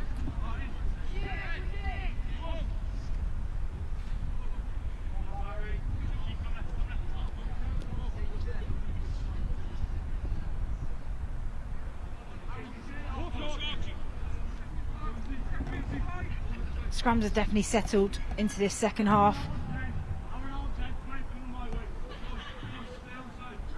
Always starts with having a strong set piece, a good platform to play from.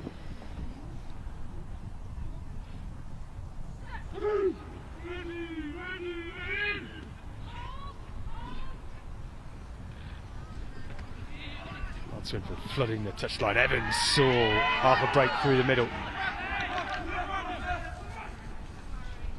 Now it's Jones. Grubbing through from Hewitt. Hewitt does well. Oh, picks that on his neck. Lovely skill. Still rolling forward and have to come to the near touchline. Charging through Barry Jones in the red scrum hat. Again through the hands, it's Evans. Keeping the ball in field. Where can they go from here? Coleman.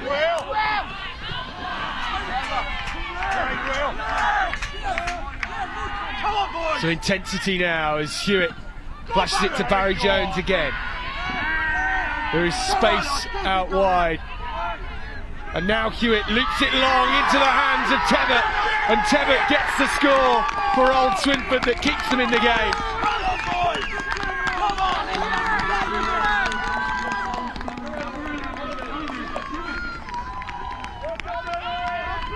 Well, the power from the forwards and the silky smooth hands from Hewitt. Yeah, initially it all came from the power men up front. Getting on the front foot, which just makes it challenging for Dame Allan to recover and get their line speed set. They got really narrow and Hewitt's ball over the top was absolutely brilliant. Pinpoint accuracy to find his man.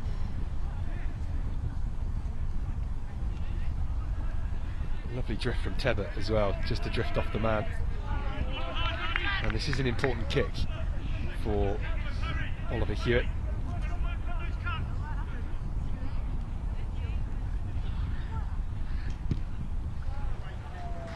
Again, just pulled it.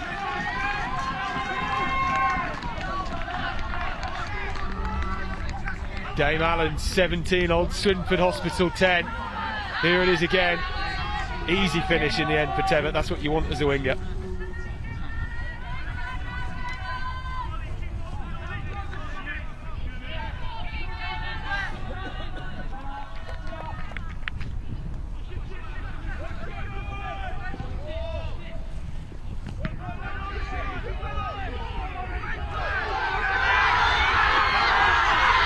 Here goes Tebbett again. Oh, lovely break.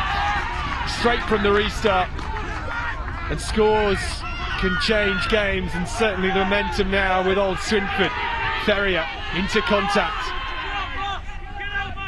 A couple of subs on for them, and Hewitt starting to use the width once again.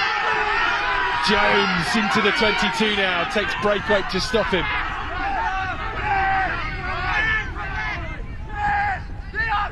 Low in there as well. Through Ferrier once again down the wing. Just about stayed on the field. Crunching tackle from Meyer. Hewitt, that one-handed pump once again, and Cutler. Hawks Underwood, who got the first try. Now Evans, he's dangerous, but that is a crunching tackle from Graham, the captain. And Kediasi with the run, but coming back for the earlier advantage. Well, that was an important rip there, but we will go back for the advantage. Not rolling away, but they're off. Hewitt spots some space, and we know he likes to go on his own. Can't beat three players and needs some support. Now with Coleman. Just need to be patient, build the phases. They know that they're going to shorten up eventually from the previous try. Winwood with a dart as well, and now it's Priestnell Singh. The maul rolling on. Again coming back for the advantage.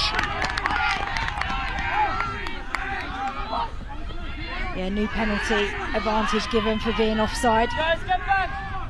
Taking quickly, Heaton, the captain, to Cutler. Oh, Cutler does well to hold on to it. Evans darts, Evans dives, and Evans scores. And a third try at the game for old Swinford Hospital. That was a little bit of magic from Miles Cutler there. Little show go, ball disappeared, and then he came back up with it again. But good work from them, wanting to keep the tempo nice and high, stretching them. They've just been working so hard, really tightly, so knows that there's going to be some space elsewhere, some tired bodies. And Evans, a little step on the right, knowing that they're going to be on the drift on the way out, and a great dive. This is an important conversion.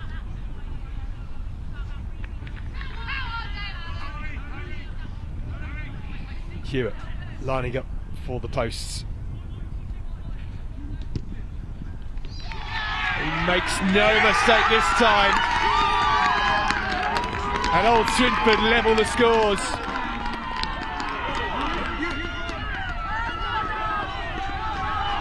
The pressure was just constantly building up for Dame Allan, and then eventually they cracked under the pressure. And now we are 17 all.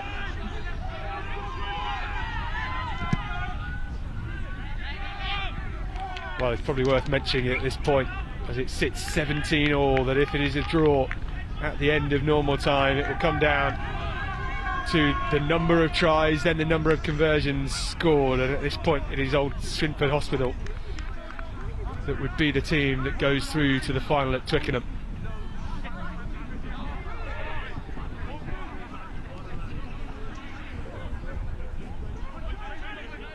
Dame Allan's need to fight towards the line now. There's a line out to the boys in blue, old Swinford, Birmingham boys.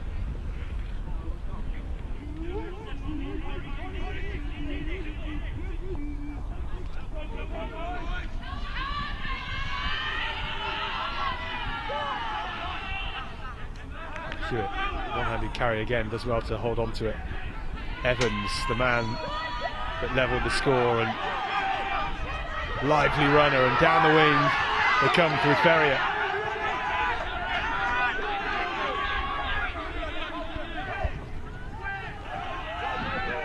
Coleman charging up.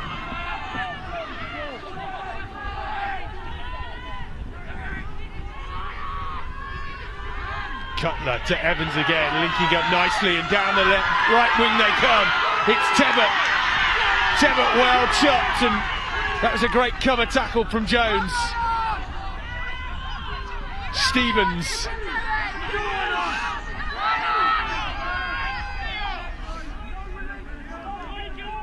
Dame Allan's, how on earth did they come away with that? And it's a charge down, or maybe something on here. Penalty though. Oh, was that the moment for them? Old Swinford Hospital, incredible line break, lovely passing of the hands, just simple draw and pass.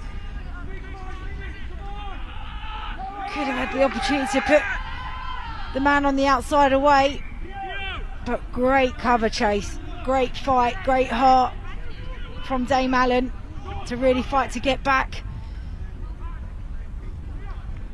Well, we've got a couple of players getting some treatment out of shot. Oscar Fawkes Underwood dealing with a bit of cramp, the old Swinford fullback.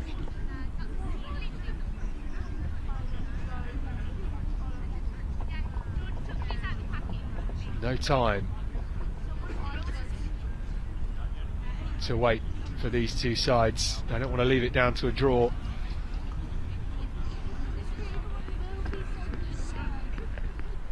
But we've seen old Swinford in this second half play with much more width and start to use the backs a lot more than they did in the first 30. Yeah, well, the forwards are getting better carries, which then is shortening up the defence from Dame Allan, and then being able to shift the ball. They've got plenty of confidence to put the ball out there.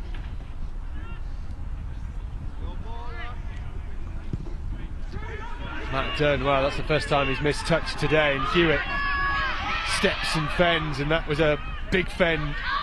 Brave offload, Aikadiyashi.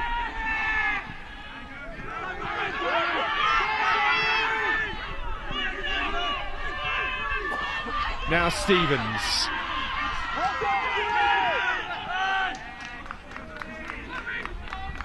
But it is a great turnover from Dame Allan's. Doing well just to slip out of the tackle is Forbes.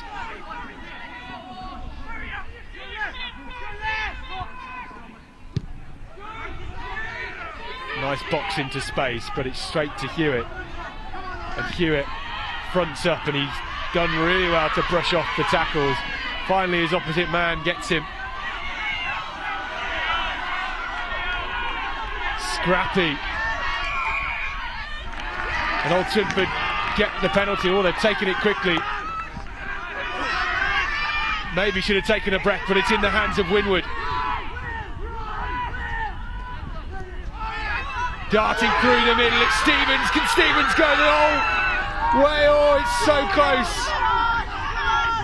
Inches away, just needed to reach his arms out over the line. Still hammering down on that Dame Allan try line. It is Scrappy. The winger has got nobody in front of him at the moment.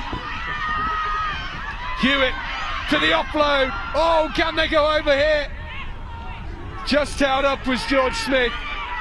Maybe the pass should have gone in the first chance of asking, and at the back with Fawkes Underwood. Dame Allan's resolute in defence.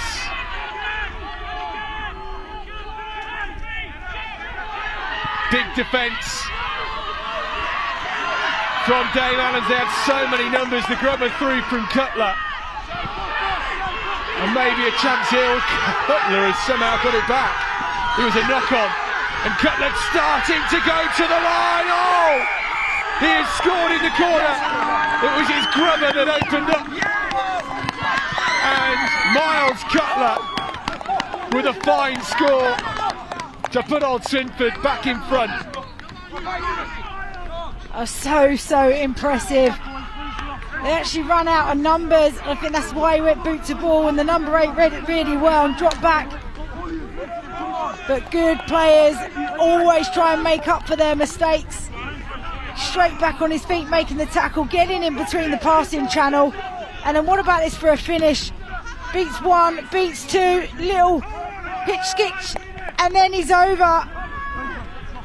I mean, that is some finish and some work rate, considering he just made 2 tackles, back on his feet, got the ball back, and he's just brushing 3 players off to extend his team's lead.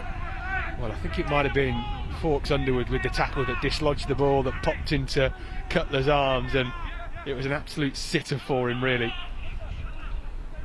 Hewitt with the conversion attempt, and it's not enough on it, but it's Dame Allan's 17, Old Swinford Hospital 22, and Dame Allan's need more than just a try. He's been brilliant in this game. Just there, little goosey, and then dives over in the corner. This is a really important restart.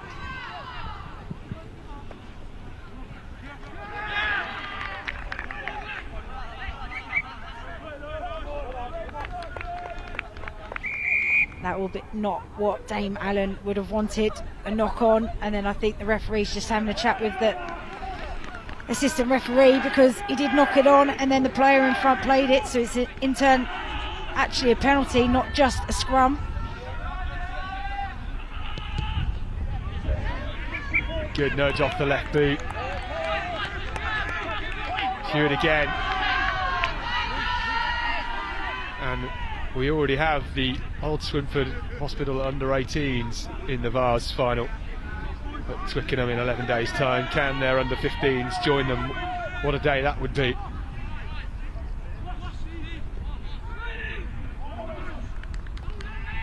It's just about game management. 3 minutes left on the clock. They know that Dame Allen's going to be putting so much pressure onto them, wanting to get the ball back. They'll be attacking every breakdown. So how do they work together to make sure they retain possession and play in the right area? Hewitt thumped in the tackle. Roberts again.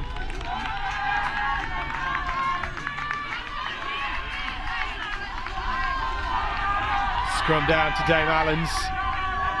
Yeah, that just played into their hands really, because you know that they're desperate to get the ball because they need the ball in order to score points. So they're going to be coming flying off the line, applying all sorts of pressure, and the 10 just gets wrapped up, slightly indecisive about what he was going to do. Was he going to run, kick or pass? And as soon as a moment of doubt comes in, Dame Allen pounced on him.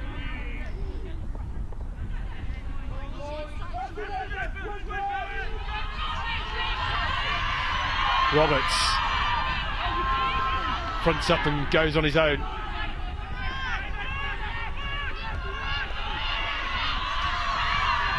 Swift darting through, and Old Swinford get the penalty.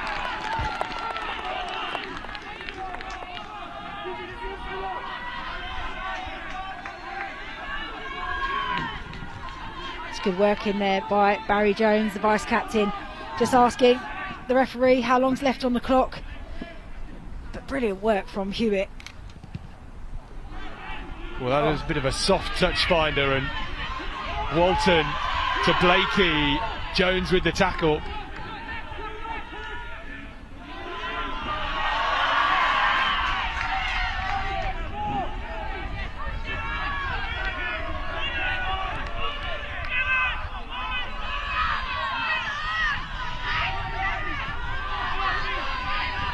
Well, Dame Allen's throwing everything in the kitchen sink at this. Roberts changes direction and goes on his own through the space. All menacing dart.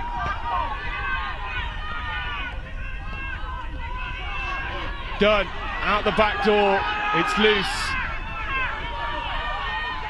And now Graham with the fen. And again, oh, he's a big man and hard to stop, and it's through the hands to Jones.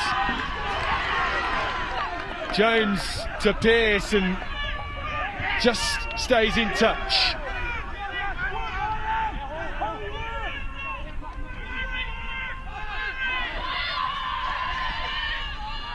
Hadrick.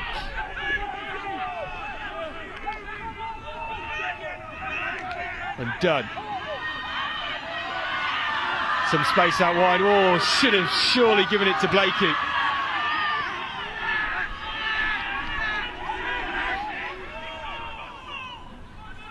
Roberts over the top to Blakey and decides to cut inside around the referee, and now it's Braithwaite.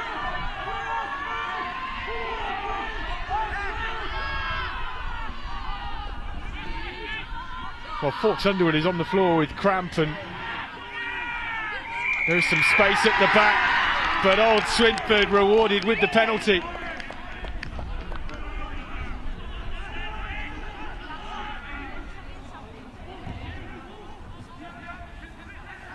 So impressive final moments from Old Swinford. Went down in the first half, but it's been all them in the second half, been absolutely firing. Their forwards really, really stepped up in that second half, which allowed the backs to operate and do what they could do best.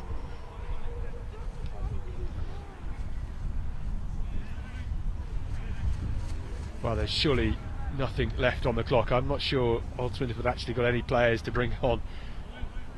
Fawkes Underwood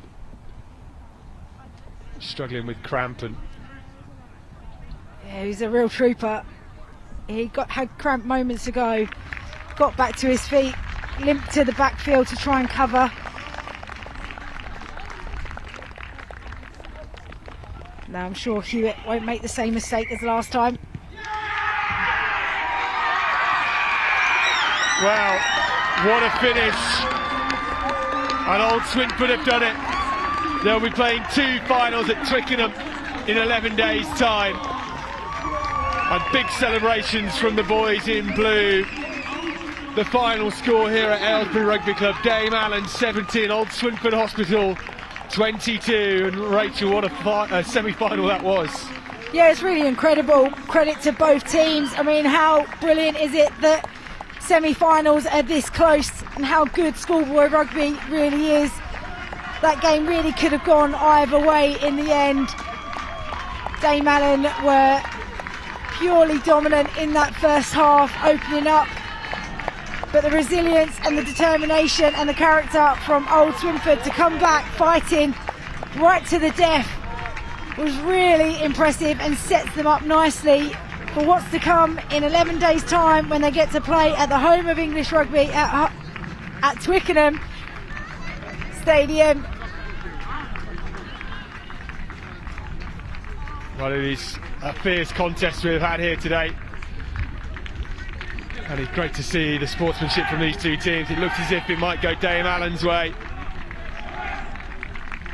but the boys from Birmingham and Old Swinford delivering the goods in the end. They will play Chislehurst and Sidcup Grammar in that final.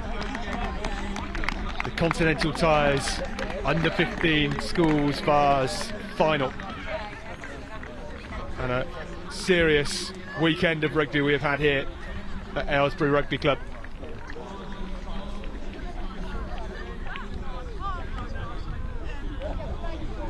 Well, I don't think these two teams can believe it.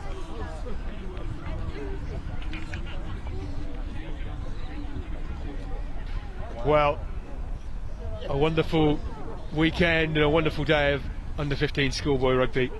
Our final game, Dame Allan 17, Old Swinford Hospital 22, and we will see Old Swinford in the finals in 11 days' time. Thank you for joining us here on the England Rugby channel. We hope you've enjoyed it, and thank you to Continental Tyres as well.